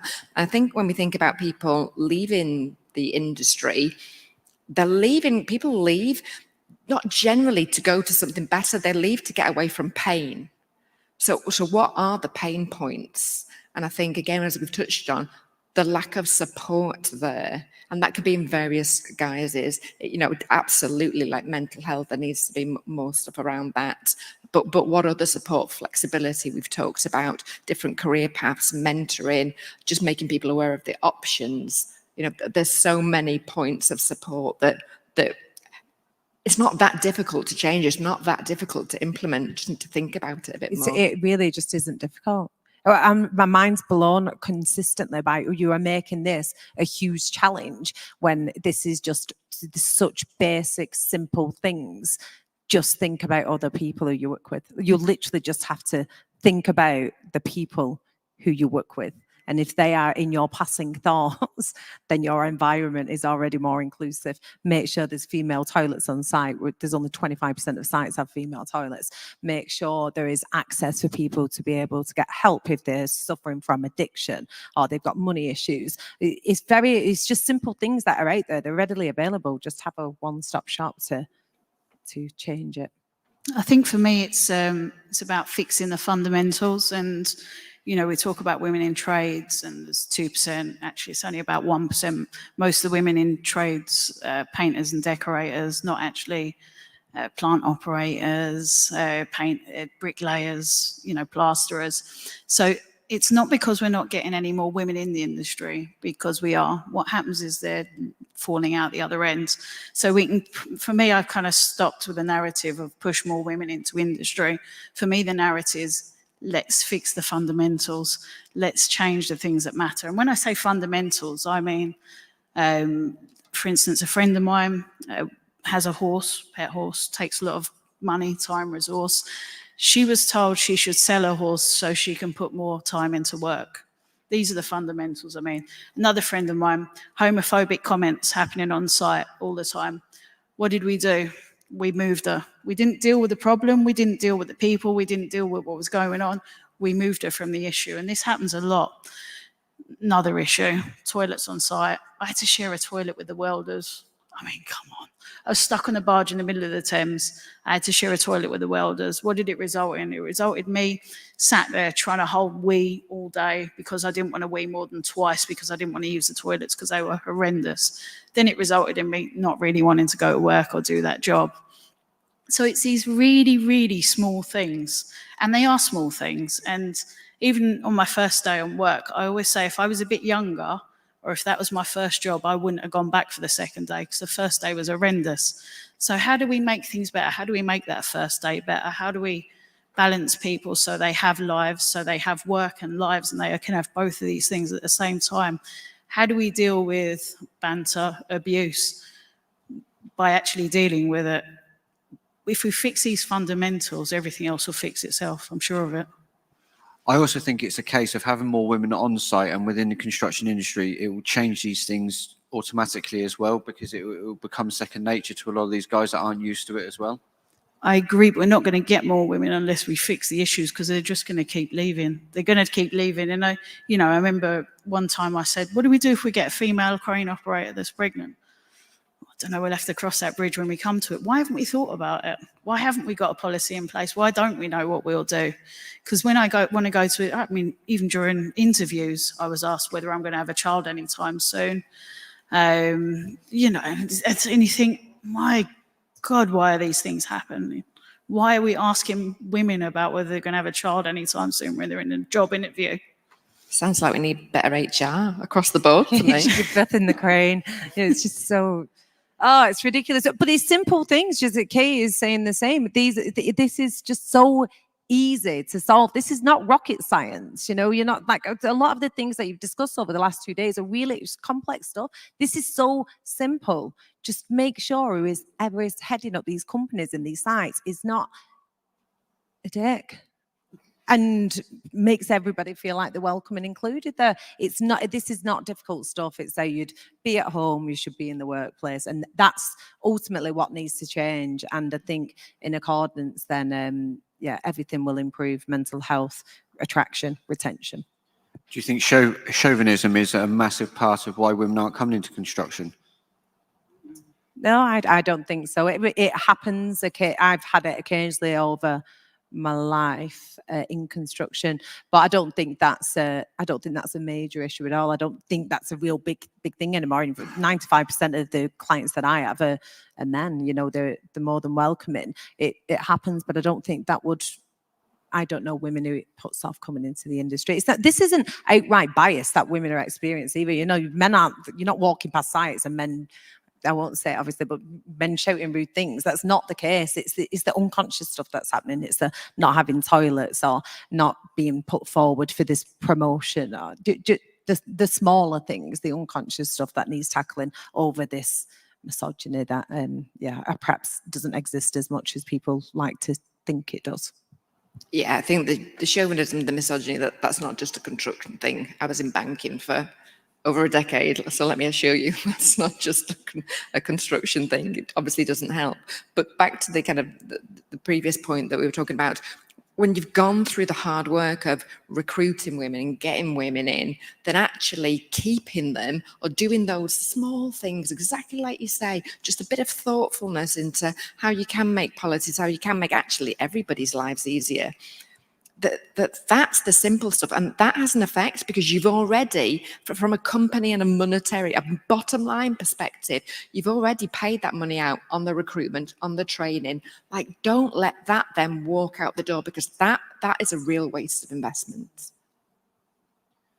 Okay, so we are running towards the end of our time now. So if I could just get each of you to give a short summary of what you think is the main takeaway of the discussion today, that'd be lovely. Yeah, you want to start with me? Let's go. I think fixing the fundamentals. The construction industry is fantastic. I still think apprenticeships are fantastic and the way forward. We've just got to change the way we do things slightly. The industry is brilliant. It is brilliant. There's so much opportunity. There's so many doors that open when you get in there. How do we get people in there? We fix these small things.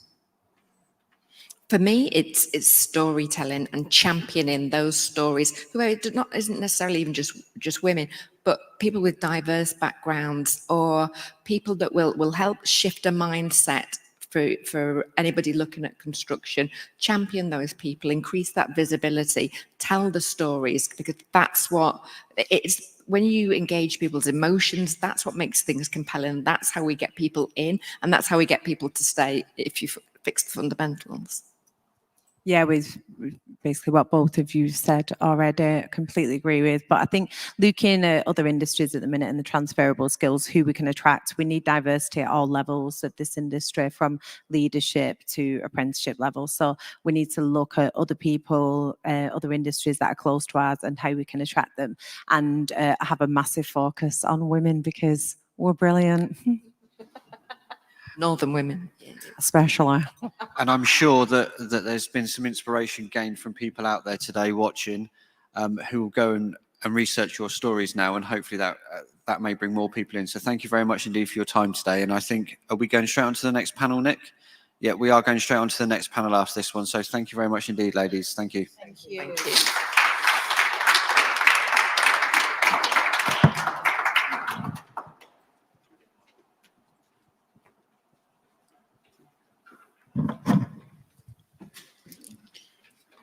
So as Don mentioned, rather than have a brief break and then reconvene here in a few minutes, we would like to welcome the panelists up for the next discussion on competency as a cornerstone.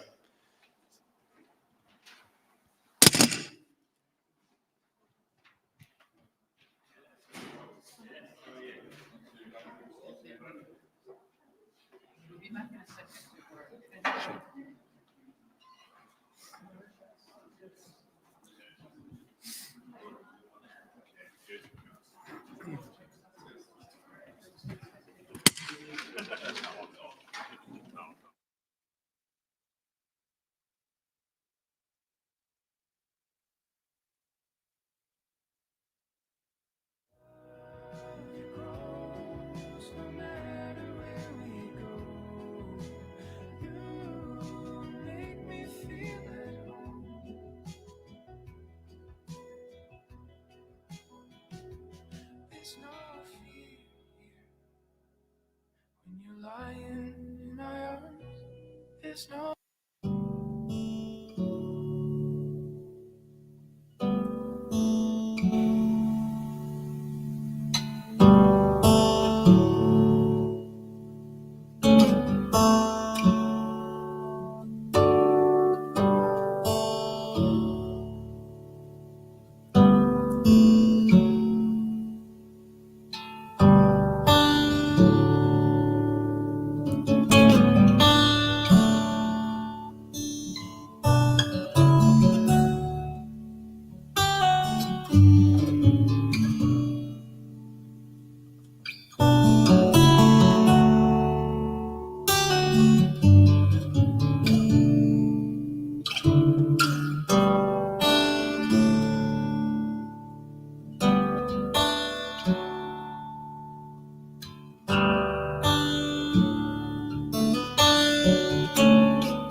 around and show your face. Let me see parts of you. Oh my, our bodies interlace, slow and easy. And I can reach you from a distance. I can, so beautiful. I can hear you within the silence. Ooh. We will dance away the gloomy days right here. We are silver line, one of a kind, you and me.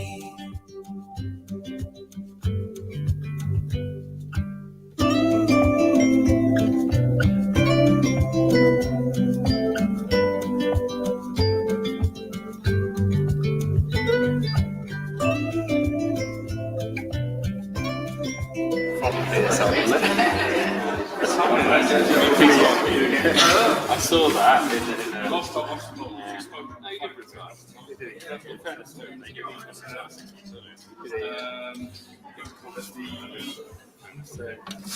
So it looks like it was a GI disaster. Yeah.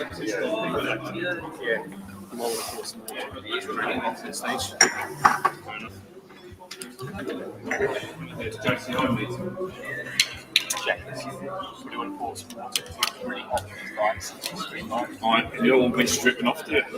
Sort of dancing on the side.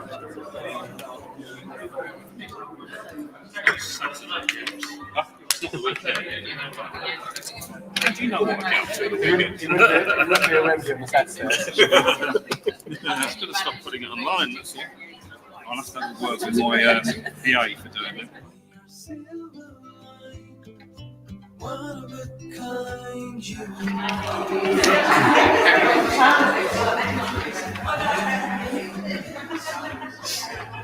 Here's all the questions you could have given us before. I'm going to start with you, Finn, and we'll work down the stage if that's okay. Sure. What's the first question? Going to ask. And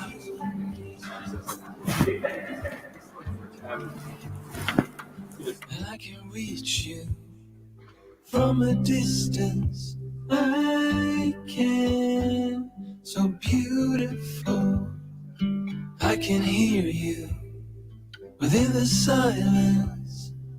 Ooh.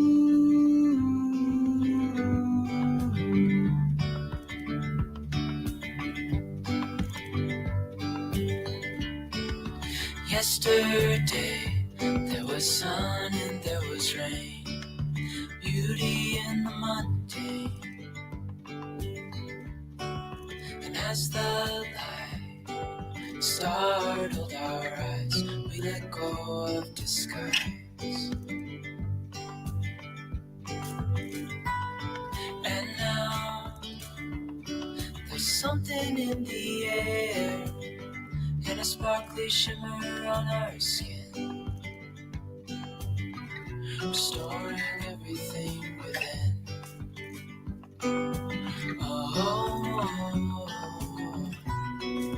dreamy, breezy, we go. Easy, easy on our tiptoes.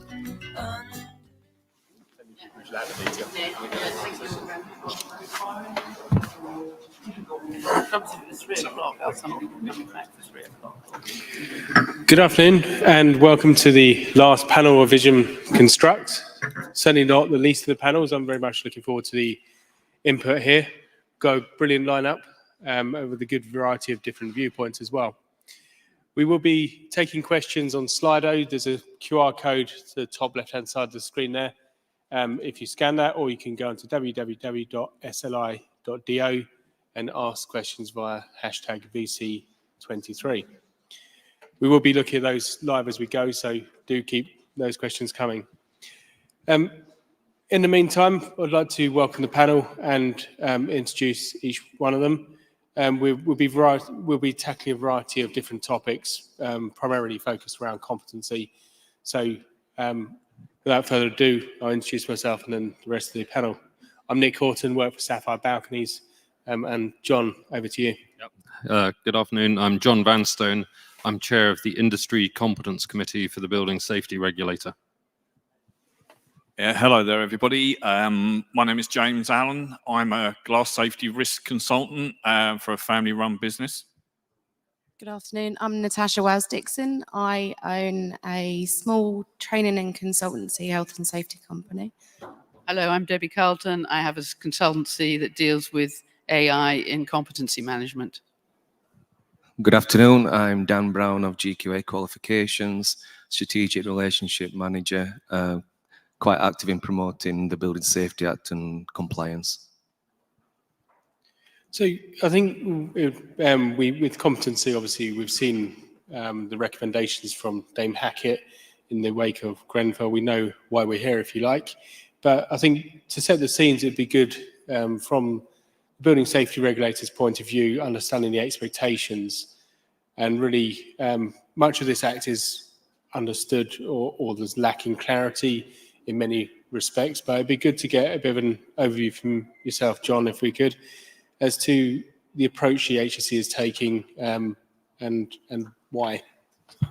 Thank you. Obviously, you can talk about this for all hour on this one topic, as regards to the regulator at the moment. Our key point is setting expectations for industry, making sure industry understands what is required of it moving forward, understands such elements in the Act as the new duty holder requirements, and the fact that competence is throughout all buildings. Obviously, there's different elements to the regime. The regulator is also working on the new building control regime that people have seen with building control inspectors and building control approvers. Communication is a key aspect. At the moment, we're finding that what we are promoting or what has been put out so far hasn't filtered through industry. And so for us to achieve that, we need to collaborate properly with industry. So whereas the regulator is there to set expectations, it will not be, say, delivering the competency frameworks, it will not be delivering the registers outside of the building control register. And it's for us to work with industry to make sure that they understand what is required, how we will approach such things as enforcement, and ensure that the far reaches of the industry are reached. So that's a really useful sort of insight. I've got a couple of questions for you before we move the conversation on a little bit. For point of clarity, I guess those which may not be very familiar with it may be wondering, does this apply to me or is it just high-risk buildings? Yep. And when I say when it applies, it's obviously a very broad point, but could you give a bit of clarity around that? Sure. The competency requirements actually are for all areas of the built environment. So I think a lot of people just say construction when in fact it's design, construction, building control, and it's in occupation. So if you're in the industry in any form, it does apply to you.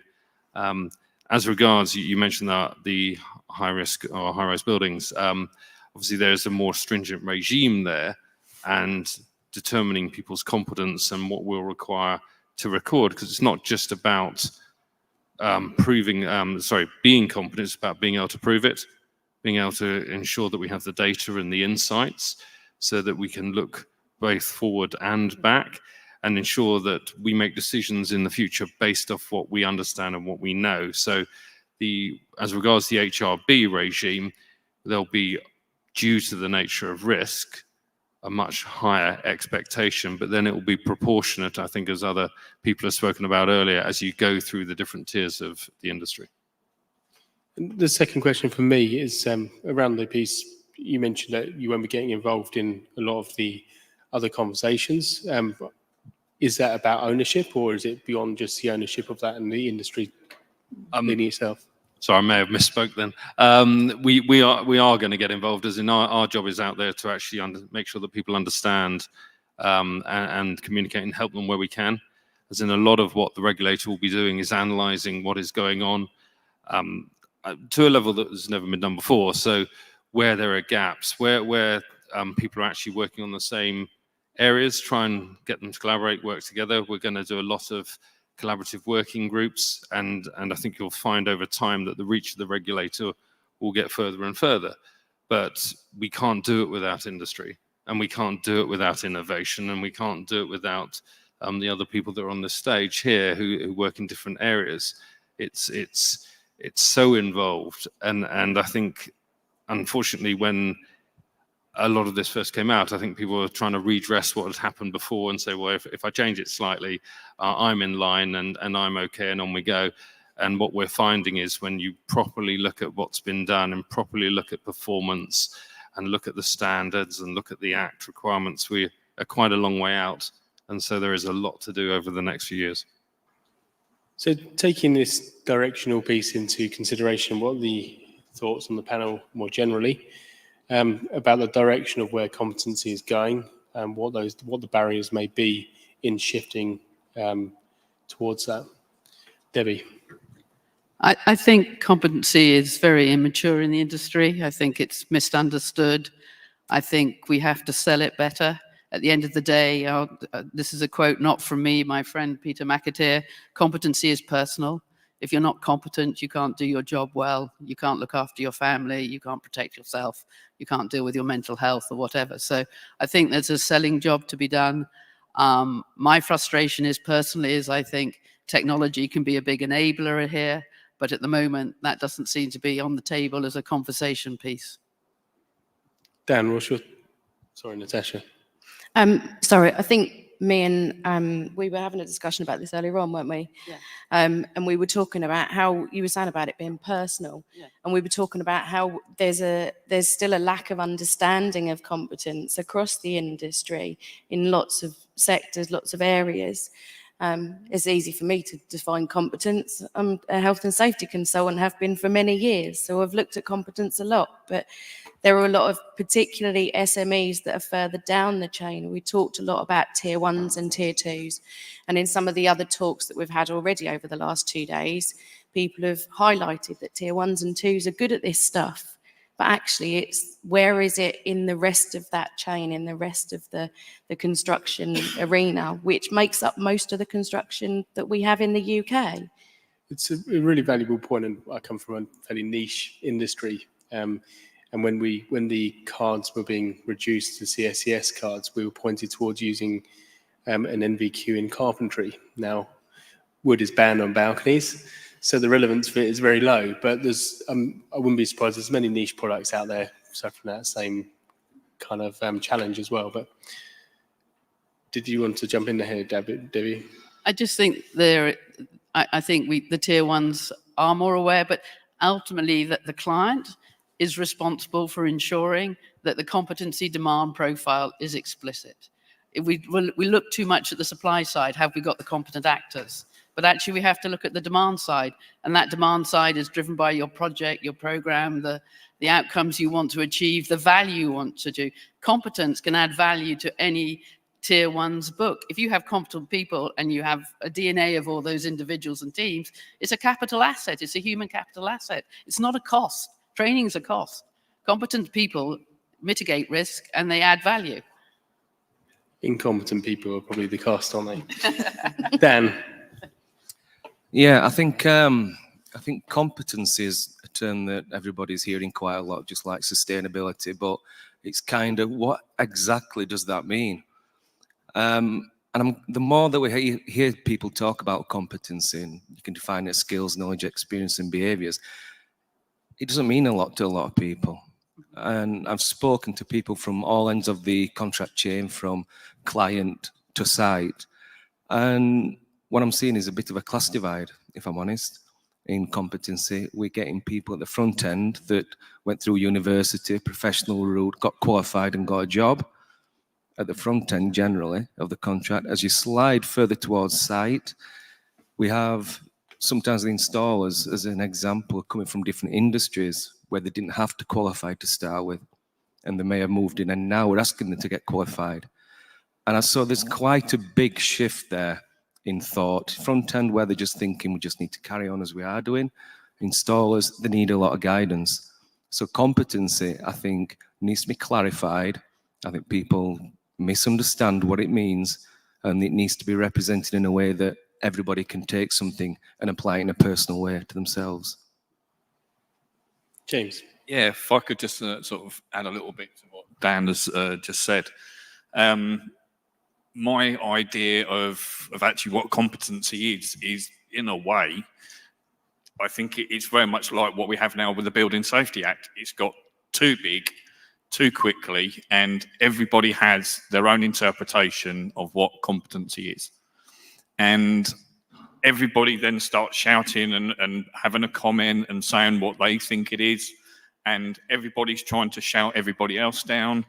And then it just becomes one big slanging match. And who can outdo the other one? And no, this is this, and no, we won't do that. And then at the end of it, you've got the square root of actual bugger all done, and we're back to the beginning.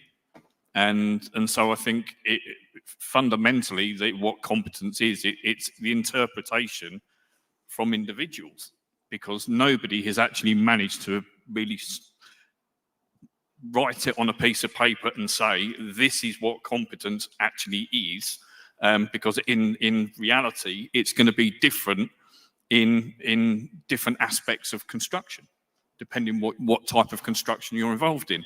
So what I think is we actually need a base point to start with, so that everybody is reading off the same sheet.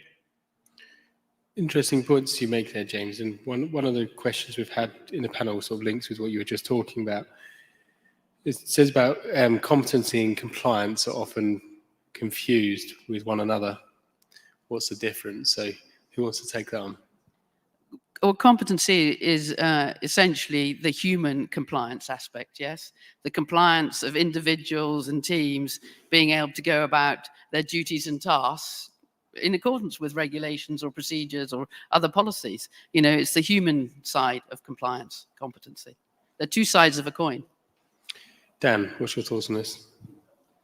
Yeah, I mean, my first thoughts when I think about compliance, it's all about legal frameworks or specifications. It's almost a specification of something. I think competency is, like I said, very individual.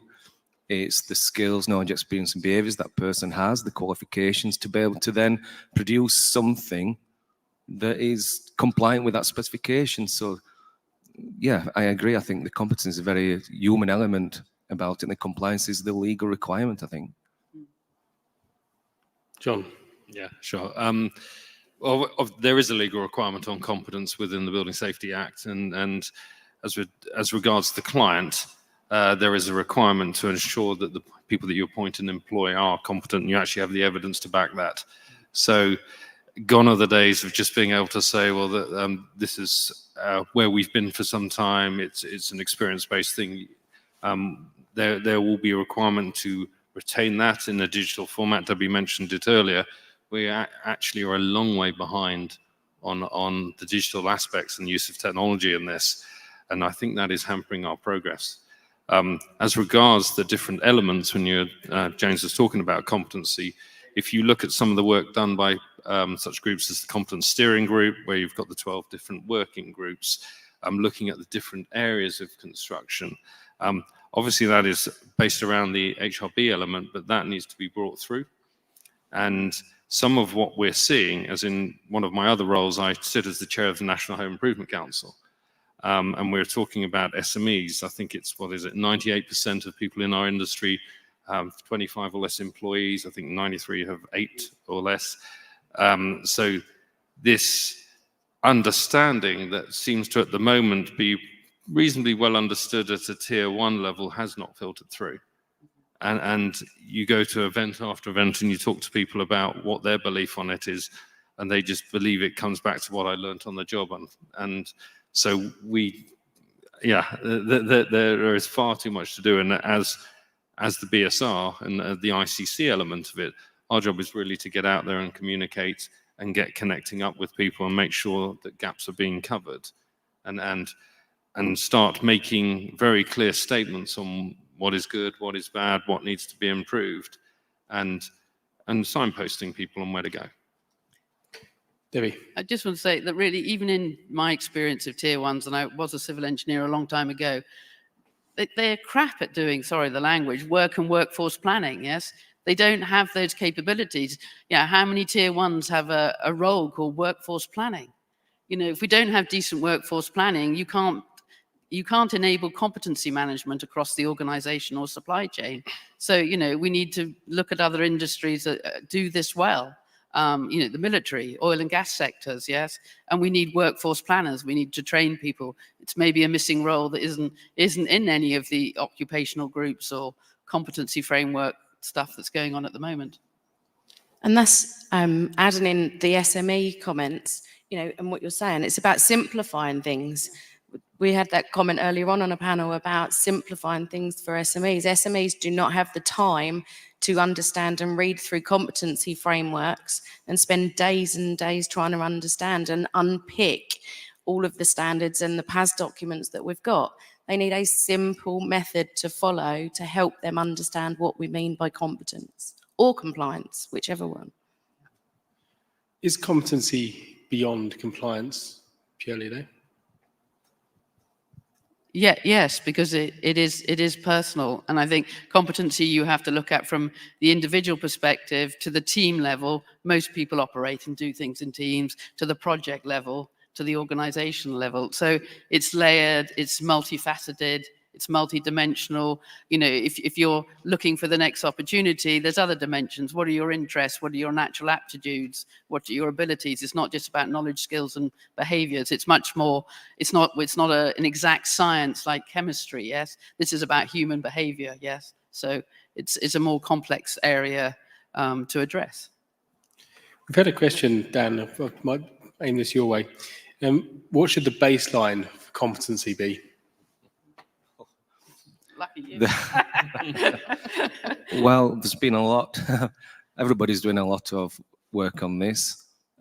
First of all, I would say that I think the industry is becoming fragmented because there's so many people developing what their truth is on a framework and how it should look. And there's a lot of people developing white papers on how they think competency looks. And so when you're talking about what competency looks like or how somebody should comply with any competency framework, people are kind of scratching their heads because they're not sure who they should be listening to. And to be honest with you, there's a lot of committees, organizations, all acronyms. And I'm hearing a lot of subcontractors really confused, and I think they're waiting for people to jump. So in terms of a base framework, I think that should really be all these organizations, everybody's got their own ideas, actually bringing them centrally to one place and agreeing what it looks like. And that's the message, that's the roadmap that should go out. I suppose the industry is trying to pull that together. Unfortunately, the ICC is going to have to also sort that out. But we can't have everybody fragmented, developing their truth. We have to all come together to develop that framework. And actually, I was just going to reply to that comment, Dan. I think the fact that this is actually a panel all about competency, then I'm just going to be 100% blunt here. And I think we can all kind of guarantee, or basically say, we know that that's never going to happen, Dan, because of the nature of it. Because people have vested interests or conflicts of interest into what things are going on, then we are never going to get now in 2023, nearly 2024, where everybody is going to all agree on this is where we now start. It's not going to happen.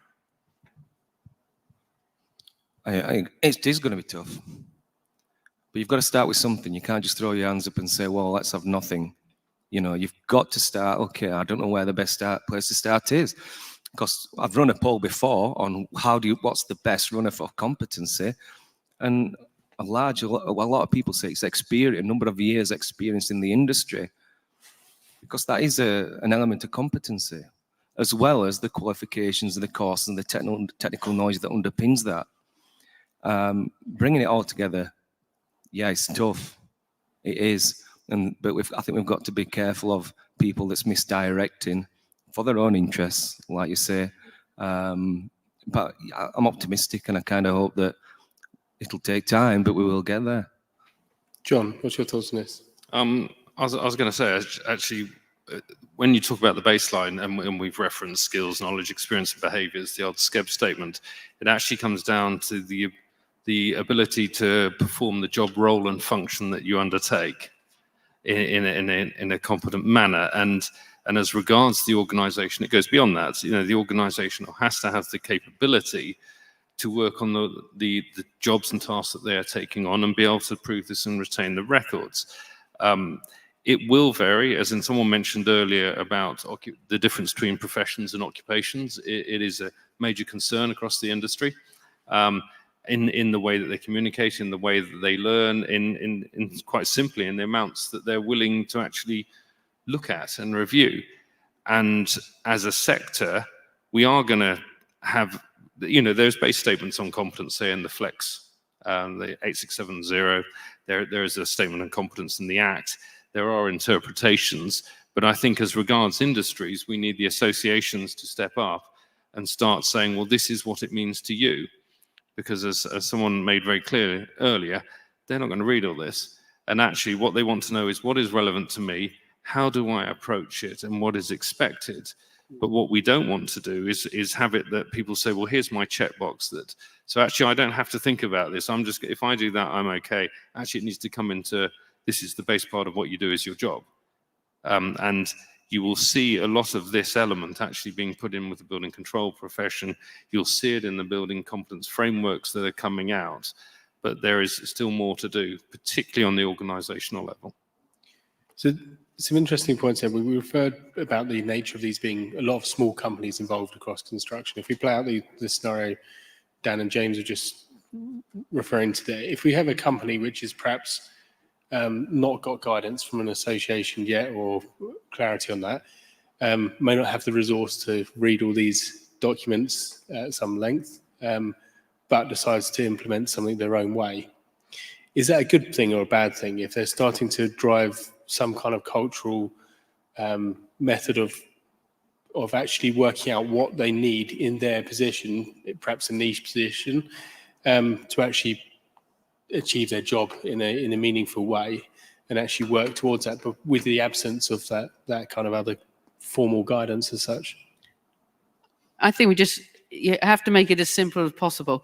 An SME knows what they do, yes? They know the work they do. They know they may be taking on new types of projects, installing new products or whatever. Just allow them to describe that and use the intelligent technologies we have to tell them what competences relate to that and what capabilities relate to that. You know, they don't need to do more than that. It can be that simple. So when you say the technology around that, what would you suggest for a takeaway for somebody who might be in that situation? It's a combination of different technologies. Few people realize that competency management is a deep discipline, and we're very good at the language side. Yeah, so it's the number of different types of semantic technologies with machine learning, with knowledge engineering. It's possible now. You know, and most people communicate about competence in plain narrative. You know, just enable that, and don't enable it just in text. Use voice as well. Yes, they do that in the banking sector. We can bring that kind of capability into this sector. John, any thoughts on this? Well, I was just reflecting on the fact that there is a lot of structures already in play. You have a lot of certification bodies out in the industry already. If you take, say, for instance, the competent person schemes, I think it's about 170,000 registered engineers through those. I know, actually it's businesses, so there's even more than that. So, you know, if you take that as a start, 72,000 of them are in gas.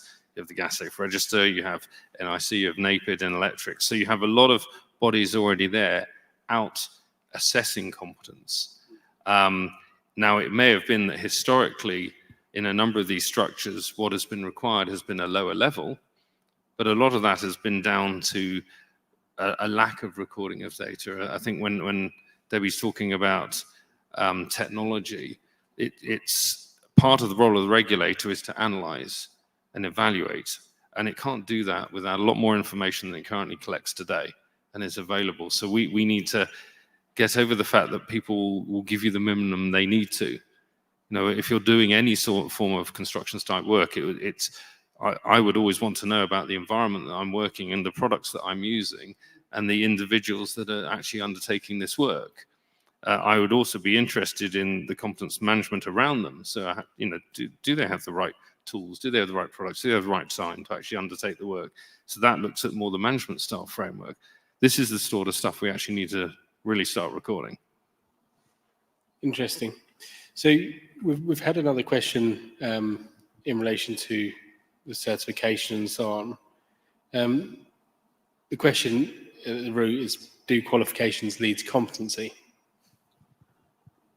They may do, they may not. They're a starting, but at the end of the day, competency is a dynamic evolutionary process. You're always acquiring either new knowledge, new experiences, new interests. You're always applying, you're always appreciating competency, and it's always depreciating. Again, that's why I use the word multifaceted. So qualifications are an enabler in that, but at the end of the day, we need more routes from qualifications to certification, yes? So, qualification says you've got the ability to do something, not that you've necessarily done it, yes? Whereas you're certified, you should be certified to be able to do. Assurance, you're going a next step further.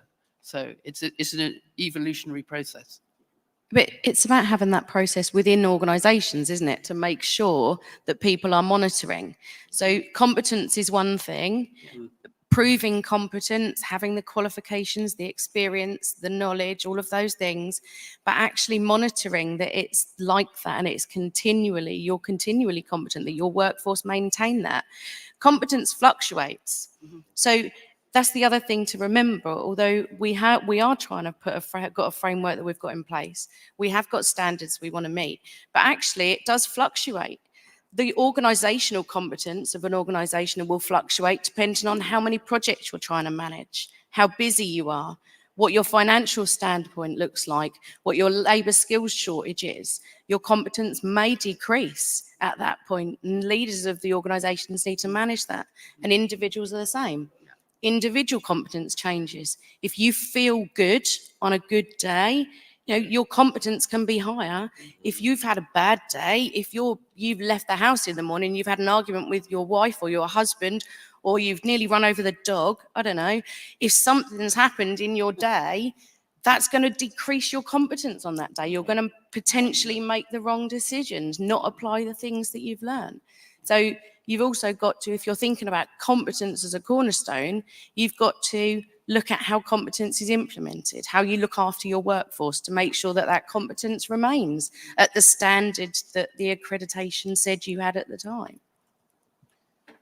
Yeah, I'd just like to sort of follow on from that and totally agree with what Natasha's just said. And I think what we've got at the moment is we've got the S, K, E, and the B, the skills, knowledge, experience, expertise, and behaviours. And if I'm correct, that first came out in the Building Act 1984. And from that, I think if we're now still using the same four initials post-Grenfell, then there's something clearly wrong, because what we said after Grenfell and what this whole thing is about is we need to change. We need to look at what has happened before, have a look at where things might have to sort of change in different aspects. And I've looked at this from a psychological point of view, and it was something that I found on an HSE document last week, where it talked about SKEB, and then there was another name thrown in there, which was ethics. And that's the first time I've ever actually seen the word ethics thrown into with those other four letters. And so you start talking about someone's morale, someone's, like you said, about how they're feeling on a day. Are they actually in the right frame of mind? Are they competent enough to say, look, I'm not feeling up to my normal level of competent behaviour or mindset, so I'm going to have to sort of put that one off or give it to somebody else to do. So I'll put my hand up and say, no, I can't do it because I'm not going to be able to do it to my original standard or level. And that's what we come back to about this whole thing about adding the extra little bit in there. Yeah, and that piece you just said about recognizing your limit of competence is really important, isn't it? And making sure that that's included. Do you mind if we just come back to that in a second? Dan's been trying to get in a bit. Yeah, thanks. That's okay.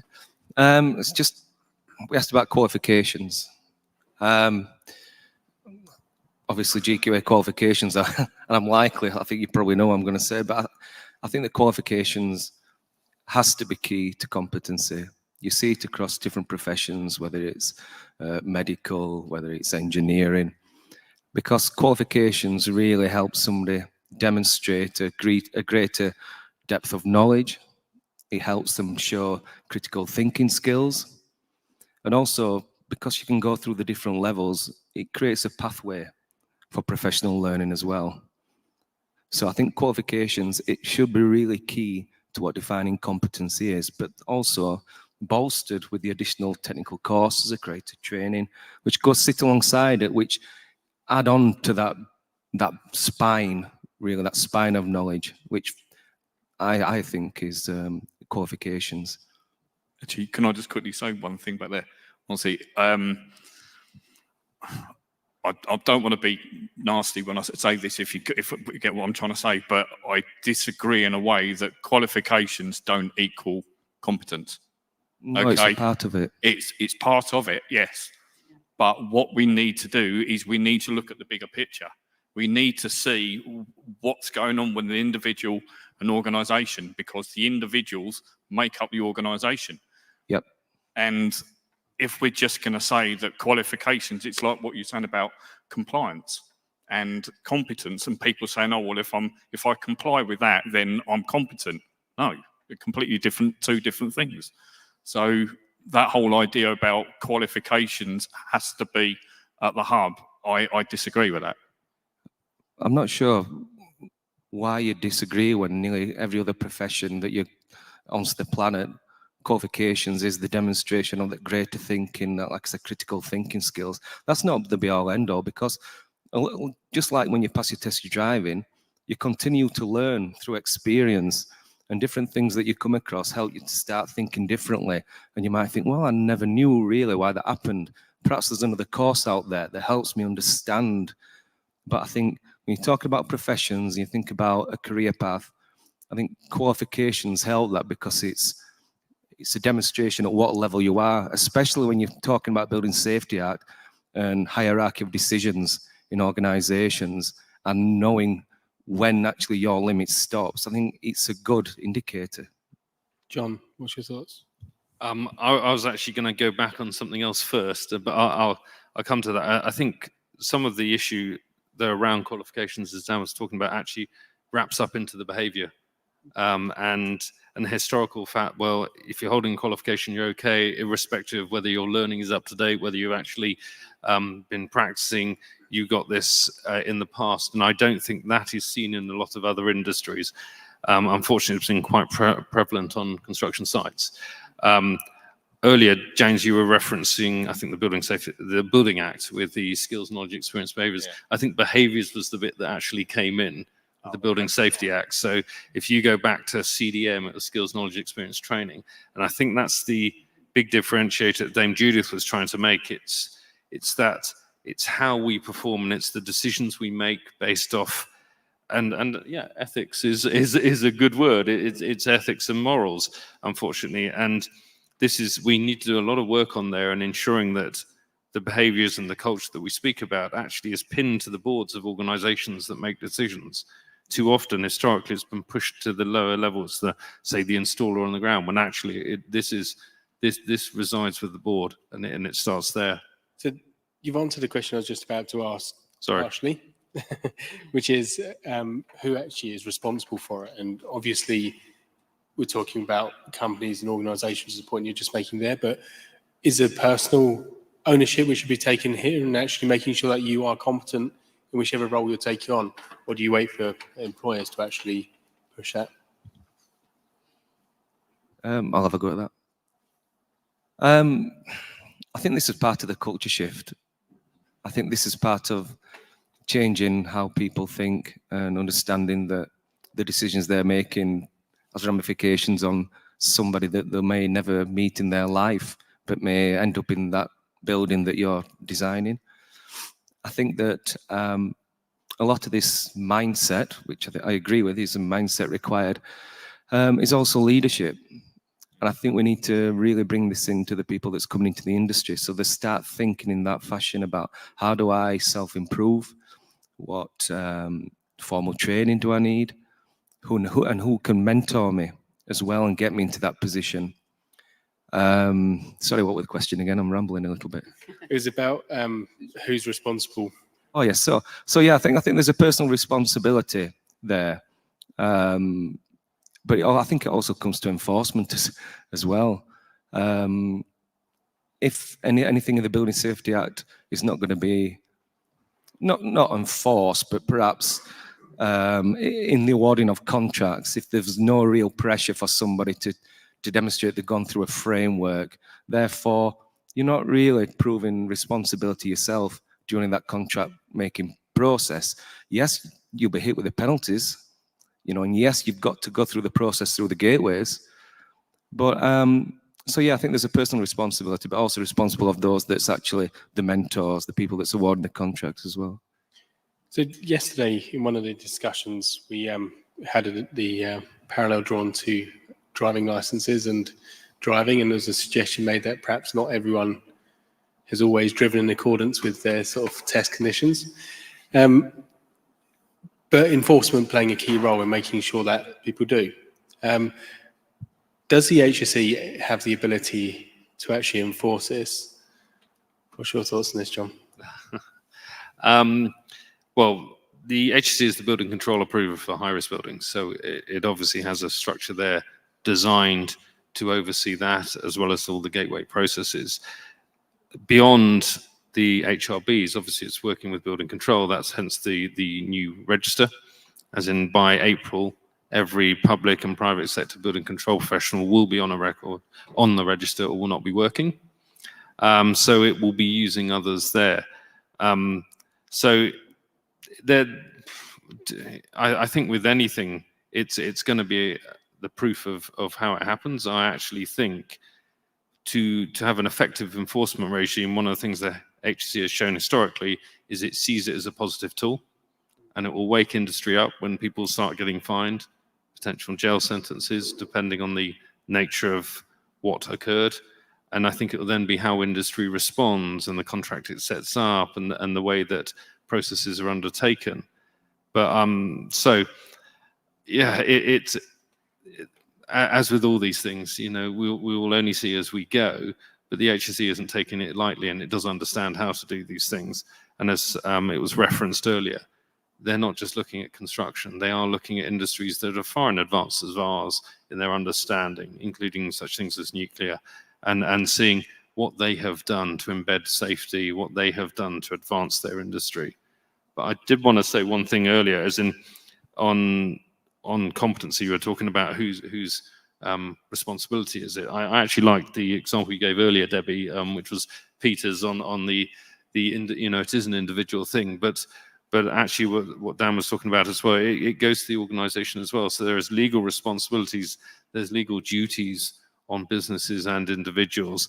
And so it is going to be that combination. And that is going to be the trick on any enforcement, is actually finding out what went wrong. Because what we don't want is people left out undertaking work that if they are a single point of failure, there's got to be checks and there's got to be balances. But similarly, the biggest concern is that the historical pursuit of, say, profit that has promoted on-site behaviors, that needs to go. And that is where you have to pin it to the boards. You have to pin it to those that actually can influence and make those decisions and make them liable.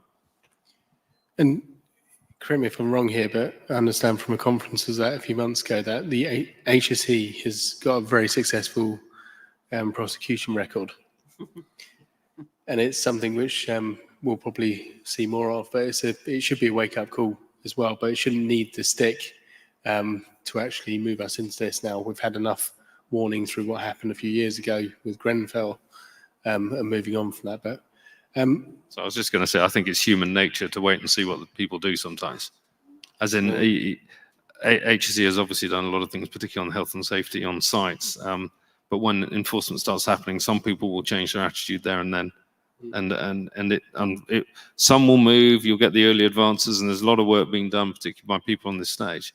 But some will be sitting back and saying, well, it's not going to be me, is it? And the only way to see that is to see someone that you think actually is similar to you, or in some ways does what you do. Suddenly they're in trouble, and actually you've got to move fast. The issue with that is those that wait are going to be too far behind to actually catch up. Could I jump in here? I mean, I think we have to go back to the client and everyone else down the chain after that, is that the client should be checking that all along, had somebody made it clear to people what the duty and competence expectations are, the demands are, and can you show that whatever they're supplying is matching to that? And it's got to go all the way down the chain. And that isn't difficult to do. You know, we do pretty good job with program, project data, productivity data as well. Why can't we just put the competence piece in there? You're just wiring another bit in. You're relating competences to tasks, to projects, to products. Yes. So it's not that difficult. Yeah, I've just got a question, actually, just thinking about that. Obviously, when we specify a building and we work to NBS specifications and we specify the products and the performance, the air, wind, permeability, whatever, do you think we'll get to the point where in specifications there's a specification for a principal designer or a contractor very specifically in a framework, or the people that's working on it as well? Yeah, we call them competency profiles, but yes. So moving the conversation on a little bit, we've talked about competency really being a little bit disjointed in the way people are approaching it across the industry. What do you think can be done to unify this better? I might start with you, James, because I know you've been involved in the JCI and so on with the ICM, which you've been working on various working groups. But what's your experience in this kind of joining up the thinking, if you like, between different organisations? Can you come back to me on that one, while I just have a think about it? Sure, yeah. Anyone else wants to go first? Natasha? Dan works on the JCI. Hello. So joined up thinking, to be honest with you, I'm going to go back to what I was kind of saying previously, that I think there's not a lot of joined up thinking. There's so many different working groups, so many different committees, all generating the white papers and developing what their truth is. But that's the negative. On the positive, there is a lot of people in industry actually willing to put their hand up and start working together. And we are seeing that. And yes, there's people that want to sit on committees, I think, sometimes just to kind of sound like they're being involved, which you're always going to get. But you generally do get people that from different types of organizations, whether it's a system product manufacturer, fire consultant, principal contractor or awarding body, that all actually do want to make a difference and want to kind of steer collaboratively the industry into what competency should or should look like.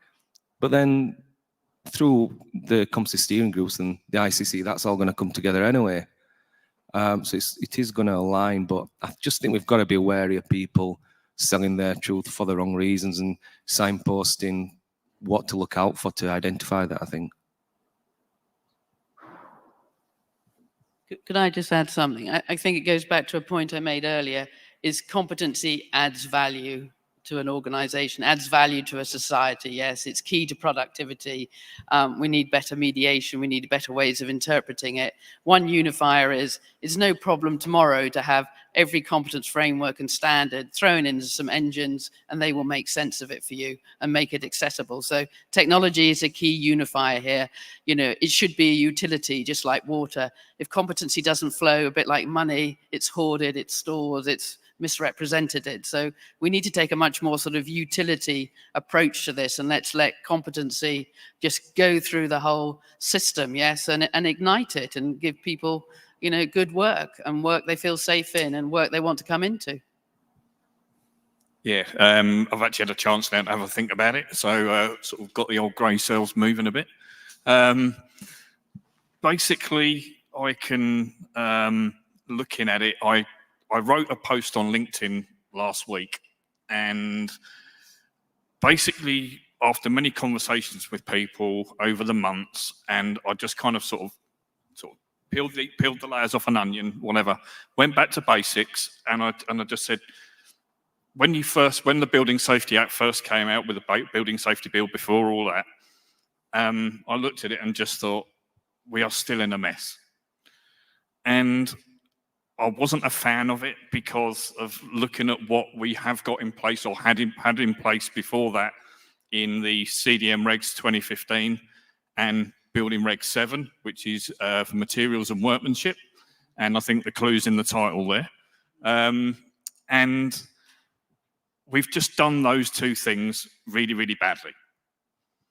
And what I then looked at it, and on the basis of my post on LinkedIn, I basically thought, right, well, I come back from a car mechanics world, and I thought, right, there was a machine that designed a wheel, and I thought, right, well, look, the Building Safety Act, we're not trying to redesign the wheel.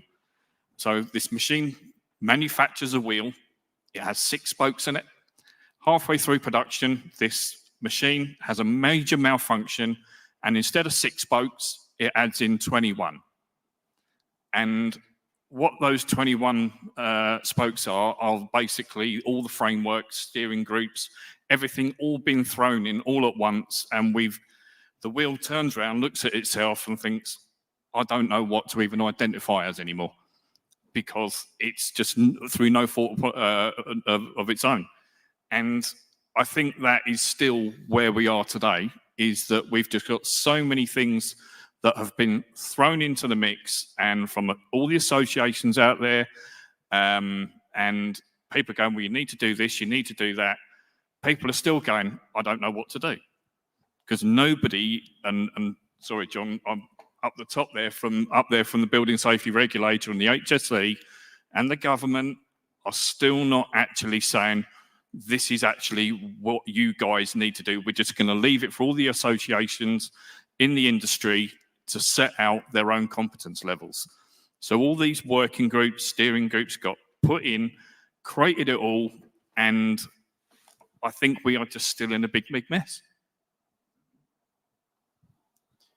So taking the conversation on a little bit from that, John, I think you mentioned it earlier about the price in the industry driving a lot of things, and certainly the tender process at large does. But how can we, as an industry, become intelligent in actually identifying what is actual value in terms of competency and good ethics, if you like, so that it can be identified at a stage where price is very much the fore there?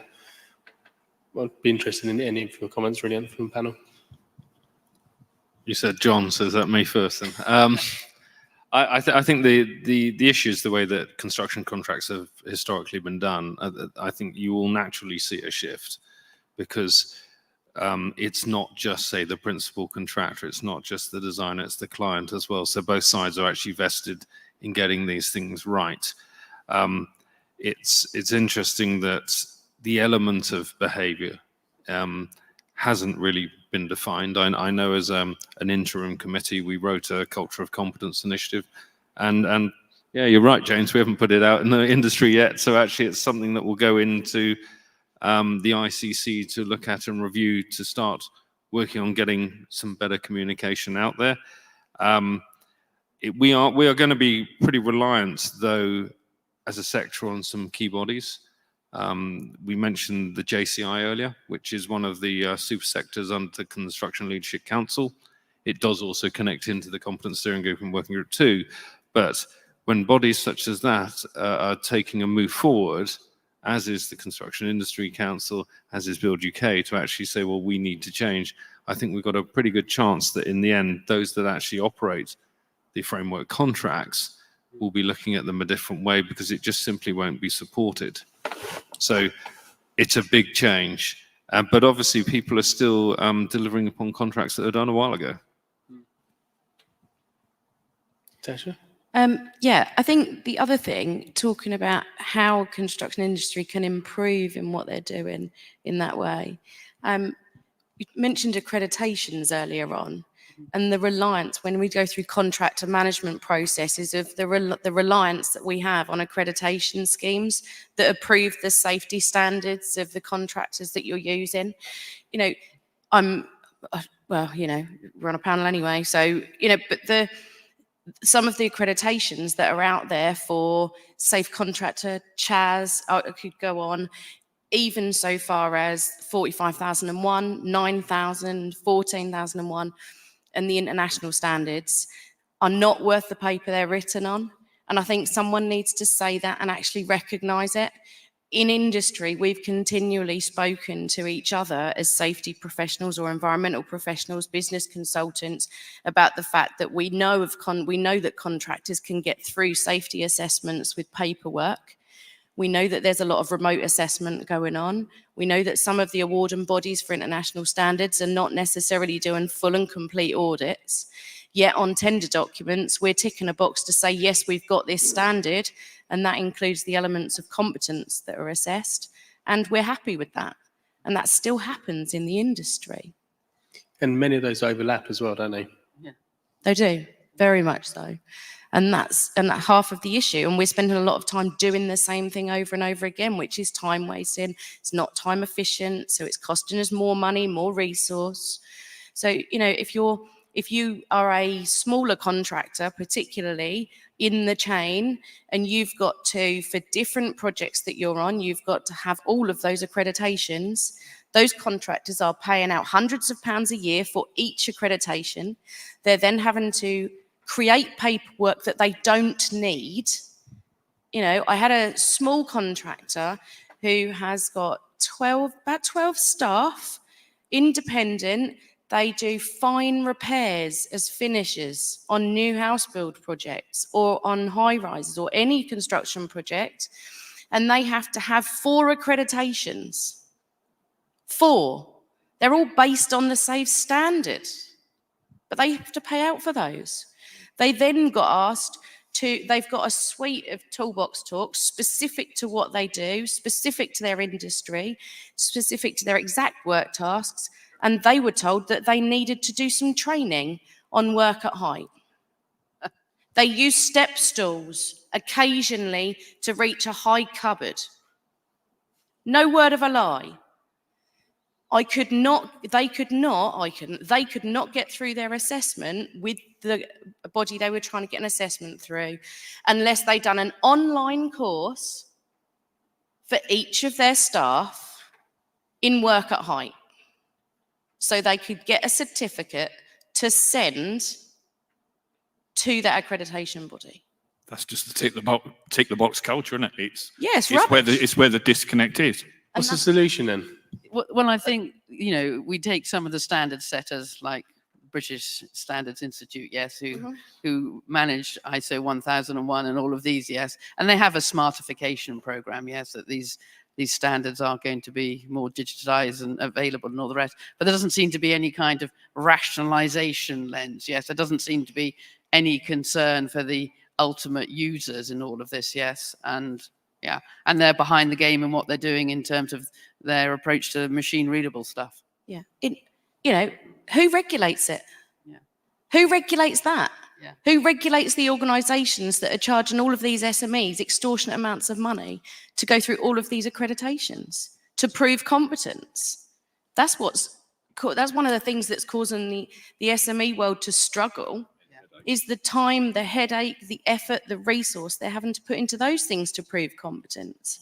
You know, if you're a financial advisor, you're regulated by the FCA. Supposed to be. Yeah. So, yeah, all right. Bad argument. But technically you are. But who regulates those? Why are those accreditation bodies being able, and they're not all bad. I'm not slating every like you should have 45,001. Right? But go to someone who actually comes and audits you, who walks your site, who goes to the construction site to see the behaviours, to see what's actually happening, you know, or any of the other bodies who do that. You know, make sure that it's done properly. So I've gone on enough. You can have the floor back. I think just to come in on that, I think this is what I'm starting to see. I think in industry where people are realizing, oh, I can create something, I can sell. I can create another framework that helps us put us at the edge. And you get to a point where there's going to be over-regulation, or at least so complex. And I'm hearing it already where people are saying, you know what, I don't think I'm going to work on high-risk buildings, I'm going to pull away. And then that compounds other things in the industry, skill shortages and resource and whether these buildings get built. So there does have to be a pragmatic approach to it. I had no idea what the answer is. I'm not legal. I don't know all the different clauses, but if people are saying there's too many and it's going to pull me away from doing certain projects, then clearly it's a problem. But I don't know who regulates that. I don't know who decides you just need this, this, and this, rather than all this to do the job you do to do this particular project. But clearly it's causing some concern. John, have you got any thoughts on this? I was just about to ask him as well. Yeah, I thought it was coming my way. Well, yes. So some of the structures you're talking about are obviously outside of the scope of what we're dealing with. Let's be fair on that. What I can say though on an approach, and it is learning from other things that have gone on, in particular in construction as regards competence. We're doing a lot of sharing of information, ideas, thoughts, and concerns. So the BSR has already held meetings with the CLC, the Competence Steering Group, Build UK, the Building Safety Alliance, looking at all the different frameworks that they're doing at the moment to say, look, who is doing what, where is the crossover, what aren't we covering, but also what we're doubling up on. So for that very point that you're making, that when we come out and we say, look, this is looking at that, there isn't, well, it's that one does it, or so does that one. Actually, do you need both? And I think this is critical moving forward. And I can see you smiling, Debbie, so I know you've got something to add on that one, but it was, it is that collaboration that we haven't historically thought. We've often done isolated, different bodies have done, here's our version, here's this. We see it in the trade level. We see it all the time. You've got different bodies coming out and say, well, that's our framework, that's what you have to do in that one there. But actually you end up doing the same job and the same task and same function on site. So I think this is going to be a lot of what we have to change. It's our attitude to how we work together. What did I get wrong? No, that's fine. I think Dame Judith Hackett was absolutely right. You know, in the report, she said every occupation, profession, trade should make it clear what the primacy of the activities of which they're responsible. And what happened is all of the competency working groups were set up, and the central spine, the activity spine, was never defined, yes? And activities are the pivot of all of this, yes? In terms of who's responsible, and it links to duties as well. And everyone's carried on, built all of these competence frameworks without having that in their thinking, in their DNA. And it can be sorted, but it's a mistake. Actually, can I just have one thing, which I know we haven't really sort of touched on yet in terms of competency, but it actually involves the competency of individuals and, in a way, the products that they're using.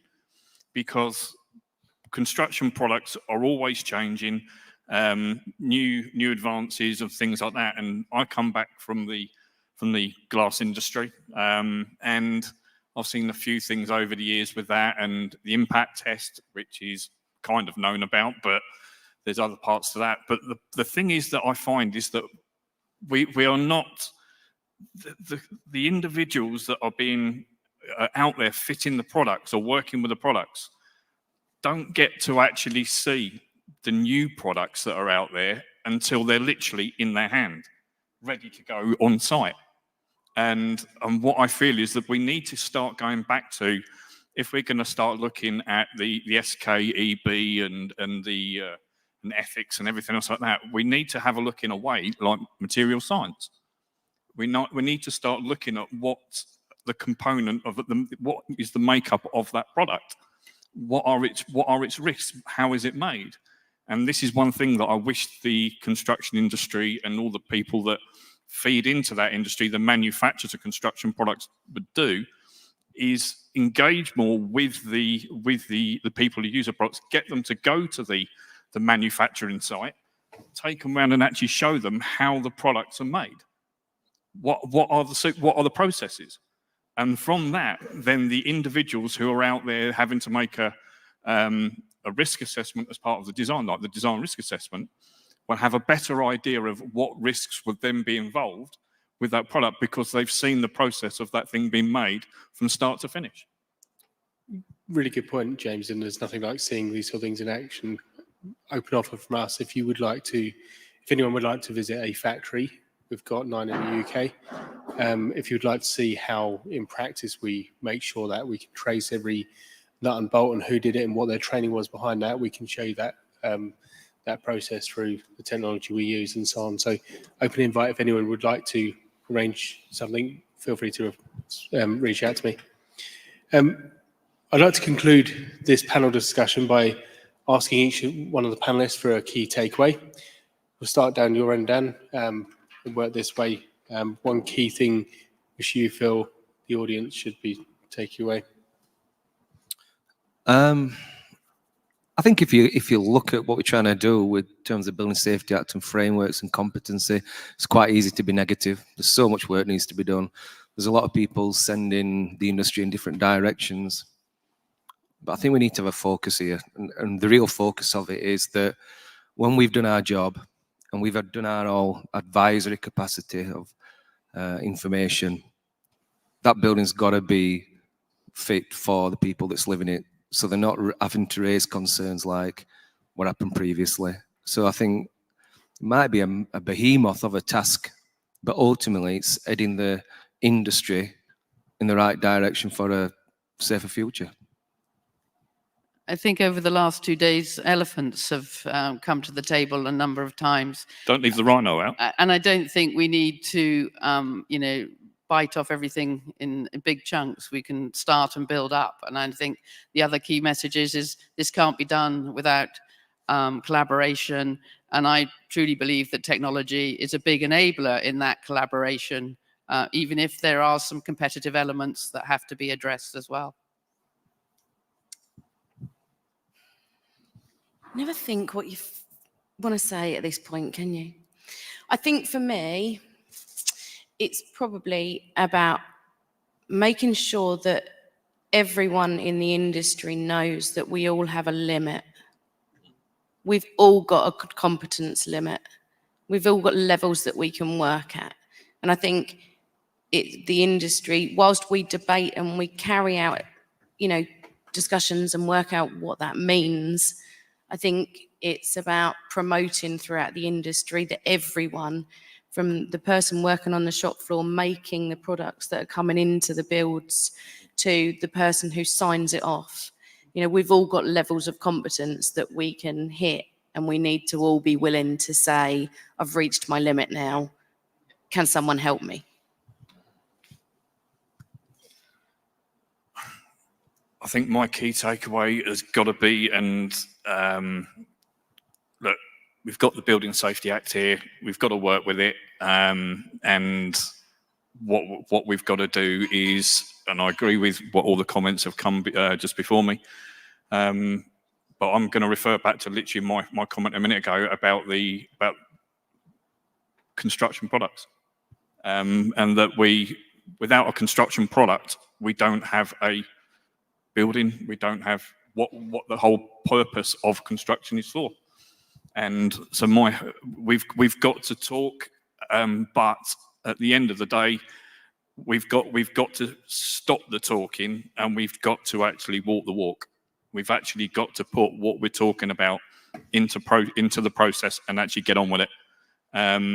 Because I think it's the longer we just keep going on with it, then we're just going to create more and more issues for ourselves. And actually, in a way, having thought about actually what Dan said earlier on about the qualification side, yes, there is a place for qualifications. I do agree with that. But I think what we need to actually get across to people is that qualifications aren't the be-all and end-all of achieving competence. And I think with people who have created their own courses and things like that, they need to be scrutinised, looked at thoroughly to make sure that they are actually what they say they are, and that they're actually going to achieve the end goal. John.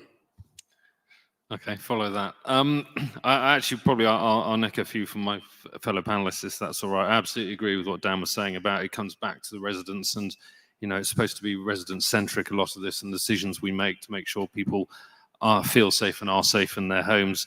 Absolutely agree with what Debbie's saying about the use of technology. We're quite a way behind on that one. Limits of competence, absolutely. I would say my takeaway from our perspective is make sure that the people you appoint and employ are competent and are proven to be so. So understanding your limits is utterly critical. And just in reference to your stuff, James, obviously the Building Safety Act also set up the National Regulator of Construction Products at the same time. There is a lot of work to do there being done under OPSS, and there are a lot of interesting things out there such as CPI and BSI identity, trying to make sure that the product information you have, and then going through the competence steering group on working group 12 on the related competence to use those products. But again, there's quite a bit of work to be done. Thank you all. And my takeaway as having facilitated this is really that ultimately this comes back to the ethical piece and building this into the culture of the companies. It needs to start at the top, but also it needs buy-in from every section, from top down and from bottom up. So there's something anyone and everyone can do in actually driving a more competent future for construction. And let's not forget, we owe it to the public at large and to our industry. Thank you everyone for joining us on this panel discussion. This concludes the day, and it also concludes the Vision Construct event, which has been incredibly insightful and visionary across the last couple of days. I'm very glad and privileged to have been leading this on behalf of ResiBuild, along with the Institute of Construction Management. I'm very thankful to everyone who's contributed, both in terms of speaking, in terms of the partner companies, and everyone behind the scene who's been working tirelessly like a swan paddling like crazy. Thank you very much, and goodbye from us.